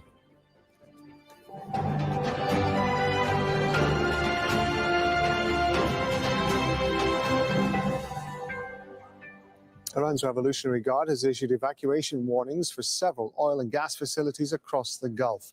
It comes after Israeli strikes hit a key gas facility in Iran's southern Bushehr province.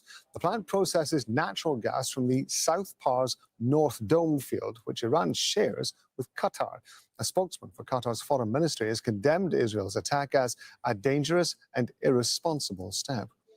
Well, the IRGC has named several facilities in Saudi Arabia, the UAE, and Qatar, saying they will be targeted by military strikes in the coming hours. It said that repeated warnings had previously been issued to Gulf governments, accusing them of pursuing what it described as a dangerous path. We're live this hour with our correspondents in Tehran, Dubai, Ramallah, and the White House. We're going to first to Tehran. We're going to speak to Mohammed Val. So we're hearing more about this targeting in the province in southern Iran. What do we know?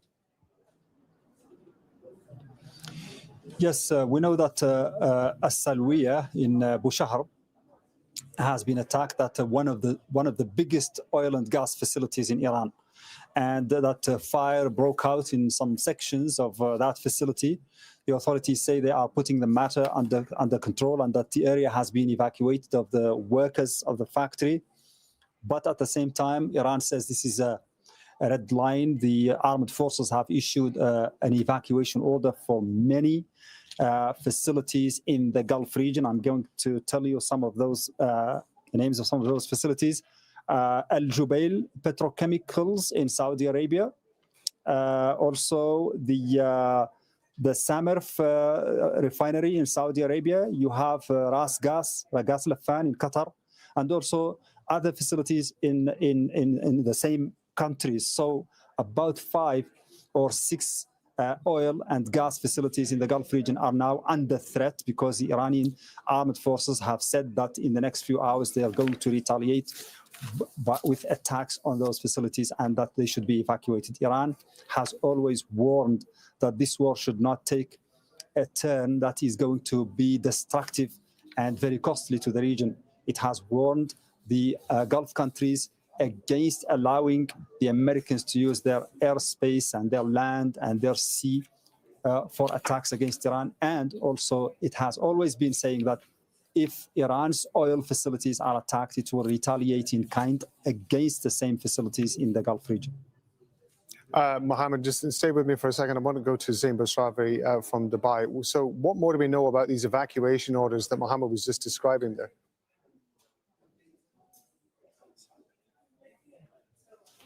And we seem to have a problem with the line there to Zain in Dubai. Israel says Iran's intelligence minister, Ismail Khatib, has been killed in an Israeli strike. Iran is yet to confirm Khatib's death. He was appointed as intelligence minister in 2021. Khatib previously worked in the office of the supreme leader, Ali Khamenei, who was killed in strike on February the 28th. In 2021, the U.S. imposed sanctions on Khatib, accusing him of human rights abuses. Israel Katz says he and Prime Minister Benjamin Netanyahu have authorized the military to target and kill other senior Iranian officials. Israel's policy is clear and unequivocal. No one in Iran has immunity and everyone's in our sights. Prime Minister Benjamin Netanyahu and I have authorized the Israeli Defense Forces to eliminate any senior Iranian official for whom the intelligence and operational circles been closed without the need for additional approval. We'll continue to thwart and hunt them all down. Over the course of this day as well, significant surprises are expected in all arenas that will raise to a new level the war we're waging against Iran and Hezbollah in Lebanon. Nurod is live for us in Ramallah in the occupied West Bank. So far, there's been a lot happening in the last few hours. We've had this attack on the gas facility in Iran, but also Israel Katz, the defense minister, is saying there are going to be more surprises throughout the day. And of course, the Israel's assertion that they've killed Iran's intelligence minister. Well, let me just update you, Rob, and our viewers. We have reports of shrapnel falling in Tel Aviv and Ramat Gan in central Israel and damage reported, no injuries. That's from the latest volley of Iranian missiles. And of course, this is the context in which all of these fast-moving stories are happening. The Israeli government has removed all of the oversight on assassinations, which were a political decision in the past. Administratively, legally, the Israeli cabinet used to sanction the assassination of Iranian or other leaders, including those in Hezbollah and other groups. Now, the Israeli government has told the army they don't need such approval. Assassinations, even of high-profile Iranian leaders, will be considered an operational manner. So no oversight whatsoever. And that really has to do with the fact that Israel doesn't feel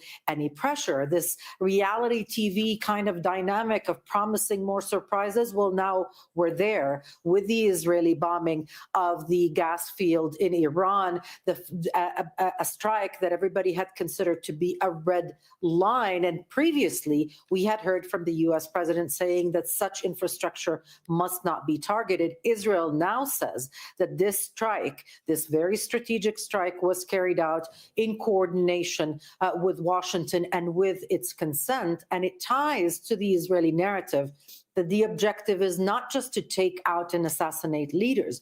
It is to deny Iran the ability to recover politically and economically, not just in the immediate future, but for many years to come. And the thinking in Israel is that only such degradation would lead to a people's uprising, if you will, against the government, because they will be suffering the consequences of those strikes.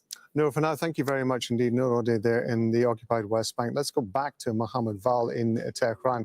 We'll talk about the Israel saying that it has killed the intelligence minister of Iran. What impact is this news having in Iran? Well, look, Iran hasn't yet announced the confirmation of this assassination. As usual, I mean, it takes time. So people here tend to think that it has actually happened. They tend to think, they tend to believe the Israeli announcement. Here in the streets, it's always defiance. We have seen thousands gathering today in a public square here at the center of Tehran to pay tribute to the two other leaders who were killed yesterday. Wow. And, thank you for the super chat. Please support independent media like Morning Mic Drop on Truth Talks Live, where your voice matters. To ask the public to do the same when this new assassination is confirmed. The government here saying, as we heard the foreign minister talking to Al Jazeera, saying that the killing of the one or two or three leaders is not going to change the situation in the country, is not going to lead to the crumbling and disintegration of the regime of the government of Iran, and that this is a vicious cycle. That Israel is not going to achieve those goals through assassinations. Iranians are saying that, you know, there is a lot of support for the government. We've seen that, but we know also that there are some who do not support the government. The country is ideologically and politically divided. We know that there are millions who are just silent and watching, and some of them are even happy to see what's going on. But at the moment, the situation is under control in the country. The government is calling the shots. And when they ask people to take to the streets, you see people in the streets. And when they say nobody should be visible in the streets, it happens. At the moment, people who support the government seem to be reassured that this series of assassinations is far from going to achieve the desired goal on the part of the Americans and the Israelis, at least for the foreseeable future. That's Mohammed Val in Tehran. Thank you very much. Let's go to Zain Basravi, who's in Dubai. Zain, we've sorted out the technical problems. Let's talk about the evacuation orders that Iran has issued as a result of that US and Israeli attack on the gas processing plant in southern Iran. What more can you tell us about the evacuation orders?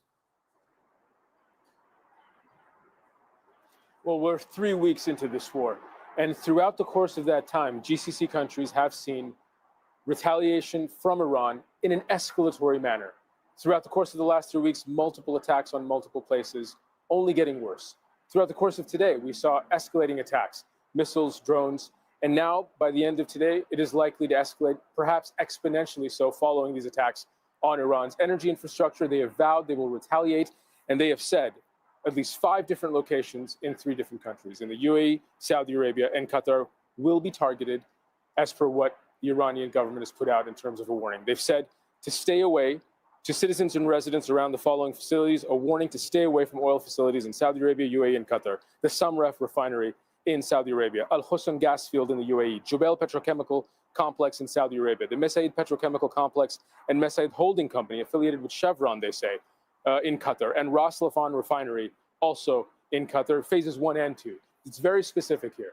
We should remind people that at the beginning of the war, in the first 10 days of the war, there were attacks on an oil refinery in Saudi Arabia, on Ras Laffan, the gas refinery, liquid natural gas refinery in Qatar. Iran denied being responsible for those attacks. They said they didn't do it. Now, whether or not you believe them, countries in the region didn't. They still accused Iran of carrying out those attacks. Iran denied it. Here, they're stating very clearly that we intend on targeting these locations and you should leave the area. And they have said, after repeated warnings given by Iran, that it would do this. Their energy infrastructure coming under attack, they're going to mete out a tit-for-tat response. Now, we also have a reaction from Qatar's foreign ministry, the spokesman Majid al-Ansari, reacting to this, saying the Iran South Pars field being targeted by Israel, which extends into Qatar's North gas field. It is a dangerous step.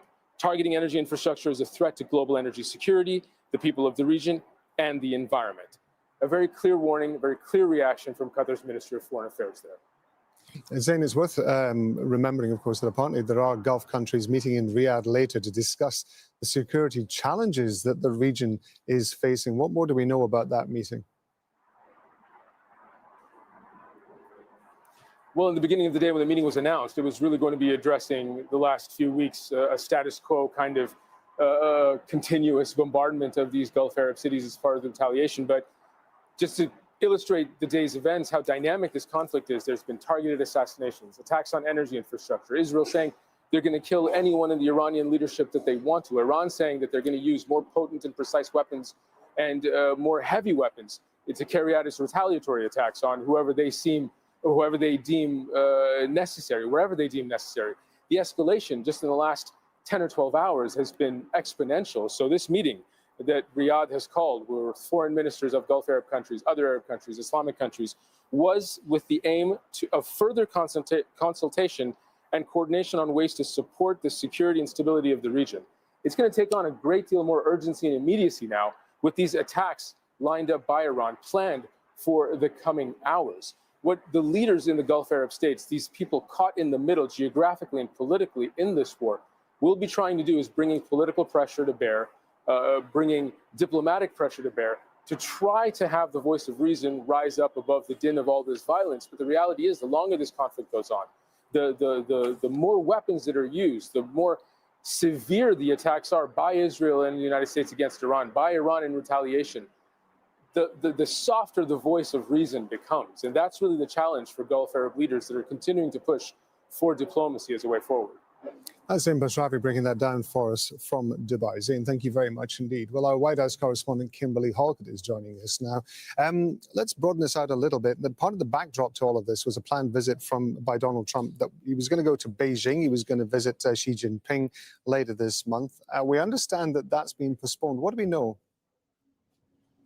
Yeah, that's right. Originally, this had been set for the end of the month. Now, the U.S. president saying that the visit to Beijing will be delayed by 5 or 6 weeks. The U.S. president saying that, in fact, he needs to be in Washington because of the war. But it's not just the war that is holding the president here in Washington.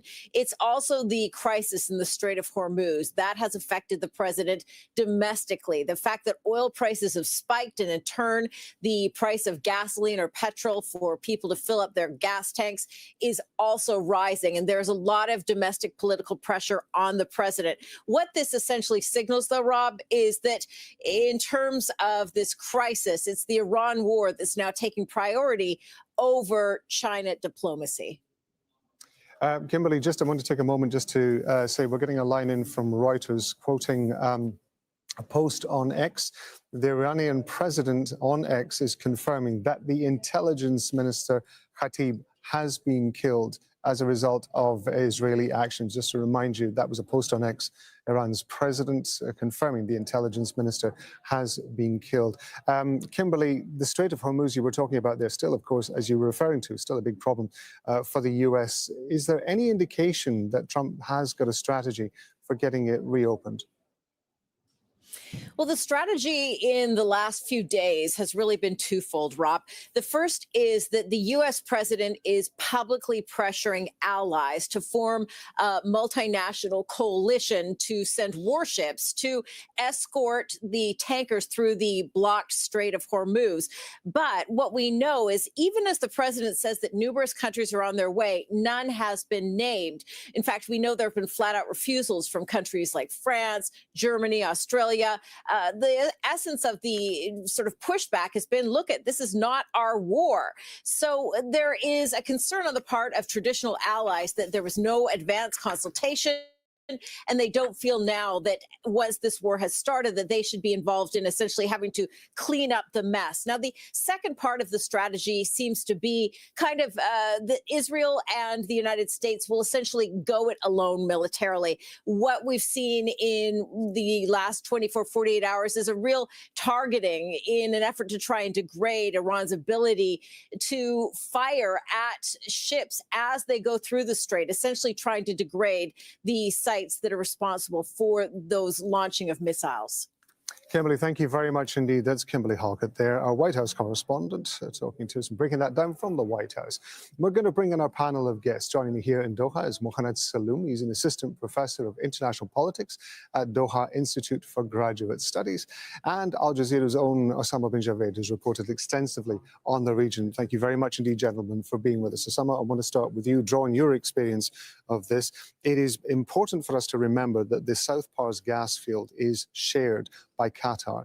And with regard to the evacuation orders that Iran has put forward as a result of the attack that was carried out by the US and Israel on its own gas field, this feels like an escalation. Can you break this down for us? Well, just to give you an idea of South Pars, you're talking about 10,000 square kilometers of a gas field, the world's largest facility of its kind, not just significant for Iran, but also extremely important for Qatar as well. It is essentially what is shared between these two countries. And that is why immediately you're seeing the Qatari Foreign Ministry coming up with the statements calling it dangerous, an attempt to escalate things even further. And I think that is where Iran is going to take this as well. It feels that the Israeli strategy has been to try and go up the escalation ladder so there is no off-ramp available for any leaders. This is happening ahead of the meeting in Riyadh. This is happening after Donald Trump had indicated that there's nobody that they can talk to because we've killed so many people. After these multiple assassinations, you heard Benjamin Netanyahu yesterday talk about how there are going to be multiple surprises. But this is a real escalation in terms of magnitude of this. You see directly as a response the threats that have been issued to Saudi Arabia, to United Arab Emirates, to Qatar. It is going to hurt not just the countries in the region, but the interests of American companies in these regions as well. Remember that as a precautionary measure, a lot of these production facilities are shut down. But these are shut down as a precautionary measure, so they can be built back up. But if there is critical damage to these facilities, which could perhaps take, depending on the extent of it, could take months or years to repair, then it is anybody's guess on what is going to happen to all of these economies, not just Qatar or Emirates or Saudi Arabia, but the entire region which relies on the exports of these hydrocarbons, especially when those hydrocarbons are being, there's a chokehold in the Strait of Hormuz as well. The US president has said that there is going to be, America's the largest producer, we're going to bring that in. If you are going to provide gas to Japan, you don't have a direct pipeline. You're going to need vessels. Those vessels are run, the largest fleet is run by Qatar Energy. Guess where those vessels are? They are shackled because of the Strait of Hormuz. They can't travel. So it is going to have a tremendous impact on the global energy scene. Mohan, I want you to help me out with some context here, because it would be easy to see that this is a sudden surge, a sudden escalation. But one would imagine that the US and Israel knew what the consequences of taking action like this would be, the same as they did when they hit the oil fields in Iran. Just what's your assessment of where this lies in the way that the US and Israel are carrying out this long-term assault? This is not an escalation by Iran. This is not coming from Iran. It's a response from Iran. Who is in control is the United States and Israel. And what they did, basically, they are targeting the leadership, as it was mentioned earlier by Osama, and also successfully, decimating almost all the first, second, and third line of leadership, which is important in this context because these were the people who put this strategy of response, basically targeting economic and also the Strait of Hormuz.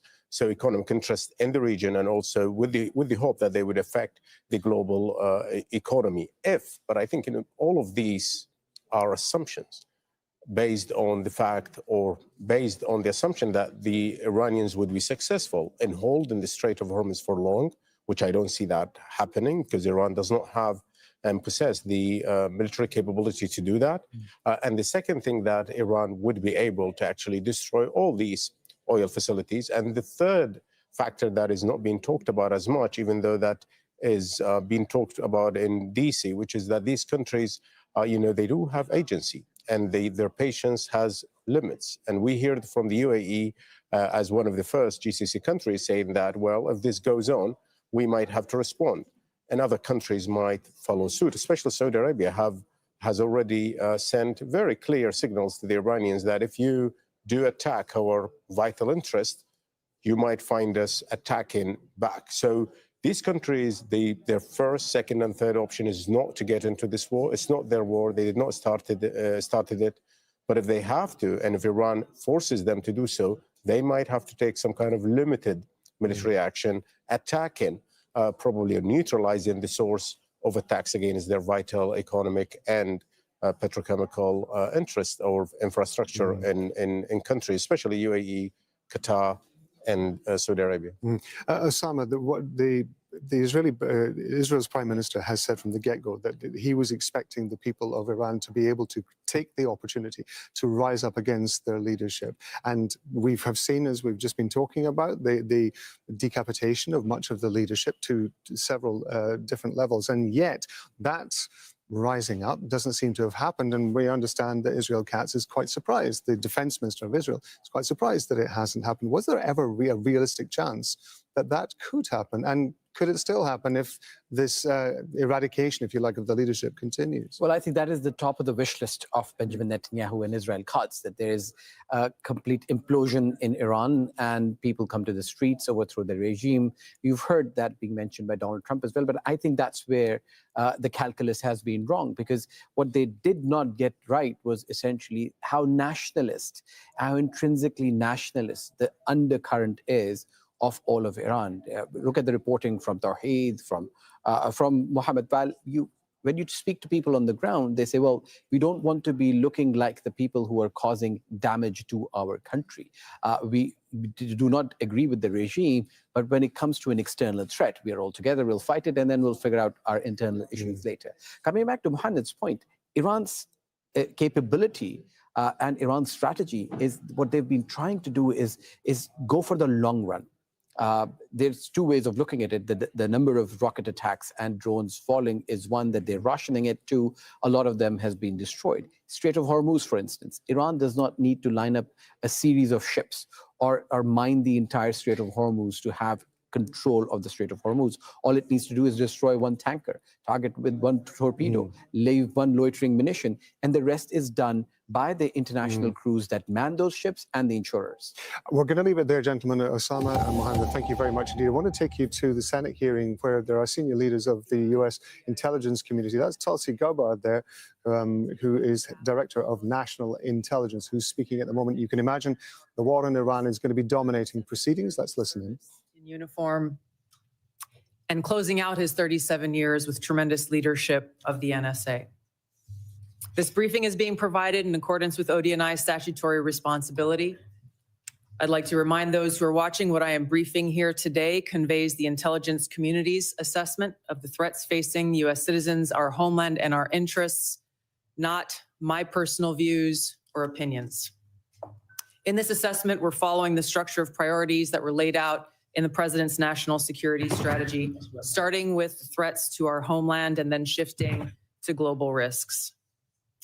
The defense of our homeland is of the utmost importance to the American people, and efforts by this administration have shown over the last year the results of bolstering homeland defense in the security of the American people. For example, the strict enforcement of U.S. policies at the U.S.-Mexico border and regionally have served as a deterrent, drastically reducing illegal immigration. Based on Customs and Border Patrol data, January 2026's monthly encounters are down 83.8% compared to January 2025. Encounters declined 79% compared to 2024. The drivers of migration are likely to continue. Potential worsening instability in countries like Cuba and Haiti risk triggering migration surges, and smugglers who have long operated as transnational criminal organizations continue to view chaos as an opportunity for profit and will continue to look to profit from illegal immigration flows. These transnational criminal organizations continue to pose a daily and direct threat to the health and safety of millions of U.S. citizens, primarily and directly by producing and trafficking in illegal drugs. Under President Trump's leadership, fentanyl overdose deaths have seen a 30% decrease from September 2024 to September 2025. President Trump's aggressive efforts to more directly and actively target these transnational criminal organizations and reduce the inflow of fentanyl precursors has already had a significant impact, which is likely to continue. We've seen fentanyl potency also decrease, likely due to disruptions to the production supply chain. U.S. efforts to work with China and India to halt the flow of fentanyl precursor chemicals to North America are demonstrating some improvement, but there is more work to be done, as sadly, there are still tens of thousands of fentanyl-related deaths in America every year. Mexico-based TCOs like the Sinaloa cartel and Jalisco New Generation cartel dominate the production and smuggling of fentanyl, heroin, meth, and cocaine into the United States. Colombia-based TCOs and illegal armed groups like the Revolutionary Armed Forces of Colombia and the National Liberation Army are responsible for producing and trafficking large volumes of cocaine to the U.S. and European markets, with now some indicators of attempts to expand their market to the Asia-Pacific region. Colombia remains the world's largest producer of cocaine, and Colombian criminal groups have expanded their trafficking relationships with neighboring Ecuadorian and Brazilian gangs. As you know, MS-13 is well established in cells within the United States and uses violence to intimidate the Salvadoran diaspora, engaging in murder, extortion, retail drug trafficking, firearms offenses, and prostitution, fueling increased violence and instability. These and other TCOs continue to present a very tangible and individualized risk of violent crime to everyday Americans and contribute to regional instability. As the president increases his focus on counter-drug and counter-cartel pressures, they are likely to seek ways to try to adapt their operations, including shifting production locations and trafficking routes and methods. The United States continues to face a complex and evolving threat landscape with a geographically diverse set of Islamist terrorist actors seeking to propagate their ideology globally and harm Americans, even as Al-Qaeda and ISIS remain weaker today than they were at their respective peaks. The spread of Islamist ideology, in some cases led by individuals and organizations associated with the Muslim Brotherhood, poses a fundamental threat to freedom and the foundational principles that underpin Western civilization. Islamist groups and individuals use this ideology for recruiting and financial support for terrorist groups and individuals around the world, and to advance their political objectives of establishing an Islamist caliphate which governs based on Sharia. There are increasing examples of this in various European countries, and President Trump's designation of certain Muslim Brotherhood chapters as foreign terrorist organizations is a mechanism to secure Americans against this threat. In response to setbacks to their capabilities of conducting large-scale complex attacks, Islamist terrorist groups have shifted toward focusing on executing information operations to spread propaganda and inspire or enable individuals located in or with access to the West. U.S. counterterrorism efforts, primarily in Iraq, Somalia, Yemen, and Syria in 2025, were instrumental in removing key terrorist leaders and operatives, degrading the ability of Al-Qaeda and ISIS to quickly reconstitute its leadership and plan large-scale attacks against the homeland and U.S. interests abroad. Strict U.S. border enforcement measures and increased deportations of individuals with suspected links to Islamist terrorists have reduced access to the homeland and removed some potential sources of future terrorist attacks.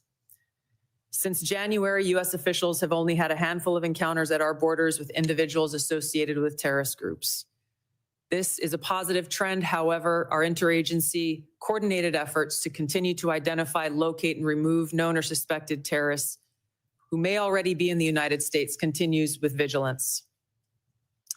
In 2025, there were at least 3 Islamist terrorist attacks in the United States. Law enforcement disrupted at least 15 US-based Islamist terrorist plotters. Roughly half of last year's disrupted plotters had some online contact with Islamist terrorists inspired by Islamist foreign terrorist organizations abroad. For example, in the recent attempt to attack a synagogue in Michigan, the shooter had familial ties to a Hezbollah leader. Al-Qaeda and ISIS pose the biggest threat to U.S. interests overseas in parts of Africa, the Middle East, and South Asia, where these groups operate. In the Middle East, AQAP in Yemen, ISIS-K in South Asia, and ISIS in Syria are among the most likely groups conducting external plotting. ISIS in Syria is likely seeking to rebuild its ranks, expand support networks, and solicit funds by re-engaging with and recruiting from the likely hundreds of ISIS detainees and thousands of ISIS-linked women and children who were either released or escaped from prisons and displaced person camps that were previously run by the Syrian Democratic Forces in northeast Syria. Meanwhile, state actors present a risk broader in scope by seeking new capabilities in kinetic and cyber warfare. The United States' secure nuclear deterrent continues to ensure safety in the homeland against strategic threats. However, the intelligence community assesses that Russia, China, North Korea, Iran, and Pakistan have been researching and developing an array of novel, advanced, or traditional missile delivery systems with nuclear and conventional payloads that put our homeland within range. The IC assesses that threats to the homeland will expand collectively to more than 16,000 missiles by 2035, from the current assessed figure of more than 3,000 missiles. The IC assesses that China and Russia are developing advanced delivery systems meant to be capable of penetrating or bypassing U.S. missile defenses. North Korea's ICBMs can already reach U.S. soil, and the IC assesses that it is committed to expanding its nuclear arsenal. Pakistan's long-range ballistic missile development potentially could include ICBMs with a range capable of striking the homeland. The IC assesses that Iran has previously demonstrated space launch and other technology it could use to begin to develop a militarily viable ICBM before 2035, should Tehran attempt to pursue that capability.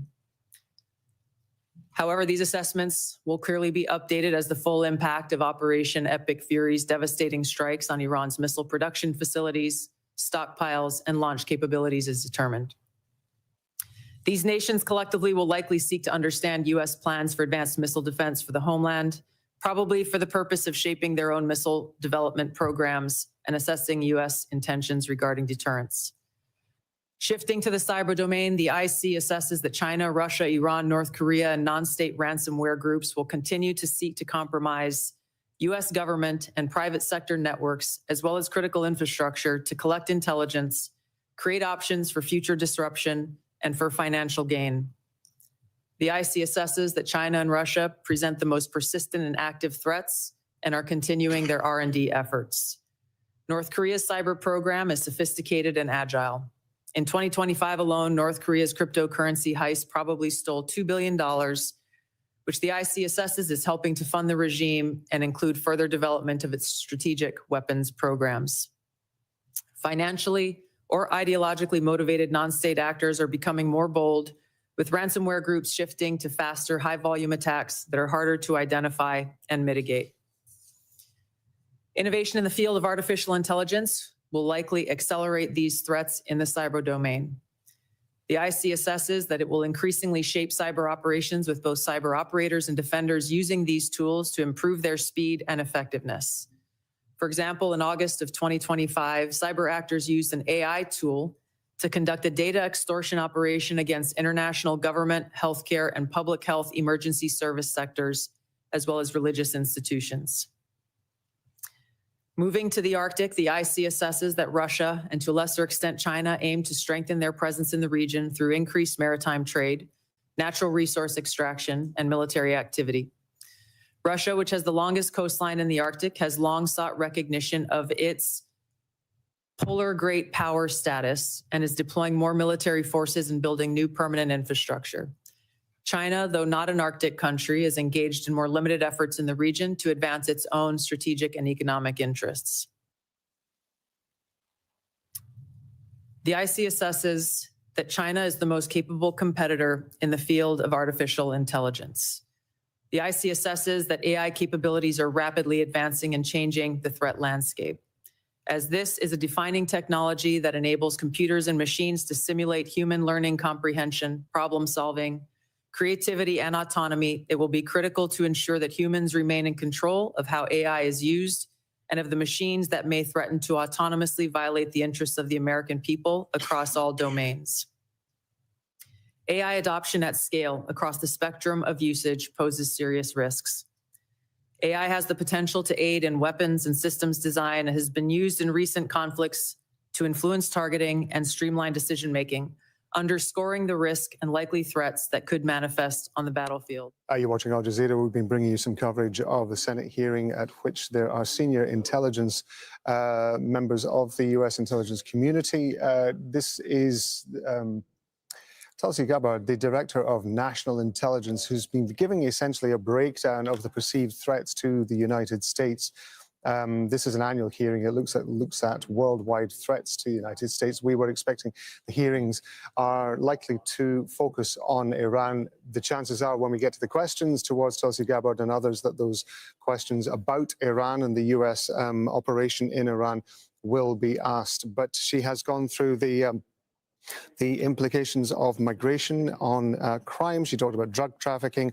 She talked about the role of Al-Qaeda and ISIL threats. She also talked about the rise of China and Russia and Pakistan, their missile capabilities there. She did refer to Iran briefly. She said Iran, it was understood in their assessment, could be developing a space-capable nuclear missile, depending on the progress of Operation Epic Fury. That's the name of the U.S. military action in Iran. I'm kind of paraphrasing what she was saying there. She was also talking about cybercrime and ransomware, as well as Russia and China increasing their presence in the Arctic. I want to go to Patty Culhane, who's in Washington, D.C. for us. That was a long list that I did give there, breaking down the threats that the intelligence community in the U.S. see as current to the U.S. None of it, with the exception of what I mentioned, really relating to Iran. What is your takeaway from what we've heard so far? Well, I think it's very notable that her comments weren't highlighting Iran, considering the United States is currently at war with Iran.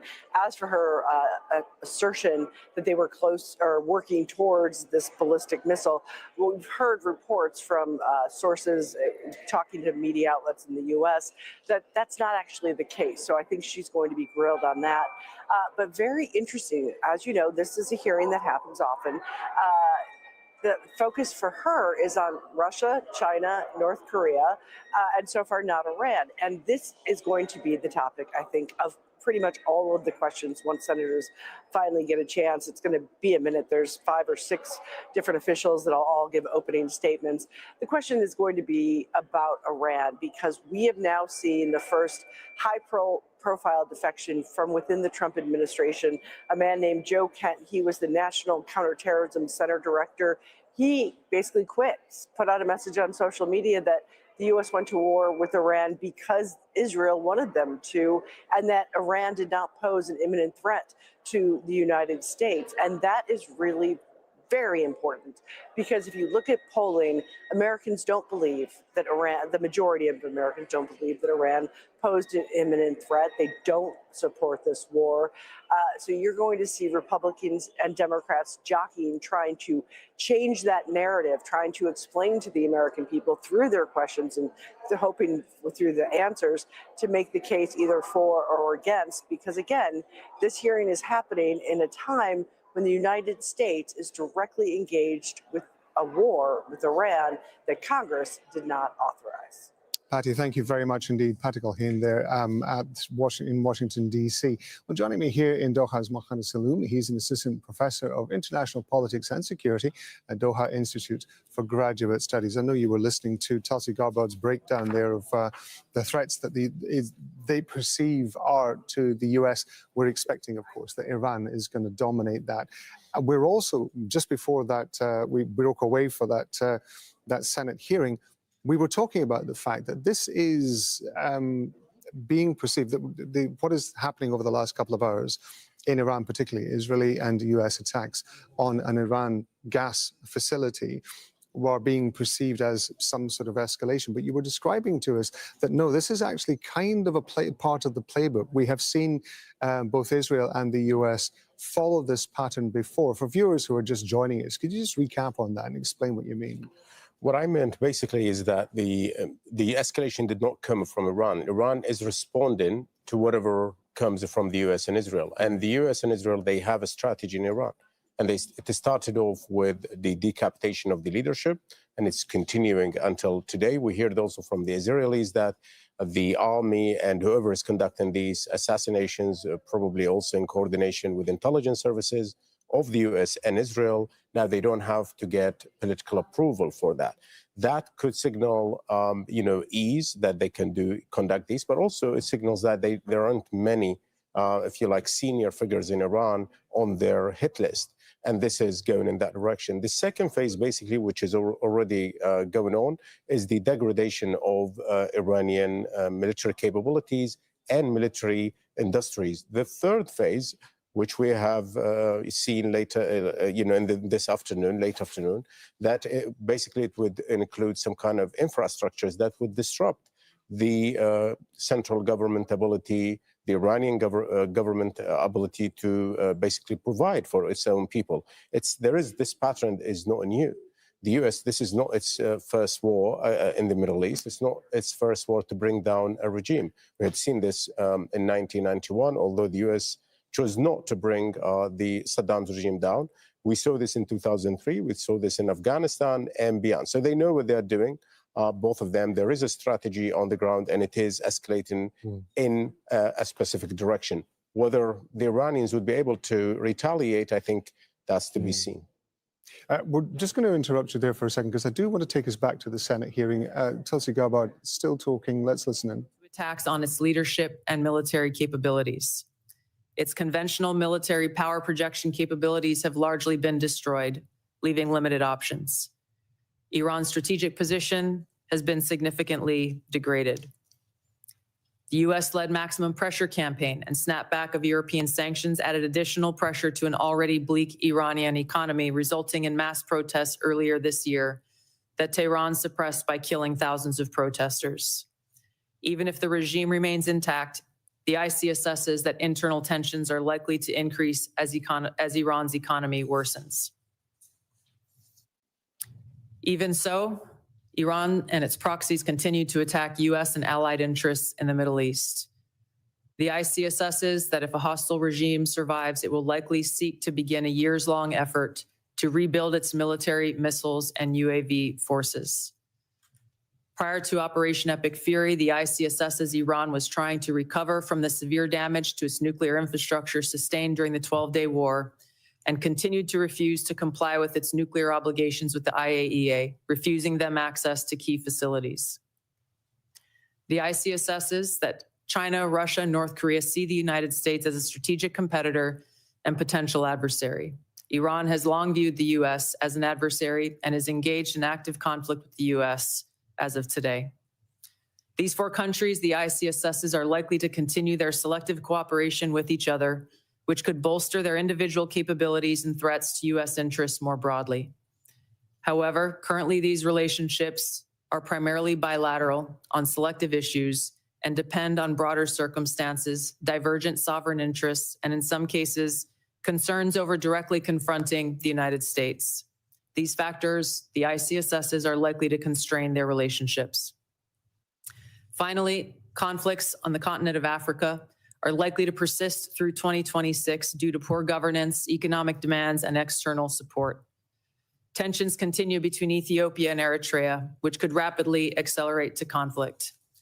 Contentious national elections in Somalia could distract the federal government away from counterterrorism actions against al-Shabaab, which continues to conduct terror attacks while providing funding and propaganda support to other elements of al-Qaeda in Yemen.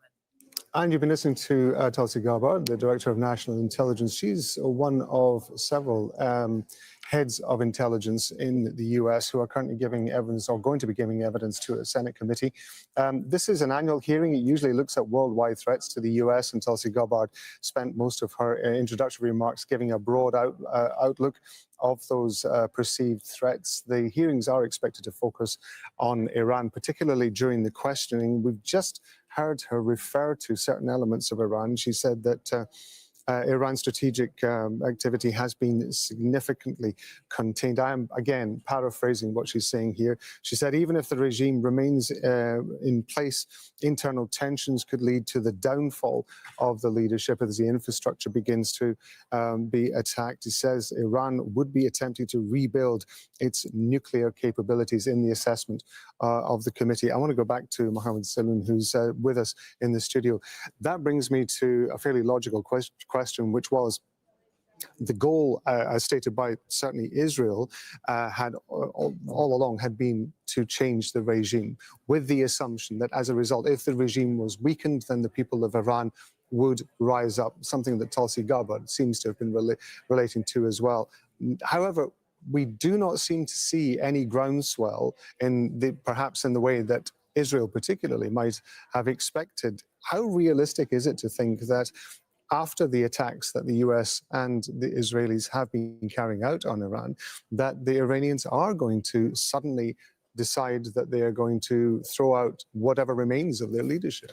Within that strategy that the US and Israel have, let's remember that the war is still going on. It's only, I know it feels forever for everybody here and beyond, and most probably for the Iranian people, that it feels forever, but it is only 18 days. And the comparative reference is, as I mentioned earlier, probably is Iraq, Afghanistan, other countries. With Iraq in 1991 and in 2003, the reference was like 5 to 6 weeks of continuous aerial bombardment of targeted areas, that is infrastructure or targeting of leadership. Now with Iran, I think the situation is quite different. What we're looking at here is a different Iran. When we talk about regime change, who's left from the, if you like, the first guards? The Ayatollah Khamenei has been decapitated. Most of the IRGC leadership have been decapitated. So what we are looking at is a new regime in place now. Mohammed, we appreciate you taking the time to break that down for us. Mohammed Saloon, thank you very much indeed.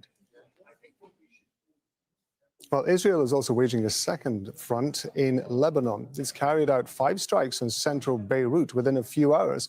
The attacks targeted densely populated residential areas of the capital, killing at least 10 people. The Israeli military has also struck southern Lebanon's largest city, Sidon. We're going to hear from Al Jazeera's Bernard Smith in a moment. First, Al Jazeera's Zena Khadr reports from Beirut. The Israeli military escalating its attacks, expanding their scopes, targeting buildings in central Beirut. It appears to be part of a maximum pressure campaign being exerted, not just against Hezbollah, but the Lebanese government. Israel's defense minister has told the government to stop Hezbollah's attacks against Israel, or else Israel will take control of territory. The Israeli Prime Minister Benjamin Netanyahu saying that the Lebanese government has been told it will pay a price if it does not confront Hezbollah. The Lebanese government in a difficult position. It has taken what has been described really as unprecedented decisions against Hezbollah, outlawing its military wing, and the Lebanese government reaffirming that it is committed to reclaiming state sovereignty. But the Prime Minister has said that they cannot enforce these measures at a time of war, during wartime.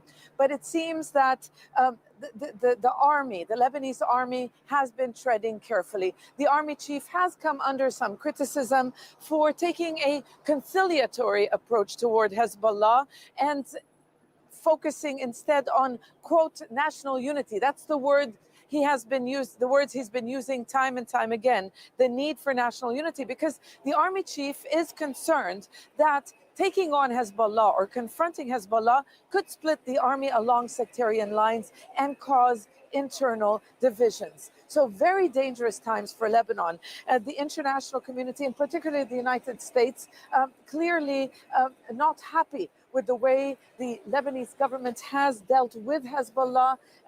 The government has appealed to the U.S. to intervene to stop these attacks. The Trump administration remaining silent, with the White House saying that they support, quote, Israel's right to self-defense as it continues to face threats. So these attacks are expected to continue to escalate as more pressure is being piled on the government to act against Hezbollah, all the while Israel threatening to expand its scope of operations, its military operations in Lebanon.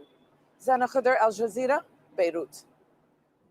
Now, over my shoulder there, those 2 chimneys in the distance, a power station just next to it is the Litani River, the new line that Israel says people must evacuate beyond, those south of that line. Above us, the sounds of Israeli warplanes. They've been here all morning, and there have been airstrikes in the distance. There's also been strikes along the road down by the seaside there behind me. Israel saying it's targeting Hezbollah infrastructure that could be where they're launching rockets from, for example. But just being beyond that line is no guarantee of protection. There was a strike on a vehicle in Sidon earlier, that targeting, Israel says, a member of Hamas. He was killed as he tried to run from the vehicle, and also a member of the fire service who happened to be nearby was also killed. So just being beyond that line is no guarantee of protection.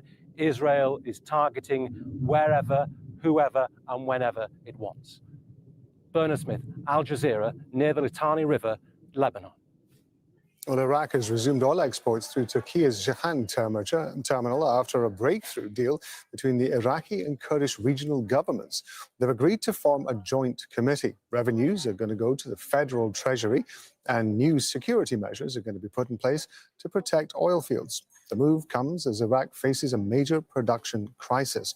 Output from its southern oil fields has plunged by 70% after Iran effectively closed the Strait of Hormuz. Well, the impact of the Strait of Hormuz's effective closure goes far beyond oil and gas. It's impacting the supply chain of many crucial commodities. Kulsum Sharif explains. Days into the US-Israeli war on Iran, oil prices shot up. Now the conflict is driving up far more than just oil prices, and that's because Iran has effectively shut the Strait of Hormuz, a critical transit route for oil and gas supplies. It's also virtually stopped shipping traffic, and that's affecting commodities like aluminium. Now, the Gulf region accounts for about 8% of global supply.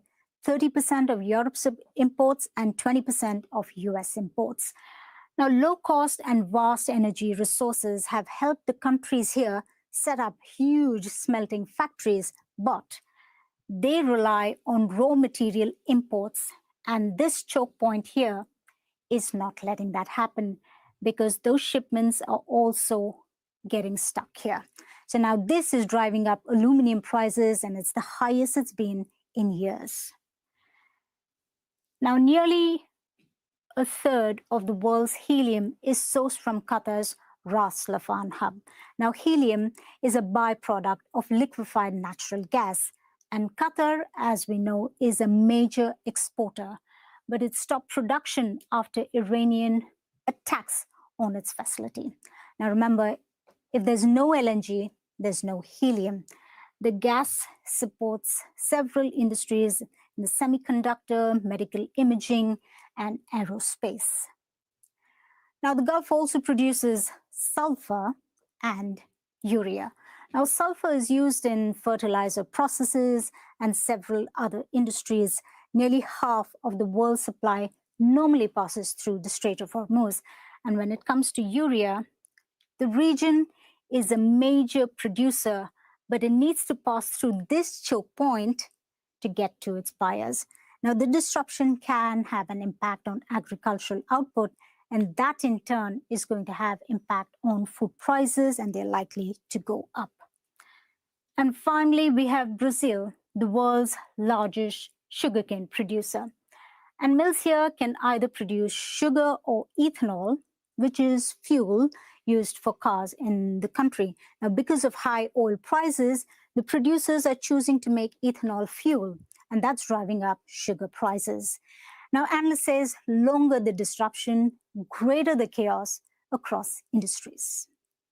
Well, as the war in Iran pushes global oil prices higher, many economies are coming under increasing pressure.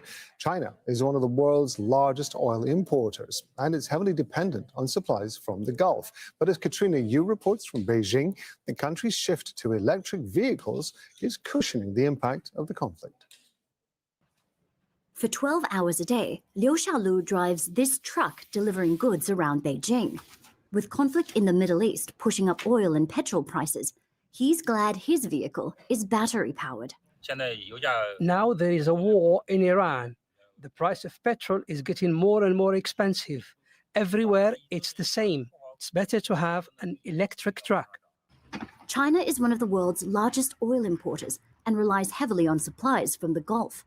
Beijing has instructed refiners to limit exports of gasoline and diesel and raised price caps on petrol to conserve supply. But in China, millions of drivers no longer rely on petrol, insulating them from sudden price spikes. 1 in 4 new heavy vehicle sales and half of all new car sales are electric. Before the Iran war, China's demand for transport fuels was already peaking, with gasoline use plateauing and demand for diesel starting to decline as electric trucks took off. The country is still exposed to global oil markets, especially for the construction and manufacturing industries, as well as aviation and petrochemicals. Up to 50% of China's crude oil imports come from the Middle East, and most of it passes through the Strait of Hormuz. Chinese officials have called for a ceasefire and a return to diplomacy, while trying to leverage Beijing's strong ties to Iran to secure safe passage for its tankers through the strait. This is a war that should never have happened, and one that benefits no party. But when it comes to everyday transport, China's electric vehicle fleet is estimated to have saved more than 1 million barrels per day of oil. As the Iran war pushes energy markets into turmoil, the electric transition is helping to cushion the blow. Katrina Yu, Al Jazeera, Beijing. Going to be back in a couple of minutes with more of our special coverage in the conflict between the US, Israel, and Iran. Our top story, Iran's Revolutionary Guard has issued evacuation warnings for several oil and gas facilities across the Gulf. I'm Rob Matheson. It's the top of the hour, and we welcome you to Morning Mic Drop at Truth Talks Live, where your voice matters. Stay tuned for our breaking world news coverage this hour. Like, subscribe, and hit the notification bell for when we go live. And now, breaking news. That has been targeted in see the puff of cloud once those interceptors take out those missiles and rockets and drones. Hezbollah rockets have reached this far into Israeli territory, and Israel consider this a serious escalation. Lebanon's government is struggling to meet the demand for emergency shelter. This stadium is being converted into a mini tent city. Stay with Al Jazeera for the latest developments.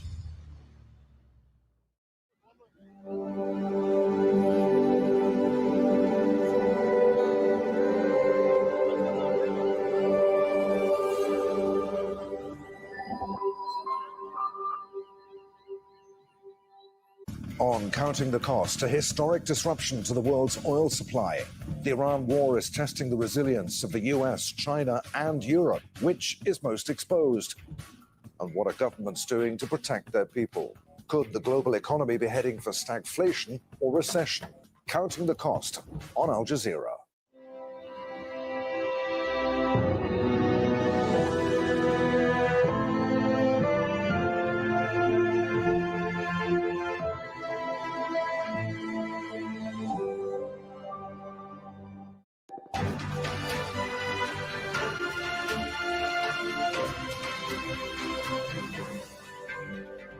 Hello, I'm Fuli Batibo. You're watching Al Jazeera's extensive coverage of the US-Israeli attacks on Iran. Here are the latest developments.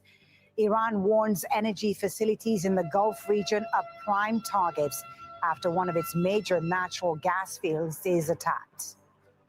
Israel kills Iran's intelligence chief Ismail Khatib as two other assassinated senior officials are buried in Tehran. Iran vows revenge for the assassinations and launches a barrage of missile attacks on central Israel.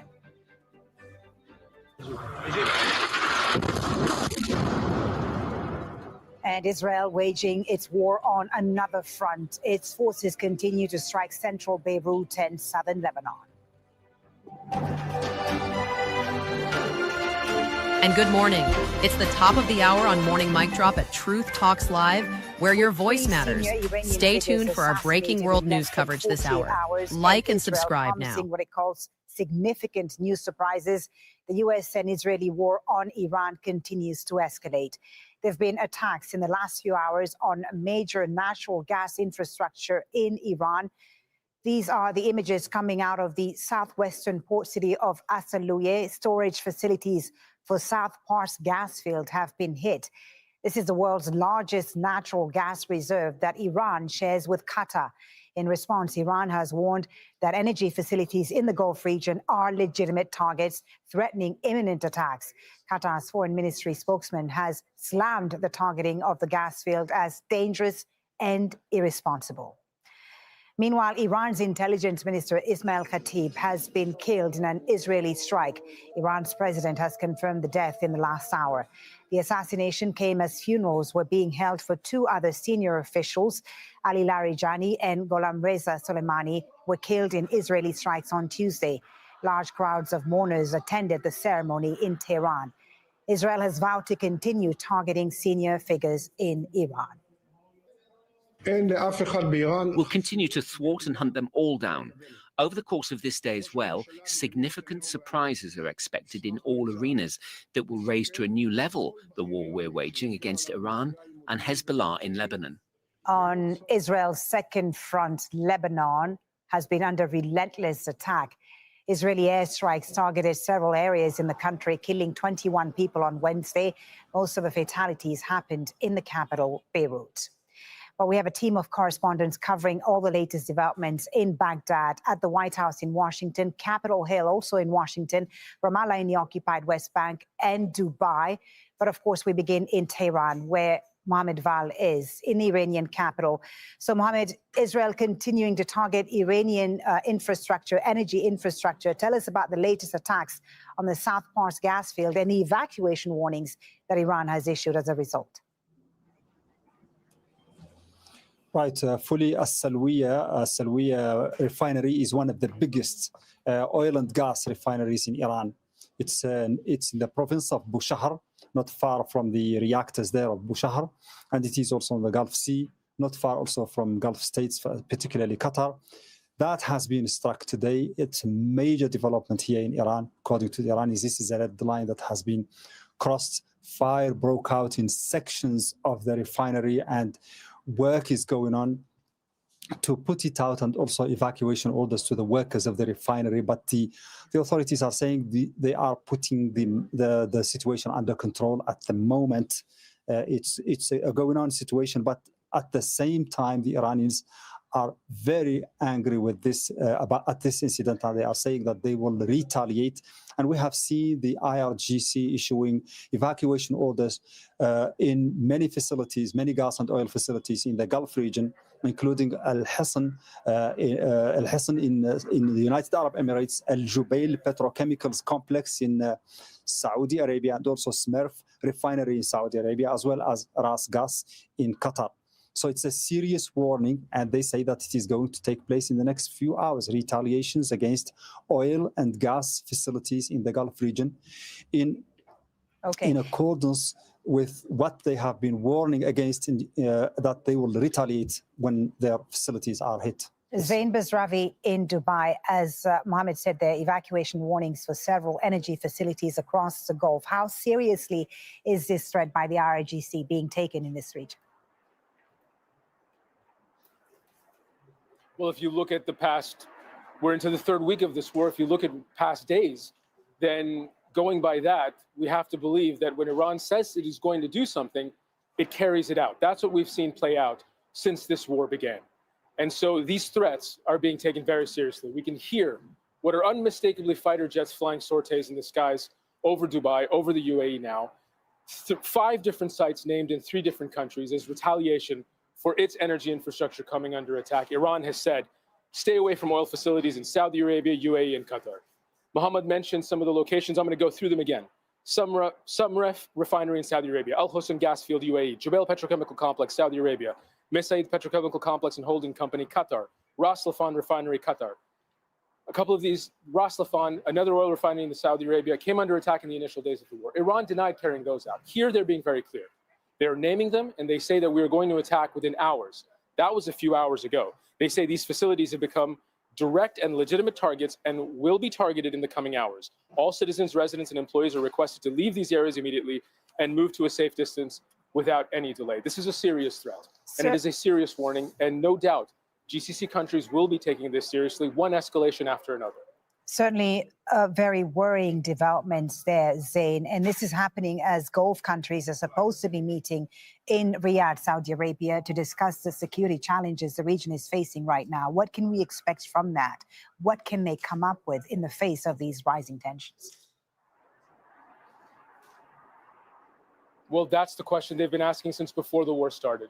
And the reality is, with all sides that are actively participating in the conflict, US, Israel, Iran, still firing off their weapons, the lone voice of negotiation, people trying to call people to the table, that voice is getting dimmer and dimmer and dimmer. And the Gulf Arab states are literally stuck in the middle politically and, crucially, geographically. Riyadh had put out this invitation saying that there would be a consultative meeting of ministers of foreign affairs of a number of Arab and Islamic countries with the aim of further consultation and coordination on ways to support security and stability in the region. Political speak that is broad enough to cover all manner of things, likely to take into account the ongoing retaliatory strikes and how to deal with that. But I can tell you that these threats are likely to bring into very sharp focus and make the meeting much more immediate to try to deal with what is happening in front of them, to try to stop these attacks from taking place if and when they can, or perhaps to deal with the fallout if and when it happens. Zain Basravi in Dubai, thank you for the update. Of course, we'll be checking in with you for the latest developments in the Gulf region. As we've mentioned, 3 of the most senior members of Iran's government have been killed by Israeli forces in targeted attacks over the past 2 days. Intelligence Minister Ismail Khatib is the latest senior official to be killed in an Israeli strike overnight. He previously worked in the office of the former Supreme Leader Ayatollah Ali Khamenei. On Tuesday, Iran's security chief Ali Larijani was killed in an Israeli attack in Tehran. Larijani was appointed Secretary of the Supreme National Council last year and recently said the US-Israeli war set the heart of the Iranian nation ablaze. And Gholam Reza Soleimani, the commander of Iran's internal security unit, was also killed by Israeli forces on Tuesday. He was sanctioned by the US, European Union, and other countries for his suspected role in suppressing dissent in Iran. Back to you, Mohammed Val, in Tehran. The Iranian president confirming in the last hour that the intelligence minister was indeed killed. What effect, what impact is this having on the Iranian state and the system? Well, fully generally speaking, it's a very hard blow on the government here and on the people who support the government. Of course, we have seen with the gathering today, thousands of people paying tribute to those two leaders who were killed yesterday. And now we have this new assassination. There is no doubt. Nobody can deny that this is a very challenging situation for the government here and for the country, particularly the segment of the population that still hopes that this government will remain in place during and after this war.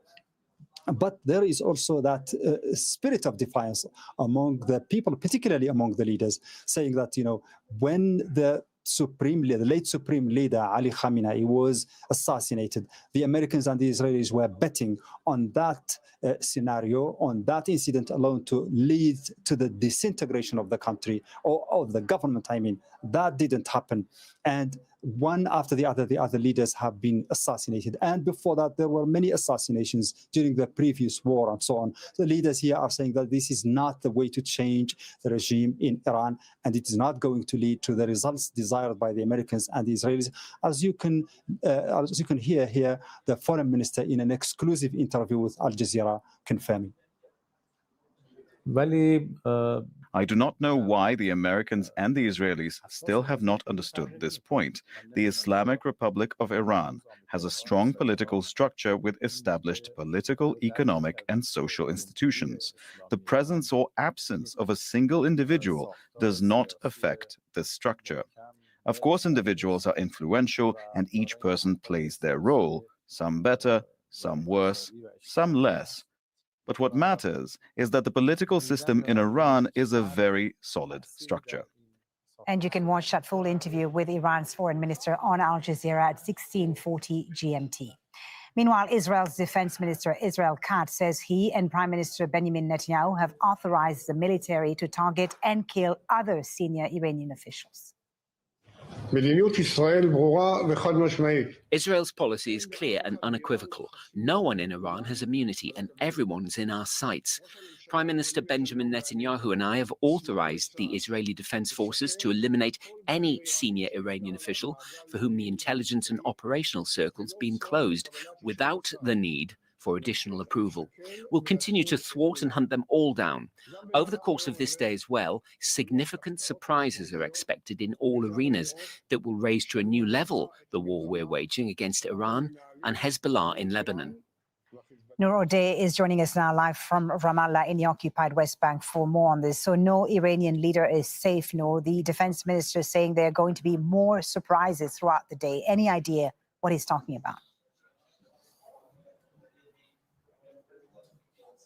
Well, we got to see that first surprise, Folly, which is striking Iran's most important natural gas field. This was perceived, as we heard from Mohammed in Tehran, a red line, and that red line has now been crossed. The this approach to talking about these things, these events, this war that is plunging the world in turmoil in such light mannerism has to do with domestic politics. But at the end of the day, Israel was very well aware of the gravity of that strike, and that is why almost immediately after it was announced, the Israeli sources were careful to point out that the strike against Iran's natural gas field was done in coordination with Washington. Israel, of course, well aware of the possible fallout from that, the ramifications of such a strike, not just on the Gulf, on the neighboring countries, on the world market, but also on Iran. And that's really where the motivation for the strike is. Israel wants to deny Iran the ability to recover, not just in the next day or two or week or month, but to deny deny it the ability to recover for years to come. That's what Israeli leaders and senior commentators are talking about. So this is about what comes after the war, not just assassinating the leaders, not just taking out potential negotiators, but not allowing this government, this system, the Islamic Republic of Iran, to recover, because the thinking in Israel is that degradation, that pain that the population will feel, will result in an uprising and the overthrow of the political system. Noor, thank you very much for that update. Noor O'Day, live for us there in Ramallah in the occupied West Bank. In the United States, meanwhile, Director of National Intelligence Tulsi Gabbard is appearing before a Senate Select Committee in Washington. She says the regime in Iran appears to be intact, despite the U.S. and Israel carrying out targeted attacks on the Iranian leadership. The IC assesses that Operation Epic Fury is advancing fundamental change in the region that began with Hamas's attack on Israel on October 7th, 2023, and continued with the 12-day war last year, resulting in weakening Iran and its proxies. The IC assesses the regime in Iran appears to be intact but largely degraded due to attacks on its leadership and military capabilities. Its conventional military power projection capabilities have largely been destroyed, leaving limited options. Iran's strategic position has been significantly degraded. Let's bring in Patty Cohen, who's on Capitol Hill. Patty, what more have we heard from the Director of National Intelligence on this war?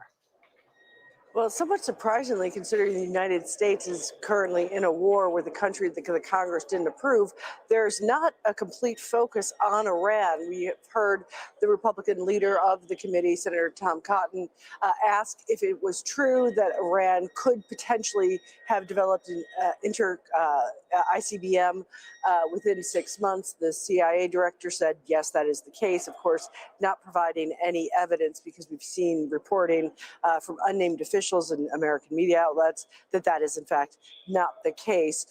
This is going to be the true question for the Trump administration. What is the end goal? Because there have been several different things that they've said is the reason that they are attacking Iran. They had said they want to see, the president said, regime change. Then it was no more missiles, no more Navy. So it's been going back and forth. But to say that the regime is pretty much intact is sending the message, potentially with the White House approval, because we've heard the more hawkish Republican senators say, if this war ends and there's still an Ayatollah in charge, then there's been absolutely no point to this war. So going to be listening for the rest of the hearing, although they're really not focusing on Iran, surprisingly, to see if that changes, see exactly if they start laying out what the eventual aims are, if it is in fact still regime change. That's something we haven't heard a lot lately from the Trump administration. And we'll come back to you, of course, when we hear more about Iran during that hearing on Capitol Hill. Patty Cohen, thank you very much for now. Well, oil prices have risen as the Strait of Hormuz remains largely closed. The waterway is a vital maritime trade route. Around 20% of global supplies pass through it. Iran has threatened to target vessels linked to the U.S. and Israel. In our exclusive interview with the Iranian foreign minister, Abbas Araghchi said his government wants to help draft a new protocol for the strait to allow ships to travel safely. من باز تکرار میکنم این جنگ ما نیست. I will repeat, this war is not our war. We did not start it. The United States started it and is responsible for all the consequences of this war, human and financial, whether for Iran, for the region, or for the entire world. The United States must be held accountable. From our perspective, this is a waterway located next to Iran.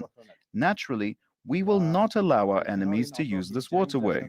At the same time, a war is taking place around it, and naturally, many ships and countries may not want to use this route due to insecurity. Some countries contact us to discuss safe passage through the Strait of Hormuz, and we try to provide them with the conditions for such passage. From on this, let's bring in our White House correspondent, Kimberly Halkett in Washington. Kimberly, the Strait of Hormuz is still a big problem for the Trump administration. What is the president's strategy for getting it reopened?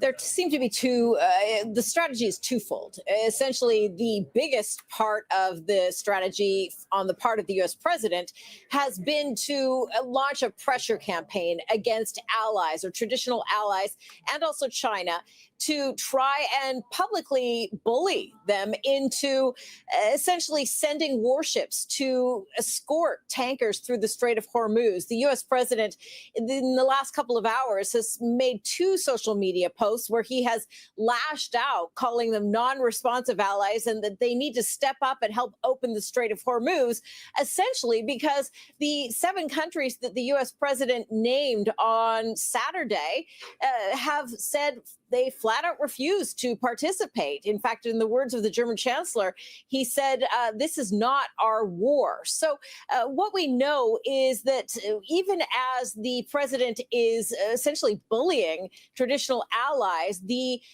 members of his staff, including the Department of War's Defense Secretary Pete Hegseth, as well as the Secretary of State Marco Rubio, according to the press secretary, have been reaching out to their counterparts, trying to get them to participate, but so far that just hasn't occurred. Now, the second part of the strategy is military, and essentially what the United States is doing is trying to degrade Iran's ability to block the strait, targeting Iranian missile sites that threaten shipping. Kimberly, thank you very much. That's our White House correspondent, Kimberly Halkett. Iraq has resumed oil exports through Turkey's Ceyhan terminal after reaching a deal with the Kurdish regional government. Under the agreement, a joint committee will oversee exports. Revenues will go to the federal treasury, and new security measures will be put in place to protect oil fields.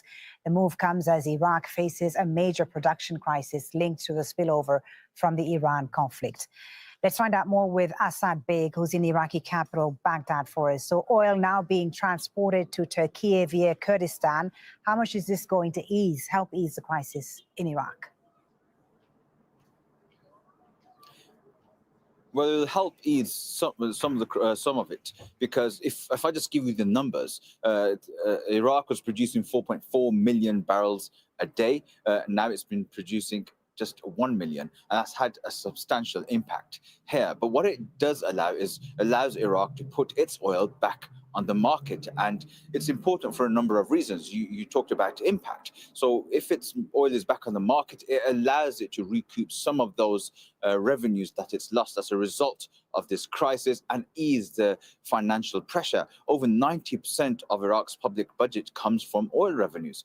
The other thing is the political tensions. There's been political tensions between Baghdad and Erbil, the semi-autonomous Kurdish region in the north of the country, and Erbil was arguing that Baghdad's policies restricting it from US dollars and other trade revenues amounted to a political blockade. Now, for now at least, they've put those issues to the side, allowing the oil to go through that pipeline, through that semi-autonomous Kurdish region in the north of the country. But also it has international implications. The US ambassador to Turkey was in contact with Erbil, encouraging them to allow the oil to go through, to facilitate that, because it's not only Iraq here, it's about the international energy market that's been impacted.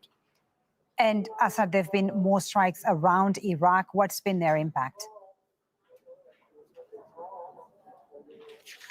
Well, there's been strikes not far from where I'm standing now at Victory Base near the Baghdad International Airport. Now, what we understand, this is the latest that we're hearing, is that a drone was intercepted and it fell near the perimeter, causing a fire. Now, this isn't the first time drones have been targeting this area. In fact, we've seen a steady escalation. The green zone where the US embassy compound is based has been targeted nearly every single night with drones. Now, around the country, we understand US airstrikes have targeted factions of the Popular Mobilization Forces. These factions are Iraqi armed groups.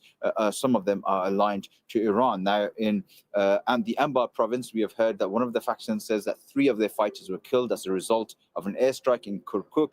US airstrike, again targeting the Popular Mobilization Forces, caused injuries and a fire near the road. But also, interestingly, in Suleimania, we understand 2 drone strikes targeted the Iranian Kurdish opposition. Now, that's been happening in that region because the US president said that he would like to see these opposition groups mount a ground operation, then later changed his mind. But that hasn't stopped armed groups and Iran from targeting this Iranian Kurdish opposition group. So that's ongoing. So strikes across the country, and especially here in Baghdad, targeting the US embassy and the US victory base not far from where I'm standing. Assad Beg, thank you for that update from the Iraqi capital, Baghdad.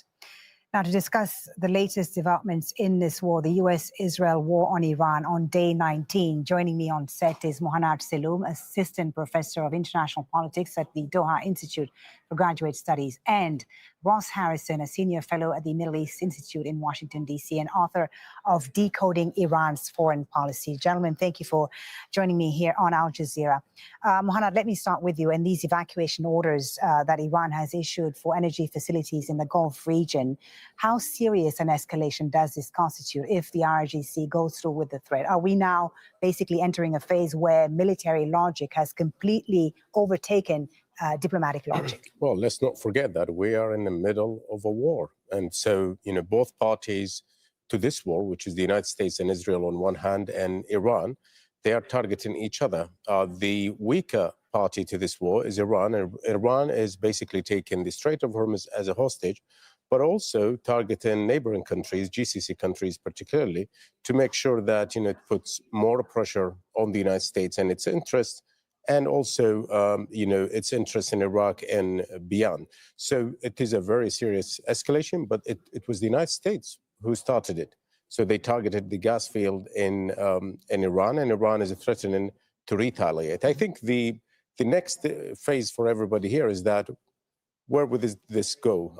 Would Iran be able to deliver on that? Because that would, I don't think there is a way back from that. If they target the oil and gas infrastructure in the GCC countries, I don't see Iran coming back from that. Your thoughts, Ross, if Iran starts targeting energy infrastructure in the Gulf at a large scale, does that effectively end any space for Gulf neutrality in this conflict? Well, I think the Gulf Arab countries have tried to follow the doctrine of strategic patience up to this point. It's certainly targeting infrastructure, gas infrastructure, oil infrastructure here certainly takes us up the escalation ladder.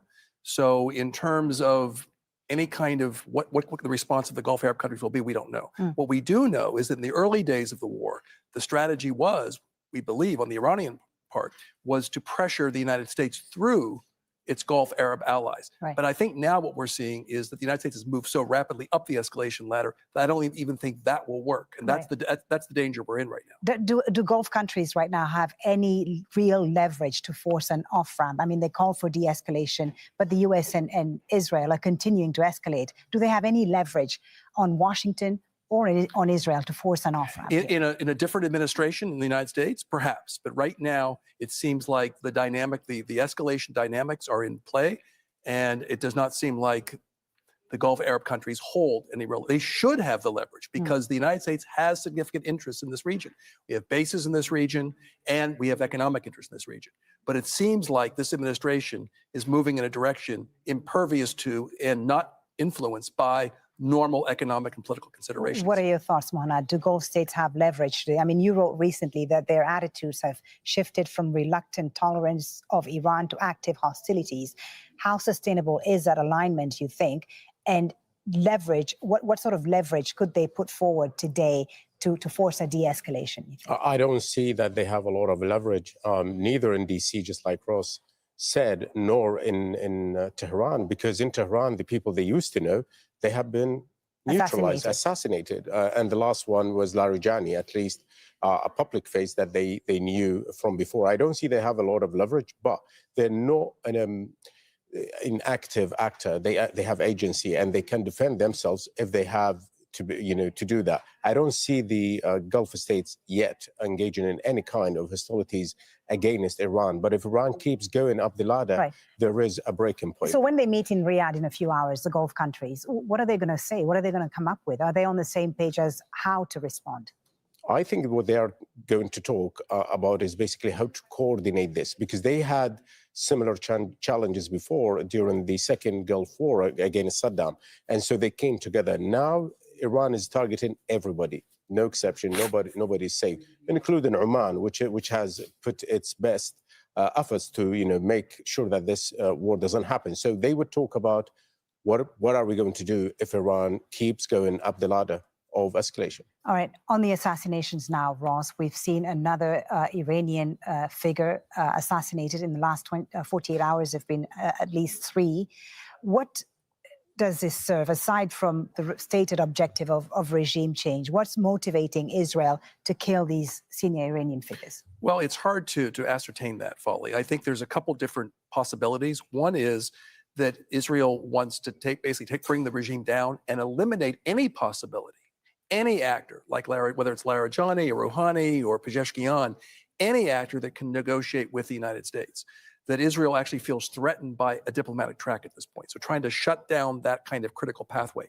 The other possibilities are doing it selectively. And I doubt that. Some have said that maybe Rouhani is being spared, Pezeshkian will be spared, but that's not clear. I can tell you one thing, Holly, that is really, I think, important for your viewers to understand, and that is this is really unprecedented. Israel has followed an assassination strategy before, but with non-state actors. This takes Israel and the region and Iran into completely new territory. All right, thank you both very much. Hopefully we'll get to discuss this further in the next few hours here on Al Jazeera. Mohanad Saloom, Ross Harrison, thank you for joining us on the program. Thank you. It's coming up to 15:30 GMT, 6:30 p.m. in Doha. A reminder of the latest developments in the U.S.-Israel war on Iran. The storage facilities for South Pars gas field in Iran have been hit.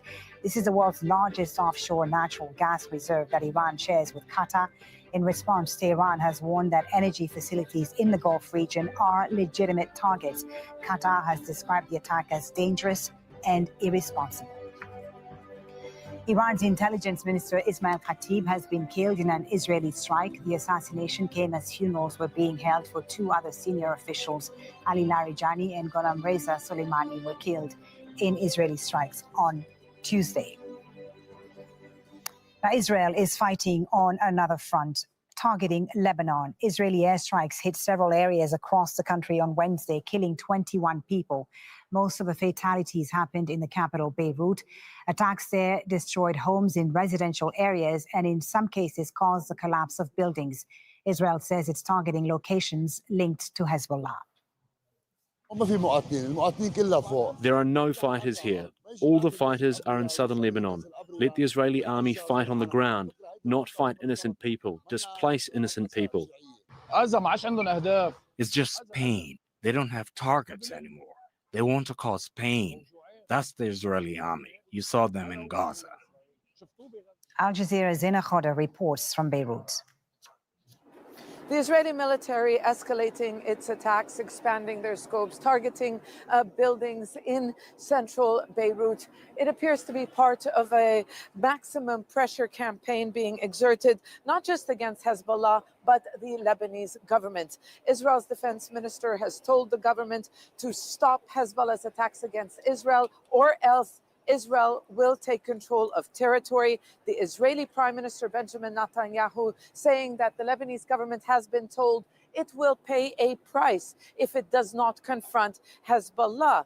The Lebanese government in a difficult position. It has taken what has been described really as unprecedented decisions against Hezbollah, outlawing its military wing, and the Lebanese government reaffirming that it is committed to reclaiming state sovereignty. But the prime minister has said that they cannot enforce these measures at a time of war, during wartime.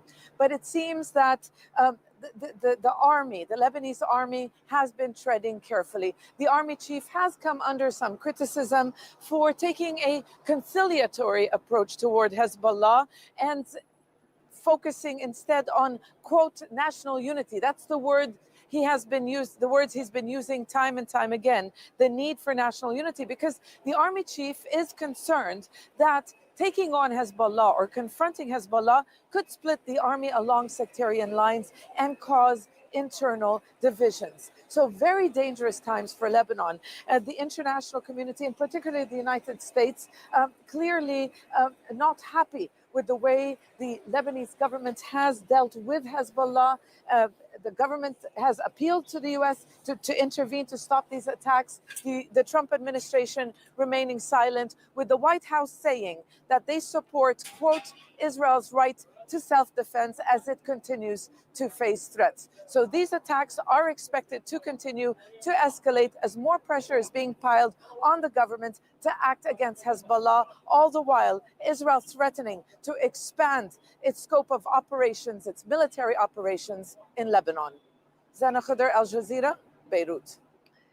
Well, for more on Israel's war on Lebanon, joining us from Beirut is Ali Risk, who's a security affairs analyst. Thank you so much for being with us.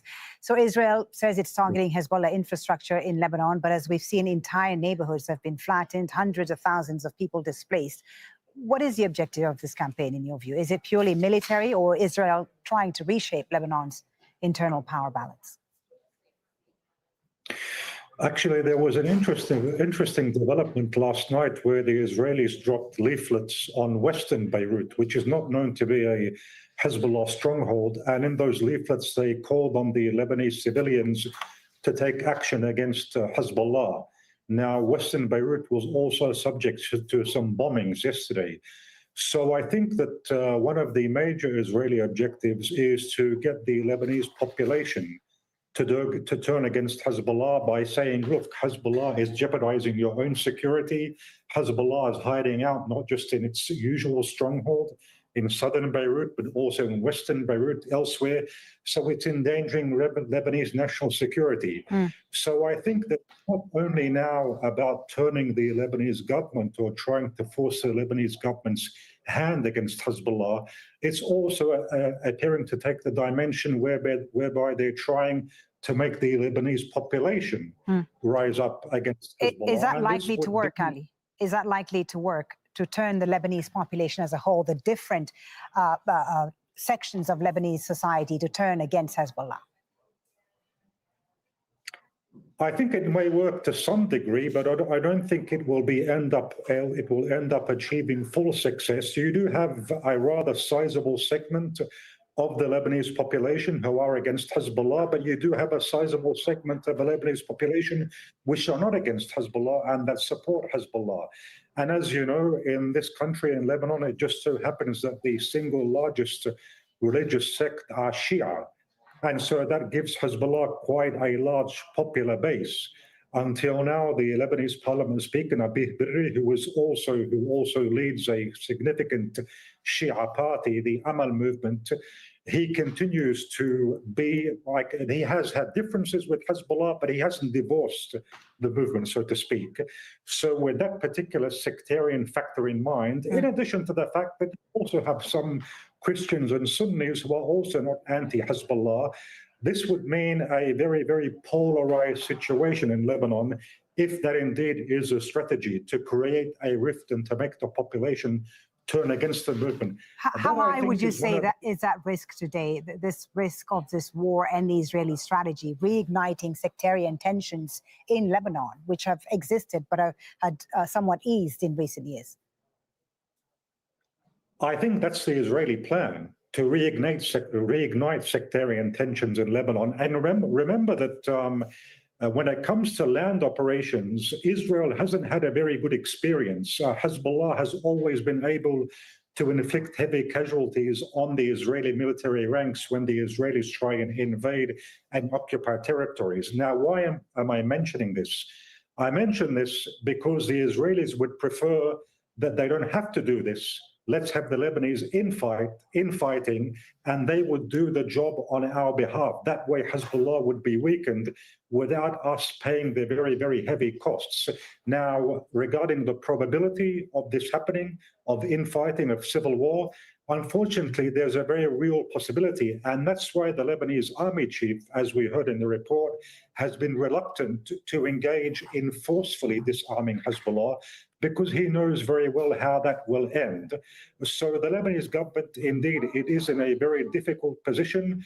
Which way it will go, I can't predict. But until now, Lebanese President Joseph Aoun appears to have taken the side of the army chief in being very careful in how to approach this situation and not necessarily disarm Hezbollah by force. Ali, big picture now, I mean, Lebanon has experienced repeated wars with Israel, 2006, 2024, and now. Do you think this conflict is different, more open-ended, more existential for Lebanon as a country? I think it is more existential for Lebanon. It definitely is more existential for Hezbollah, no doubt about that. The war against Iran, Hezbollah views this as an existential threat to the movement itself, because if you no longer have an Islamic Republic of Iran, then basically that would mean you would no longer have any Hezbollah. But it also does have a Lebanese dimension. I mean, this Israeli government led by Benjamin Netanyahu has made no secret of its desire to take more and more territories. It's spoken openly about the greater Israel. So with this particular government, the Israeli government, I think it makes it indeed the situation more existential for Lebanon, but indeed it's more existential for Hezbollah. There's no doubt about that, which I think goes very, very far in explaining why Hezbollah decided to do what it did. Very interesting to talk to you about this. Thank you so much for your insight. Ali Rizk, a security affairs analyst, joining us there from Beirut. Thank you for your time. Thank you. Well, since the start of the US-Israeli war on February 28th, a new wave of displacement has unfolded in the Middle East. The biggest impact has been in Iran, where at least 1,400 people have been killed and millions have been displaced. Kulsum Sharif explains. The UN Refugee Agency is warning of an internal displacement crisis in Iran, a country of 93 million people. Now, the agency says Israeli and US attacks on Iran have displaced more than 3 million people in nearly 3 weeks. This represents about 600,000 to 1 million households. Now, Iranians are leaving the capital and major urban centers and are heading north. Now, we've seen residential areas in Tehran, in Isfahan, and Shiraz that have been targeted. Well, so far, Iranians are not leaving the country in large numbers. Commercial flights have been suspended as the airspace remains closed. Now, the US and Israel say they are targeting Iranian leaders, military, and nuclear infrastructure. But Iran says thousands of civilian sites, including a school in southern Minab, have been targeted. Now, Israeli attacks on Lebanon have created another humanitarian emergency. Ground strikes, air operations have all forced hundreds of thousands of people from their homes. Now, the International Organization for Migration says more than 1 million people, that's about 19% of Lebanon's population, have been registered as displaced.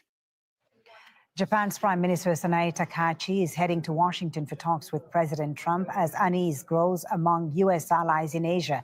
Japan and South Korea have faced pressure from Trump to send warships to the Strait of Hormuz. And Washington has moved some of its defense systems in South Korea to the Middle East, raising questions about the reliability of Washington's security guarantees.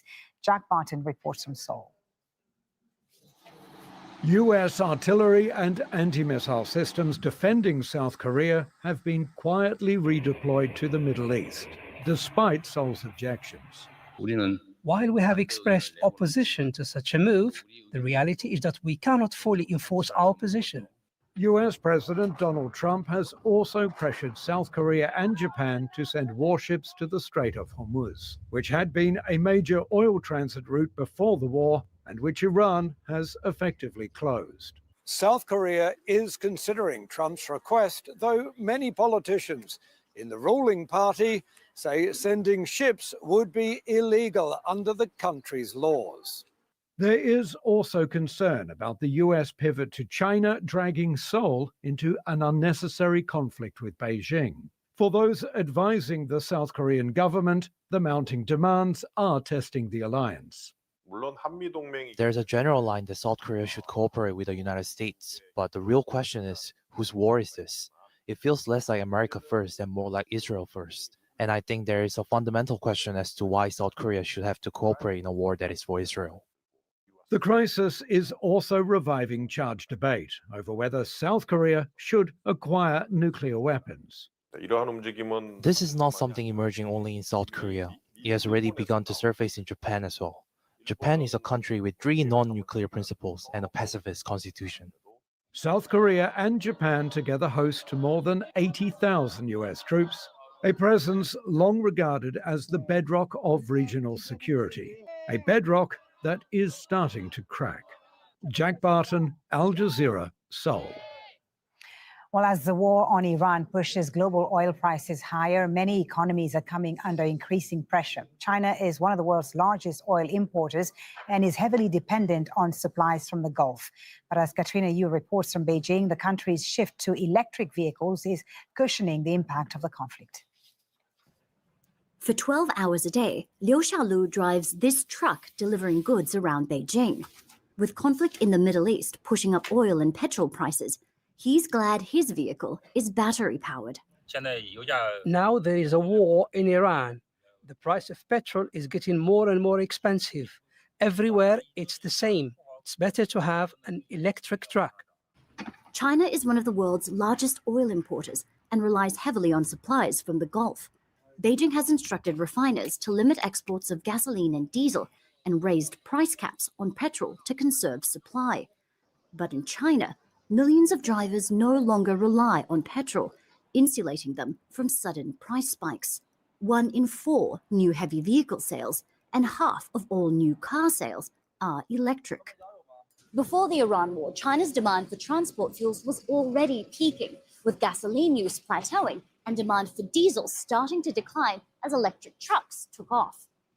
The country is still exposed to global oil markets, especially for the construction and manufacturing industries, as well as aviation and petrochemicals. Up to 50% of China's crude oil imports come from the Middle East, and most of it passes through the Strait of Hormuz. Chinese officials have called for a ceasefire and a return to diplomacy, while trying to leverage Beijing's strong ties to Iran to secure safe passage for its tankers through the strait. This is a war that should never have happened, and one that benefits no party. But when it comes to everyday transport, China's electric vehicle fleet is estimated to have saved more than 1 million barrels per day of oil. As the Iran war pushes energy markets into turmoil, the electric transition is helping to cushion the blow. Katrina Yu, Al Jazeera, Beijing.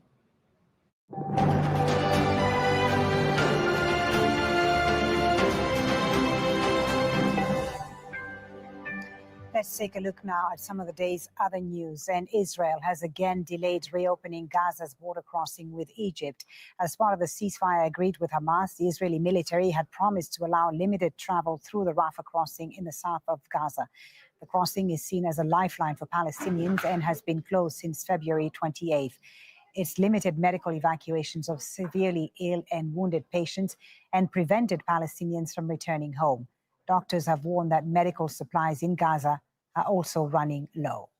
Well, so far, only a fraction of the people cleared to leave Gaza has actually been allowed out of the Strip. When Rafah first reopened on February 2nd, Israel said it would allow 50 patients plus 2 companions to leave each day for urgent medical care. Had that promise been upheld, more than 6,000 people would have exited, around a third of them patients. So far, though, a total of just 1,775 people have been allowed to leave Gaza. Israel also agreed that 50 people a day could cross back into Gaza. Had the original agreement been upheld, more than 2,000 people would have returned home. But so far, just 859 people have been allowed to enter. Al Jazeera's Hani Mahmoud has more from Gaza City. We had an opportunity just to walk around the area here, and we couldn't help but hear people expressing their anger, frustration, and disappointment that the Rafah crossing failed to reopen after it was expected to happen. But so far, this did not happen at all. And what we're looking at is a sense of growing resentment, growing frustration, because that decision, the delay in reopening the Rafah crossing, just left thousands of Palestinians stranded here. That includes patients, of course. They are the largest a group of people who need immediate evacuation outside of the Gaza Strip for medical treatment. There are also the students here who need to resume their study.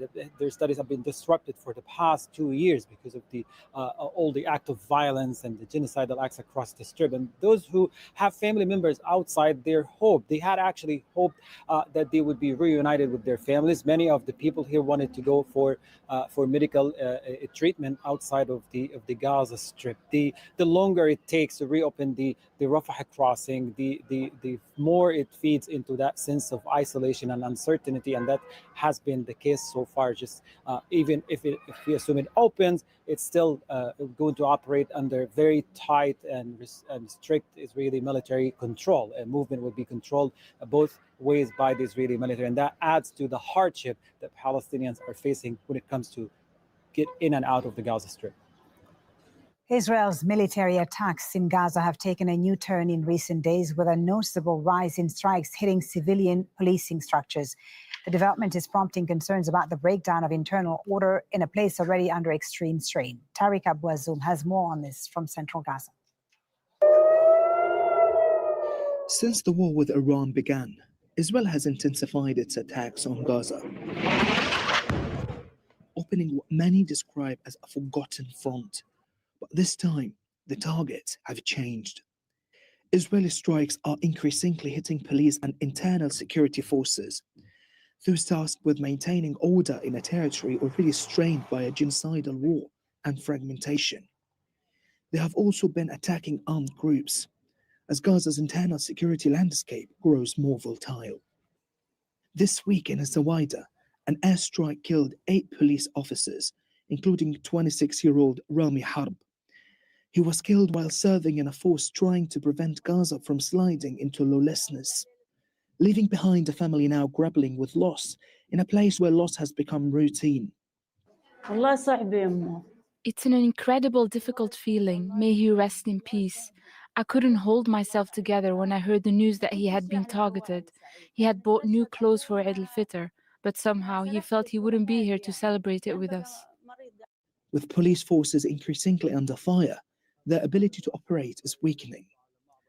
And the consequences are already visible, with rising tensions and armed groups stepping into the void. Officials warn this is creating a dangerous security vacuum, one that threatens to further fracture Gaza's already complex political and security reality. The Israeli occupation has systematically targeted police units since the beginning of the genocide. The objective is clear: to fracture the local community and undermine internal security. Police forces are a civilian body and are protected under international law. As the regional war widens, inside Gaza, the battle is no longer just military, but a fight for control. And with every strike on law enforcement, the risk of collapse moves closer. This checkpoint is part of a shrinking security presence across Gaza.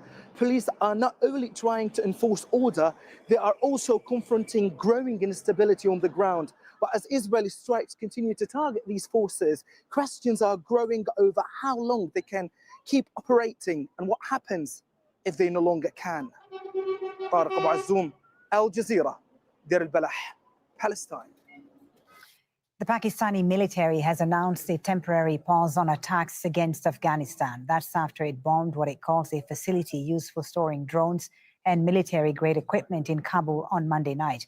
The Afghan government maintains the airstrike targeted a drug treatment center that killed more than 400 people. Families are continuing to search for loved ones 2 days after the attack. Many of those killed had been admitted to a rehab facility. The Iranian women's football team has arrived in Turkey on its way home after competing in the Asian Women's Cup in Australia. Several players had initially applied for asylum, but later withdrew their applications and chose to return home. 2 players have remained in Australia. The team faced criticism in Iran after some players refused to sing the national anthem during the tournament.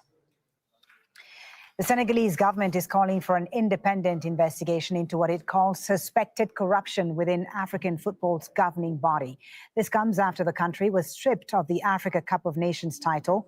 Runners-up Morocco have now been declared champions, but Senegal says it will appeal the ruling. Gemanash reports. 2 months ago, Senegal were parading their Africa Cup of Nations trophy in front of tens of thousands of fans on the streets of Dakar, a trophy they will now have to give back. In an unprecedented ruling, African football's governing body CAF has stripped Senegal of the title after their controversial walk-off during January's final. During the match against Morocco in Rabat, Senegal's players walked off the pitch to protest a controversial penalty decision and returned after a 17-minute delay to finish the game, which they ended up winning. The incident also sparked crowd trouble, with 18 Senegalese fans later handed prison sentences for hooliganism. Morocco's initial attempt to have the result overturned was dismissed, but now CAF's appeals board has decided that by walking off the pitch, Senegal forfeited the match, declaring it a 3-0 win for Morocco. It is truly disgraceful for the sporting world, because in sport, it is necessary to know how to lose. We have won, hands down. It is really shameful for world football. We are shocked. We don't understand what's happening at CAF. We played the cup. We won on the field. They restrained our supporters. 18 Senegalese are in prison in Morocco. And all of a sudden, they realize what? The cup is going to be taken back? They should come and take back the cup and give us back our supporters. Senegal's Football Federation has called it an unacceptable decision, which brings discredit to African football. The ramifications for global football are huge. The African Cup of Nations is preeminent as a tournament. Other sporting federations, once this becomes the precedent, are going to use it as a yardstick to make decisions later. Despite my reservations about this decision taken by CAF, what I cannot fault CAF for is that Africa and the world of football needed a very strong message to be sent to Senegal and to anybody else in the future, that you cannot at any point decide to walk away like Senegal did. Senegal have confirmed they will appeal to the Court of Arbitration for Sport, which could take up to a year to issue a decision. In the meantime, both sides will instead turn their attention to the upcoming FIFA World Cup. Gemma Nash, Al Jazeera. The Democratic Republic of Congo has launched a measles vaccination campaign to protect 260,000 children. Healthcare workers have arrived in eastern Congo, where low vaccination rates and insecurity have fueled the outbreak. The Congolese army regained control of the strategic city of Uvira in January after M23 rebels withdrew. Kenya's long rainy season is underway, but in parts of the north, the skies remain clear. More than 3 million people are dealing with a prolonged drought, with nearly 1 million children malnourished. Catherine Soy reports from Turkana on what many Kenyans are calling a drought amidst plenty. It's a long rain season in Kenya. Many parts of the country are experiencing rains, but not in areas like Turkana, where weather experts say it's not going to rain much, and that's a big concern. More than 3 million Kenyans are facing drought. 300,000 are here in Turkana. Many children across the country are malnourished. We met these women at a village here, and they told us that they've not had anything to eat since yesterday. They normally rely on such berries, which are not nutritious at all. And I asked them how they're surviving. I'm not able to find food. Sometimes well-wishers help me. Sometimes I stay hungry and I just drink water. There's a time I stayed for 5 days without food. It's a hopeless situation. It's a drought amid plenty. Some parts of Kenya have recorded higher food production, but high prices and poverty mean many pastoralist families cannot afford food from surplus areas. This trader in central Kenya says water should be the focus. The biggest problem is security in some drought areas. The land is vast and in some parts arable, but there is no water. Water is the solution. Livestock is not sustainable by itself. Turkana is vast and remote. Poor roads and resource conflicts make aid delivery difficult. We ask government officials whether enough is being done to prevent recurring crisis. We are just coming out of another worst drought in 40 years, and we never witnessed any death I doubt whether we witnessed any death in this country. I believe this is a result of a long-term resilience building that the government has invested in, and also having a very robust response mechanisms in place. Aid workers facing global donor cuts say long-term solutions are urgent. We get big dams, we do cropping, we do trees that can be resistant to the drought resistant. We can do animals that are drought resistant at this level. We can do irrigations to our community. When you look at our soil is very perfect. Many Kenyans say the drought situation can be resolved with better planning so that people and livestock in places like Turkana can survive the effects of climate change. Catherine Soy, Al Jazeera, Northern Kenya. We're going to take a short break. We'll be back with more news in just a few minutes on Al Jazeera.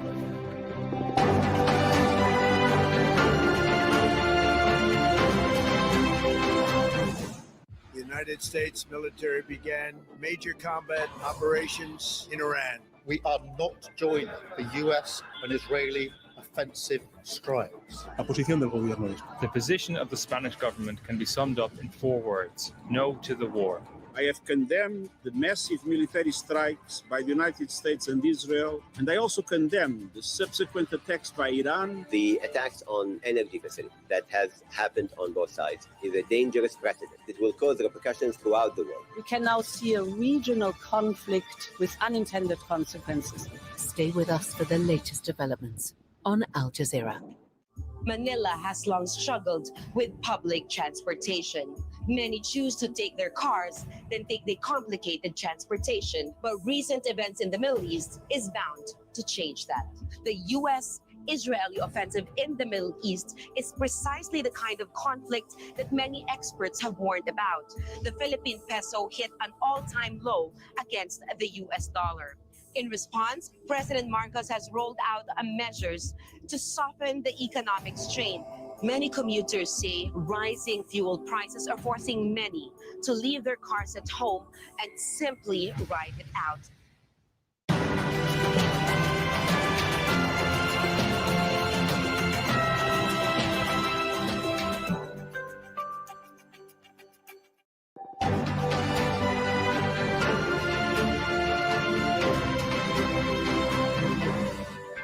Hello, I'm Fuli Batibo. You're watching Al Jazeera's extensive coverage of the US and Israeli attacks on Iran. These are the latest developments.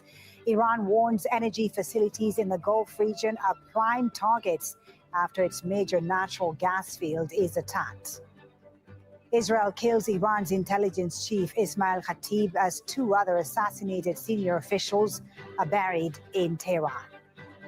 Tehran vows revenge for the assassinations and launches a barrage of missile attacks on central Israel.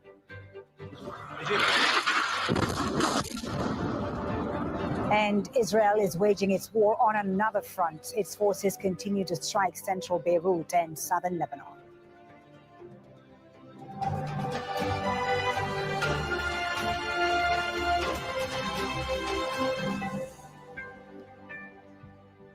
With 3 senior Iranian figures assassinated in less than 48 hours and Israel promising what it calls significant new surprises, the US and Israeli war on Iran continues to escalate.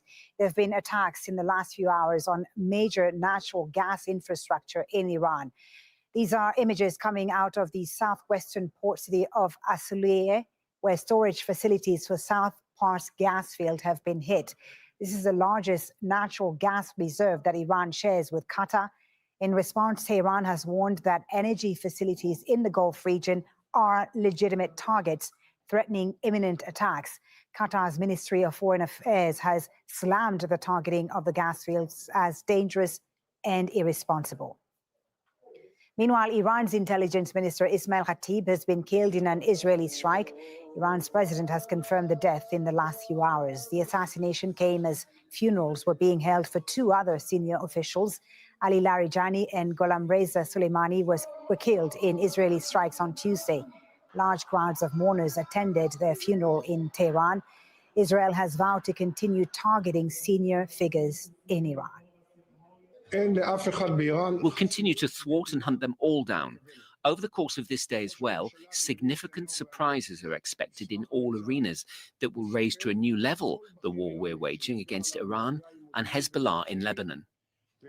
On Israel's second front, Lebanon has been under relentless attack. Israeli strikes targeted several areas of the country, killing 21 people on Wednesday. Most of the fatalities happened in the capital, Beirut. Well, we have a team of correspondents covering all the latest developments in this conflict at the White House in Washington, Ramallah in the occupied West Bank, Dubai, and the Iranian capital. We begin in Tehran with Mohammed Val. Mohammed, so Israel continuing to target energy infrastructure in Iran. Tell us about the latest attacks on the South Pars gas field and the evacuation warnings the IRGC has issued. Yes, that has been the latest, but also the most brazen attack against Iran's oil and gas facilities. We have seen a few days ago an attack on oil depots around Tehran, and now we are seeing this, which the Iranians are calling a crossing of a red line, as Soliya.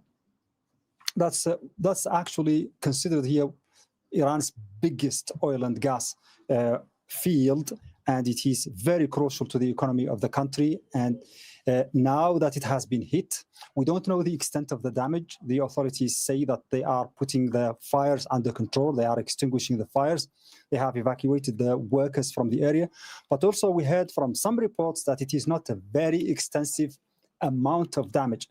Probably the extent of damage that is going to be detected in that facility might determine the amount or the size of the reaction that Iran is going to wage against its neighboring countries. It has already warned, the armed forces have already issued evacuation orders for at least 5 facilities in Saudi Arabia, in Qatar, and the United Arab Emirates, saying that in the next few hours it will retaliate against those facilities. But as I said, the assessment of the damage and the size of the strike on this facility in Iran is going probably to determine how strong the Iranian reaction against those facilities that it has mentioned will be. Iran, according to the assessments here, is not willing to really escalate when it comes to energy. It has been trying to limit its reactions to measured amounts of reactions since the beginning of the war, but they are ready to escalate if the attacks are more than what they have been expecting. Zain Bazravi in Dubai. We're getting reports that Qatar's Ras Laffan LNG installations are being evacuated. Clearly, the IRGC threat being taken very seriously in this region. Absolutely. And that is correct. We are hearing that the Ras Laffan installations are currently being evacuated. It would follow logic. All of these sites represent a major wedge, a major portion of global energy security. And the GCC countries are taking this very seriously, Qatar especially.